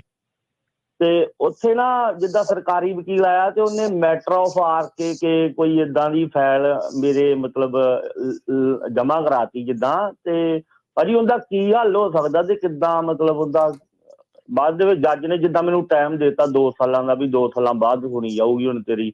ਜੀ। ਹਾਂਜੀ, ਉਹ ਨਾ ਕਹਾਣੀਆਂ ਤੇਰੀਆਂ ਮੇਰਾ ਵੀਰ ਰਲਦੀਆਂ ਹੋਣੀਆਂ ਕਿਸੇ ਨਾਲ, ਜਾਂ ਢਾਂਚਾ ਰਲਦਾ ਹੋਣਾ, ਉਹਨੂੰ ਕਹਿੰਦੇ RKK। ਤੇ ਉਹ ਜਿੰਨੀਆਂ ਵੀ ਕਹਾਣੀਆਂ ਉਹਨੇ ਜਮ੍ਹਾਂ ਕਰਾਈਆਂ 11 12 15 50 ਜਿੰਨੀਆਂ ਵੀ, ਉਹ ਸਾਰਿਆਂ ਦਾ ਤੈਨੂੰ ਐਕਸਪਲੇਨੇਸ਼ਨ ਜਿਹੜੀ ਦੇਣੀ ਪੈਣੀ ਹੈ ਕਿ ਕਿਉਂ ਰਲਦੀ ਸੀਗੀ, ਕਿੱਦਾਂ ਬਿਆਨ ਬਣੇ ਸੀ। ਤੇ ਉਹ ਆਪਣੇ ਵਕੀਲ ਨਾਲ ਬਹਿ ਕੇ ਡਿਸਕਸ ਕਰੋ ਕਿ ਕੀ ਸਟ੍ਰੈਟਜੀ ਆ ਉਹਦੀ RKK ਦੇ ਰਿਲੇਟਡ। ਸੋ ਉਹ ਤੁਹਾਡੀ ਕਹਾਣੀ ਮਿਲ ਗਈ ਆ ਕਿਸੇ ਨਾਲ, ਤੇ ਉਹਦੇ ਕਰਕੇ ਹੋ ਰਿਹਾ। ਤੇ ਬਾਕੀ RKK ਦੀ ਚਰਚਾ ਚੱਲਦੇ ਨੂੰ ਤਾਂ ਅਟਰਨੀ ਟਿਰਕੈਣਾ ਜੀ ਹੁਣ ਤਾਂ ਬਹੁਤ ਸਮਾਂ ਜਿਹੜਾ ਉਹ ਹੋ ਗਿਆ। ਸੋ ਆਈ ਹੋਪ ਵੀ ਸਾਰਿਆਂ ਨੂੰ ਪਤਾ ਹੋਣਾ ਚਾਹੀਦਾ ਵੀ ਕੀ ਜਿਹੜਾ ਉਹ ਚੱਲ ਰਿਹਾ। ਹੁਣੇ ਔਰੇਗਨ ਦੀ ਗੱਲ ਕਰਕੇ ਹਟੇ ਆ ਵੀ ਉੱਥੇ ਤਾਂ RKK ਦਾ ਮੁੱਦਾ ਹੀ ਸਭ ਤੋਂ ਜ਼ਿਆਦਾ ਗੰਭੀਰ ਆ, ਵੀ ਉਹਦੇ ਕਰਕੇ ਹੀ ਬੇਸਿਕਲੀ ਬਹੁਤ ਹੀ ਘੱਟ % ਲੋਕਾਂ ਦਾ ਉੱਥੇ ਜਿਹੜਾ ਕੇਸ ਆ ਉਹ ਪਾਸ ਹੁੰਦਾ ਹੈ। RKK ਦੀ ਤੁਸੀਂ ਆਪਣੇ ਆਹੀ YouTube ਤੇ ਸਰਚ ਕਰ ਲਿਓ, matter of RKK Punjabi radio, ਤੇ ਤੁਹਾਨੂੰ ਮਿਲ ਜਾਣਾ। ਉਹਦੇ ਵਿੱਚ ਕਾਫੀ ਕੰਟੈਂਟ ਪਹਿਲਾਂ ਡਿਸਕਸ ਕੀਤਾ ਹੋਇਆ ਕਈ ਵਾਰੀ। ਜੀ ਬਲਜੀਤ, ਸਤਿ ਸ਼੍ਰੀ ਅਕਾਲ। ਹੈਲੋ, ਸਤਿ ਸ੍ਰੀ ਅਕਾਲ ਭਾਜੀ। ਸਤਿ ਸ਼੍ਰੀ ਅਕਾਲ ਭਾਜੀ, ਮੈਂ ਬਲਜੀਤ ਸਿੰਘ ਬੋਲਦਾ ਨਿਊ ਜਰਸੀ ਤੋਂ। ਪਹਿਲਾਂ ਤਾਂ ਵੈਰੀ ਸੌਰੀ ਫॉर ਤਰਕਿਆਣਾ ਦੇ ਕਜ਼ਨ ਦੇ ਵੱਲੋਂ ਜੋ ਵੀ ਹੈਪਨ ਹੋਇਆ ਭਾਜੀ, ਬਹੁਤ ਬਹੁਤ ਮਾੜਾ ਹੋਇਆ, ਤੇ ਆਮ ਵੈਰੀ ਸੌਰੀ ਜੀ। ਤੇ ਮੇਰਾ ਸਵਾਲ ਆ ਭਾਜੀ, ਤੇ ਮੈਂ USA ਦਾ ਸਿਟੀਜ਼ਨ ਆ, ਤੇ ਮੈਂ ਆਪਣੇ ਮੰਮੀ ਡੈਡੀ ਨੂੰ ਅਪਲਾਈ ਕੀਤਾ ਸੀਗਾ। ਉਹਨਾਂ ਦੀ ਇੰਟਰਵਿਊ ਵੀ ਆ ਗਈ ਸੀ, ਇੰਟਰਵਿਊ ਤੇ ਉਹ ਗਏ ਸੀਗੇ, ਪਰ ਉਹਨਾਂ ਨੂੰ ਵੀਜ਼ਾ ਨਹੀਂ ਦਿੱਤਾ। ਕਹਿੰਦੇ ਵੀ ਟਰਾਈ ਯੂ ਅਗੇਨ, ਤੇ ਹੋਰ ਕੁਝ ਨਹੀਂ ਉਹਨਾਂ ਨੇ ਆਖਿਆ। ਨਾ ਕੋਈ ਉਹਨਾਂ ਨੇ ਡਾਕੂਮੈਂਟ ਦਿੱਤਾ ਤੇ ਨਾ ਕੋਈ ਹੋਰ ਦਿੱਤਾ। ਤੇ ਮੈਂ ਆਪਣੀ ਘਰ ਵਾਲੀ ਦਾ ਵੀ ਅਪਲਾਈ ਕੀਤਾ ਵਾ, ਉਹਨਾਂ ਦੀ NVC ਕੋਲ ਕੇਸ ਪਿਆ, ਹਲੇ ਮੈਂ ਡਾਕੂਮੈਂਟ ਸੈਂਡ ਕਰਨੇ ਆ ਕਿਉਂਕਿ ਟੈਕਸ ਦੇ ਪੇਪਰਾਂ ਦੀ ਵੇਟ ਕਰਦਾ ਸੀਗਾ। ਤੇ ਮੈਨੂੰ ਕੀ ਪ੍ਰੋਸੈਸ ਕਰਨਾ ਚਾਹੀਦਾ ਅੱਗੇ ਪਲੀਜ਼? ਤੁਸੀਂ ਸਿਟੀਜ਼ਨ ਆ ਨਾ? ਹਾਂਜੀ। ਜਿਹੜਾ ਵੀਜ਼ਾ ਸੀਗਾ ਘਰ ਵਾਲਿਆਂ ਦਾ, ਉਹ ਟੂਰਿਸਟ ਵੀਜ਼ਾ ਲਾਇਆ ਸੀ ਕਿ ਜਿਹੜਾ ਇਹ ਗ੍ਰੀਨ ਕਾਰਡ ਫਾਈਲ ਕੀਤਾ ਸੀਗਾ? ਨਹੀਂ, ਗ੍ਰੀਨ ਕਾਰਡ I-130 ਦੇ ਥਰੂ ਗਿਆ ਜੀ ਮੈਂ। ਉਹਦੇ ਵਿੱਚ ਉਹਨਾਂ ਨੇ ਸਮਗਲਿੰਗ ਦਾ ਤਾਂ ਨਹੀਂ ਚਾਰਜ ਲਾਤਾ, ਹਿਊਮਨ ਸਮਗਲਿੰਗ ਦਾ ਘਰਦਿਆਂ ਤੇ? ਉਹਨਾਂ ਨੇ ਪੇਪਰ ਹੀ ਨਹੀਂ ਦਿੱਤਾ ਜੀ, ਕੋਈ ਹੈਗਾ ਕੋਈ ਕਾਗਜ਼ ਤਾਂ ਕੋਈ ਦਿੱਤਾ ਨਹੀਂ। ਮੇਰਾ ਵੀਰ ਏਦਾਂ ਹੁੰਦਾ ਕਿ ਜਦੋਂ ਨਾ ਅਸਾਈਲਮ ਦੇ ਵਿੱਚ ਬਿਆਨ ਬੰਦੇ ਨੇ ਦਿੱਤੇ ਆ ਕੋਰਟ ਦੇ ਵਿੱਚ ਜਾਂ ਅਸਾਈਲਮ ਆਫਿਸ 'ਚ, ਉਹ ਜਿੱਦਾਂ ਕਹਿੰਦਾ ਕਿ ਫਿਰ ਮੇਰੇ ਬਾਪੂ ਨੇ ਏਜੰਟ ਕਰ ਲਿਆ, ਹੈਲਪ ਕੀਤੀ, ਮੇਰੇ ਬਾਪੂ ਨੇ ਏਜੰਟ ਦੁਆਰਾ ਮੈਨੂੰ ਬਾਹਰ ਭੇਜਤਾ, ਹੈ ਨਾ।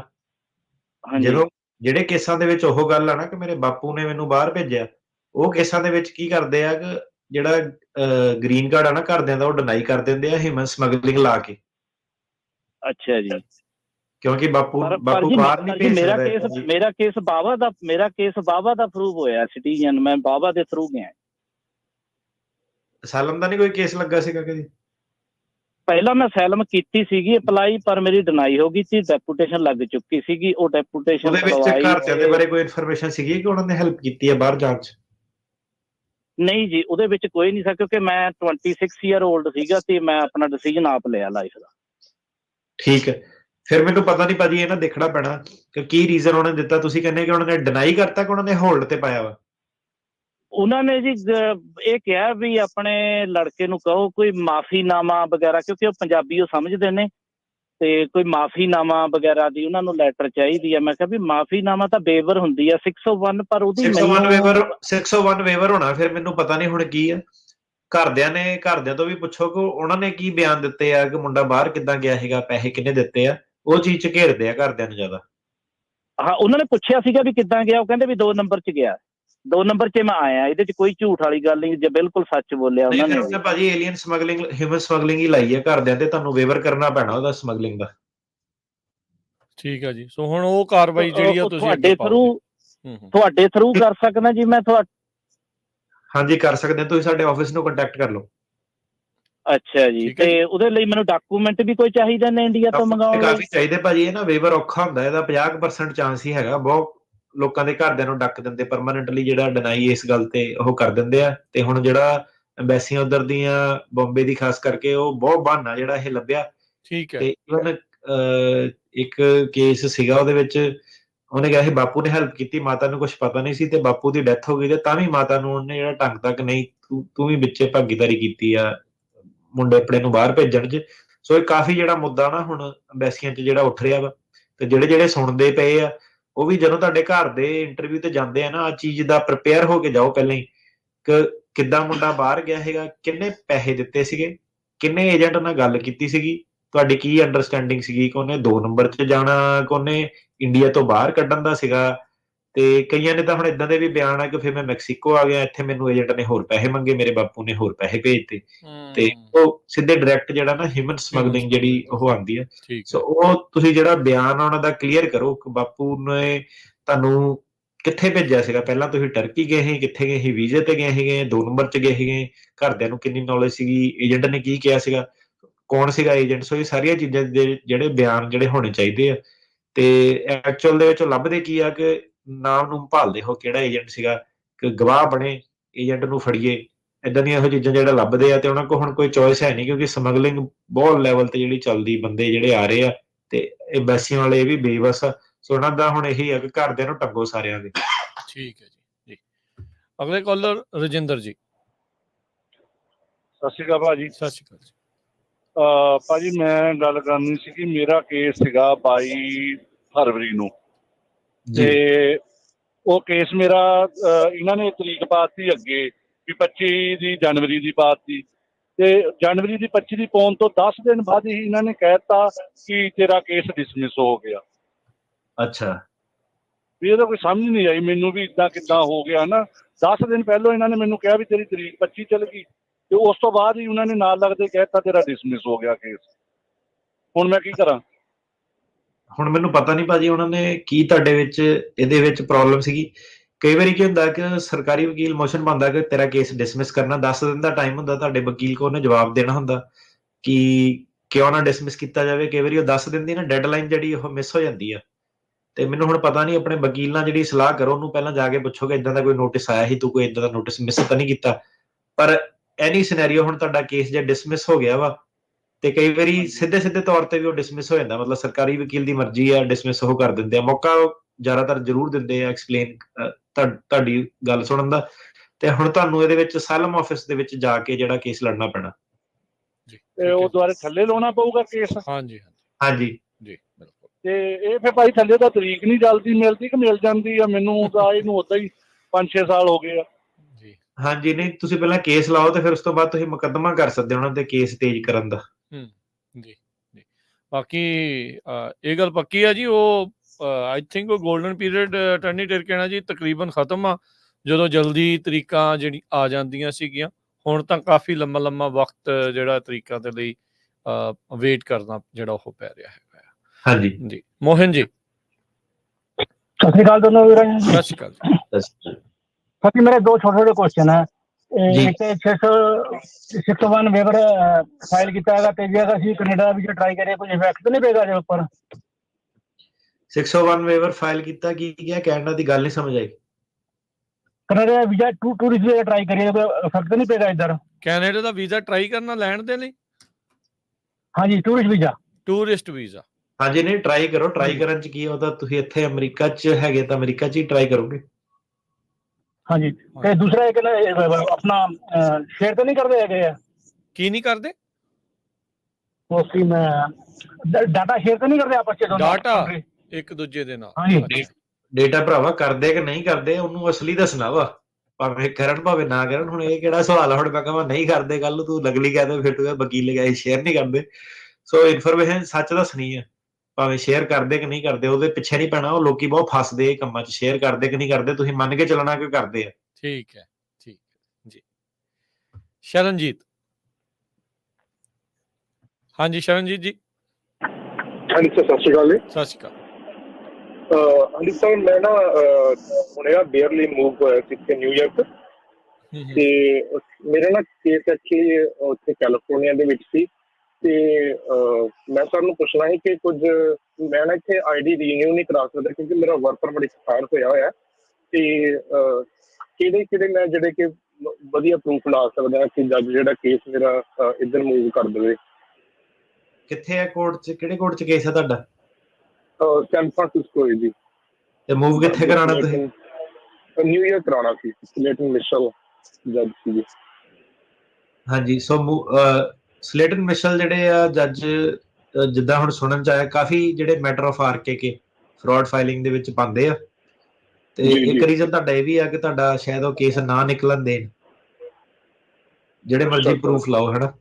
ਪਰ ਟਰਾਈ ਤੁਸੀਂ ਕਰ ਸਕਦੇ ਆ ਆਪਣੀ ਲੀਜ਼ ਲੂਜ਼ ਕ੍ਰੈਡਿਟ ਕਾਰਡ ਸਟੇਟਮੈਂਟ ਸਾਰਾ। ਤੇ ਮੈਂ ਤੁਹਾਨੂੰ ਮੈਂ ਸਲਾਹ ਦੇ ਦਿੰਦਾ ਮੇਰਾ ਵੀਰ, ਜੀ ਮੋਰੇ ਨਾ ਪੰਗਾ ਨਾ ਲਈ, ਜੇ ਵਾਕਈ ਨਿਊਯਾਰਕ ਮੂਵ ਹੋਇਆ ਨਾ ਤੇ ਫੇਰ ਹੀ ਉਹ ਕਰੀ ਕਿਸੇ ਸੱਜਣ ਮਿੱਤਰ ਦੇ ਆਖੇ ਲੱਗ ਕੇ ਨਾ, ਇਹਨੂੰ ਗੜਬੜ ਨਾ ਕਰ ਲਈ। ਇਹ ਤੂੰ ਕੱਲਾ ਨਹੀਂ ਆ ਕਿ ਜਿਹੜਾ ਜੱਜ ਤੋਂ ਫਾਈਲ ਆਪਣੀ ਚੱਕ ਕੇ ਲੈ ਕੇ ਜਾ ਰਿਹਾ, ਜੱਜਾਂ ਨੂੰ ਵੀ ਇਹ ਦਿਖਦਾ ਕਿ ਇੱਕਦਮ ਹੀ ਕੀ ਹੋ ਗਿਆ ਕਿ ਇੰਨੇ ਜਾਣੇ ਹੁਣ ਕੇਸ ਮੂਵ ਕਰਨ ਲੱਗ ਪਏ ਆ।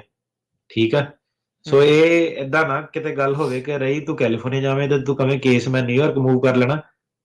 ਇਹ ਆਲਰੇਡੀ ਆਰਕੇ ਦੇ ਜੰਗਲ ਦੇ ਵਿੱਚ ਕੇਸ ਜਿਹੜਾ ਤੇਰਾ ਘਿਰਿਆ ਹੋਇਆ ਵਾ, ਸੋ ਇਹ ਬਿਨਾਂ ਮਤਲਬ ਦੇ ਮੂਵ ਕਰਨ ਦਾ ਪੰਗਾ ਨਾ ਲਈ। ਮੈਂ ਤੈਨੂੰ ਇਹੀ ਸਲਾਹ ਦਊਂਗਾ। ਠੀਕ ਹੈ ਜੀ। ਸੁਵਿੰਦਰ ਕੌਰ। ਹਾਂਜੀ ਸੁਵਿੰਦਰ ਜੀ। ਹਾਂਜੀ ਸਤਿ ਸ਼੍ਰੀ ਅਕਾਲ ਜੀ। ਜੀ ਹੈਲੋ, ਮੇਰੀ ਨਾ ਕਜ਼ਨ ਸਿਸਟਰ ਆ, ਜਿੱਦਾਂ ਉਹ ਸਿਟੀਜ਼ਨ ਆ ਤੇ ਉਹਦਾ ਜਿਹੜਾ ਘਰ ਵਾਲਾ ਵੀ ਸਿਟੀਜ਼ਨ ਆ, ਪਰ ਉਹ ਦੋਨੋਂ ਜਿੱਦਾਂ ਕੋਈ ਕੰਮ ਨਹੀਂ ਕਰਦੇ ਹੈਗੇ, ਬਜ਼ੁਰਗ ਆ ਜਿੱਦਾਂ, ਉਹ ਆਪਣੀ ਮੰਮੀ ਨੂੰ ਲਿਆਉਣਾ ਚਾਹੁੰਦੀ ਆ ਤੇ ਉਹਦੀ ਮਾਂ ਦੀ ਉਮਰ ਜਿਹੜੀ ਆ ਨਾ 15 ਮਾਰਚ 1935 ਆ। ਕੀ ਉਹ ਕਰ ਸਕਦੇ ਆ? ਕਿਹਨੇ ਜਿਹੜੇ ਲੈ ਕੇ ਆਣਾ ਚਾਹੁੰਦੇ ਆ ਉਹਨਾਂ ਦਾ ਕੀ ਸਟੇਟਸ ਆ? ਉਹਨਾਂ ਦਾ ਸਟੇਟਸ ਉਹ ਮਤਲਬ ਜਿੱਦਾਂ ਸਿਟੀਜ਼ਨ ਆ, ਗ੍ਰੀਨ ਕਾਰਡ ਆ, ਕਿੱਦਾਂ ਆ? ਹਾਂ ਸਿਟੀਜ਼ਨ ਆ ਤੇ ਉਦਾਂ ਉਹ ਕੰਮ ਵੀ ਨਹੀਂ ਕਰਦੇ ਤਾਂ ਸੋਸ਼ਲ ਸਿਕਿਉਰਿਟੀ ਚੁੱਕਦੇ, ਜਿੱਦਾਂ ਮੈਡੀਕਲ ਤੇ ਹਾਂਜੀ ਉਹ ਫਾਈਲ ਕਰੋ ਆਪਣਾ ਤੇ ਕੋ ਸਪਾਂਸਰ ਉਹਨਾਂ ਨੂੰ ਲਾਣਾ ਪੈਣਾ। ਜੀ ਜੀ ਠੀਕ ਹੈ ਜੀ। ਮਨਦੀਪ ਭਾਜੀ ਮੈਨੂੰ ਨਾ ਥੋੜੀ ਜੀ ਆਪਣੀ ਐਮਰਜੈਂਸੀ ਵੀ ਸੀਗੀ ਤੇ ਇਹ ਲਾਸਟ ਕਾਲ ਹੀ ਆ ਸਾਡੀ। ਠੀਕ ਹੈ, ਓਕੇ, ਨੋ ਪ੍ਰੋਬਲਮ ਜੀ। ਮਨਦੀਪ ਜੀ ਪੁੱਛ ਲਓ ਜੀ ਸਵਾਲ। ਸਤਿ ਸ਼੍ਰੀ ਅਕਾਲ ਦੋਨੇ ਵੀਰਾਂ ਨੂੰ। ਅੱਛਾ ਜੀ, ਮੇਰਾ ਕੁਐਸਚਨ ਇਹ ਆ ਕਿ F2B ਕੈਟਾਗਰੀ ਦਾ ਕੇਸ ਆ ਜਿਹਦੇ ਵਿੱਚ ਪਟੀਸ਼ਨਰ ਸਿਟੀਜ਼ਨਸ਼ਿਪ ਲਈ ਐਲੀਜੀਬਲ ਆ, ਜੇ ਉਹ ਸਿਟੀਜ਼ਨਸ਼ਿਪ ਲੈ ਲੈਂਦਾ ਉਹਨੂੰ ਕੋਈ ਬੈਨੀਫਿਸ਼ਰੀ ਨੂੰ ਕੋਈ ਬੈਨੀਫਿਟ ਹੋ ਸਕਦਾ? ਦੁਬਾਰਾ ਬੋਲੋ ਇੱਕ ਵਾਰੀ। F2B ਕੈਟਾਗਰੀ ਦੇ ਵਿੱਚ ਆ ਤੇ ਜਿੰਨੇ ਪਾਈ ਆ ਪਟੀਸ਼ਨ ਹੁਣ ਸਿਟੀਜ਼ਨ ਬਣ ਸਕਦੇ ਆ, ਕਹਿੰਦੇ ਵੀ ਉਹ ਬਣ ਕੇ ਕੋਈ ਫਾਇਦਾ ਹੈ? F2B ਕੈਟਾਗਰੀ ਚ ਪਾਈ ਹੈ, ਸਿਟੀਜ਼ਨ ਬਣ ਕੇ ਹਾਂਜੀ ਫਾਸਟਰ ਹੋ ਜਾਂਦਾ। ਜਿਹੜਾ ਆਨਲਾਈਨ ਜੋ ਚੈੱਕ ਕਰਦਾ ਉਹ ਚ ਸਿਟੀਜ਼ਨ ਦਾ 1 ਸਾਲ ਪਿੱਛੇ ਚੱਲਦਾ ਪਿਆ ਤੇ ਗ੍ਰੀਨ ਕਾਰਡ ਦਾ 1 ਸਾਲ ਅੱਗੇ ਚੱਲਦਾ ਪਿਆ। ਚਾਰਟ ਏ ਦੇ ਹਿਸਾਬ ਨਾਲ ਆਪਾਂ ਜਿਹੜਾ ਜਾਣਾ ਹੁੰਦਾ ਵਾ ਤੇ ਡੇਟਾ ਜਿਹੜੀਆਂ ਅੱਗੇ ਪਿੱਛੇ ਤਕਰੀਬਨ ਇਹ ਹੁੰਦੀਆਂ ਰਹਿੰਦੀਆਂ। 6 ਓਵਰਆਲ ਨਾਲ ਤੁਸੀਂ ਸਾਰੇ ਵੀਜ਼ਾ ਬੁਲੇਟਿਨ ਜਿਹੜੇ ਪੁਰਾਣੇ ਉਹ ਚੈੱਕ ਕਰਕੇ ਦੇਖ ਸਕਦੇ ਆ ਤੇ ਉਤੋਂ ਫਿਰ ਪਤਾ ਲੱਗਦਾ ਕਿ ਕਿੱਦਾਂ ਤੁਹਾਨੂੰ ਇੱਕ ਐਵਰੇਜ ਆਈਡੀਆ ਮਿਲ ਜਾਊਗਾ ਕਿ ਲੌਂਗ ਰਨ ਦੇ ਵਿੱਚ ਸਿਟੀਜ਼ਨਸ਼ਿਪ ਵਾਲੀ ਜਿਹੜੀ ਆਪਸ਼ਨ ਬੈਟਰ ਰਹਿੰਦੀ ਹੈ। ਠੀਕ ਹੈ ਜੀ। ਉਹ ਮੈਂ ਦੇਖਿਆ ਸੀ ਕੋਈ ਨਹੀਂ ਕਰ ਸਕਦਾ, ਉਹਨਾਂ ਦਾ ਪਿੱਛੇ ਹੀ ਚੱਲਦਾ ਆ ਰਿਹਾ ਸਿਟੀਜ਼ਨ ਦਾ। ਮੈਂ ਪਹਿਲੀ ਵਾਰ ਕਹਿੰਦਾ ਇਹਦਾ ਮਤਲਬ ਇਹ ਆ ਵੀ ਭਾਜੀ ਤੁਹਾਨੂੰ ਪਤਾ ਆ, ਤੁਸੀਂ ਸੁਣਨਾ ਕੁਝ ਹੋਰ ਚਾਹੁੰਦੇ ਆ, ਤੁਹਾਨੂੰ ਆਲਰੇਡੀ ਪਤਾ ਹੈ, ਤੁਸੀਂ ਆਪਣੀ ਰਿਸਰਚ ਕਰ ਹਟੇ ਆ। ਫਿਰ ਤੁਹਾਨੂੰ ਵਕੀਲ ਸਾਹਿਬ ਨੇ ਕੁਝ ਨਹੀਂ ਕਿਹਾ ਤਾਂ ਡੇਟਾ ਡੂਟਾ ਕਿਹੜੀਆਂ ਅੱਗੇ ਪਿੱਛੇ ਜਾਣੀਆਂ, ਕਿਉਂਕਿ ਮੈਨੂੰ ਹੁਣ ਪਤਾ ਨਹੀਂ ਨਾ ਕਿ ਕਿੰਨੇ ਜਾਣੇ ਗ੍ਰੀਨ ਕਾਰਡ ਵਾਲੇ ਕਰ ਰਹੇ ਆ, ਕਿੰਨੇ ਜਾਣੇ ਸਿਟੀਜ਼ਨ ਵਾਲੇ ਕਰ ਰਹੇ ਆ। ਬਟ ਹਾਂਜੀ ਓਵਰਆਲ ਸਿਟੀਜ਼ਨ ਵਾਲੀ ਲਾਈਨ ਜਿਹੜੀ ਫਾਸਟਰ ਚੱਲਦੀ ਆ ਹਿਸਟੋਰਿਕਲੀ। ਬਾਕੀ ਤੁਸੀਂ ਆਪਣੀ ਐਵਰੇਜ ਆਪ ਚੈੱਕ ਕਰ ਸਕਦੇ ਆ ਉੱਥੇ ਵੀਜ਼ਾ ਬੁਲੇਟਿਨ ਤੋਂ ਬਾਅਦ। ਜੀ ਜੀ ਤੇ ਥੈਂਕ ਯੂ ਜੀ। ਤੇ ਬਾਕੀ ਮਾਫੀ ਚਾਹੁੰਦੇ ਆ, ਹੋਰ ਕਾਲਸ ਨਹੀਂ ਲੈ ਸਕਾਂਗੇ। ਤੇ ਅਟਾਰਨੀ ਟਰਕੀਆਣਾ ਜੀ ਥੈਂਕ ਯੂ ਜੁੜਨ ਦੇ ਲਈ, ਮਿਹਰਬਾਨੀ। ਮਿਲਦੇ ਆ ਅਗਲੀ ਵਾਰੀ। ਸਤਿ ਸ਼੍ਰੀ ਅਕਾਲ ਜੀ। ਸਤਿ ਸ਼੍ਰੀ ਅਕਾਲ ਜੀ।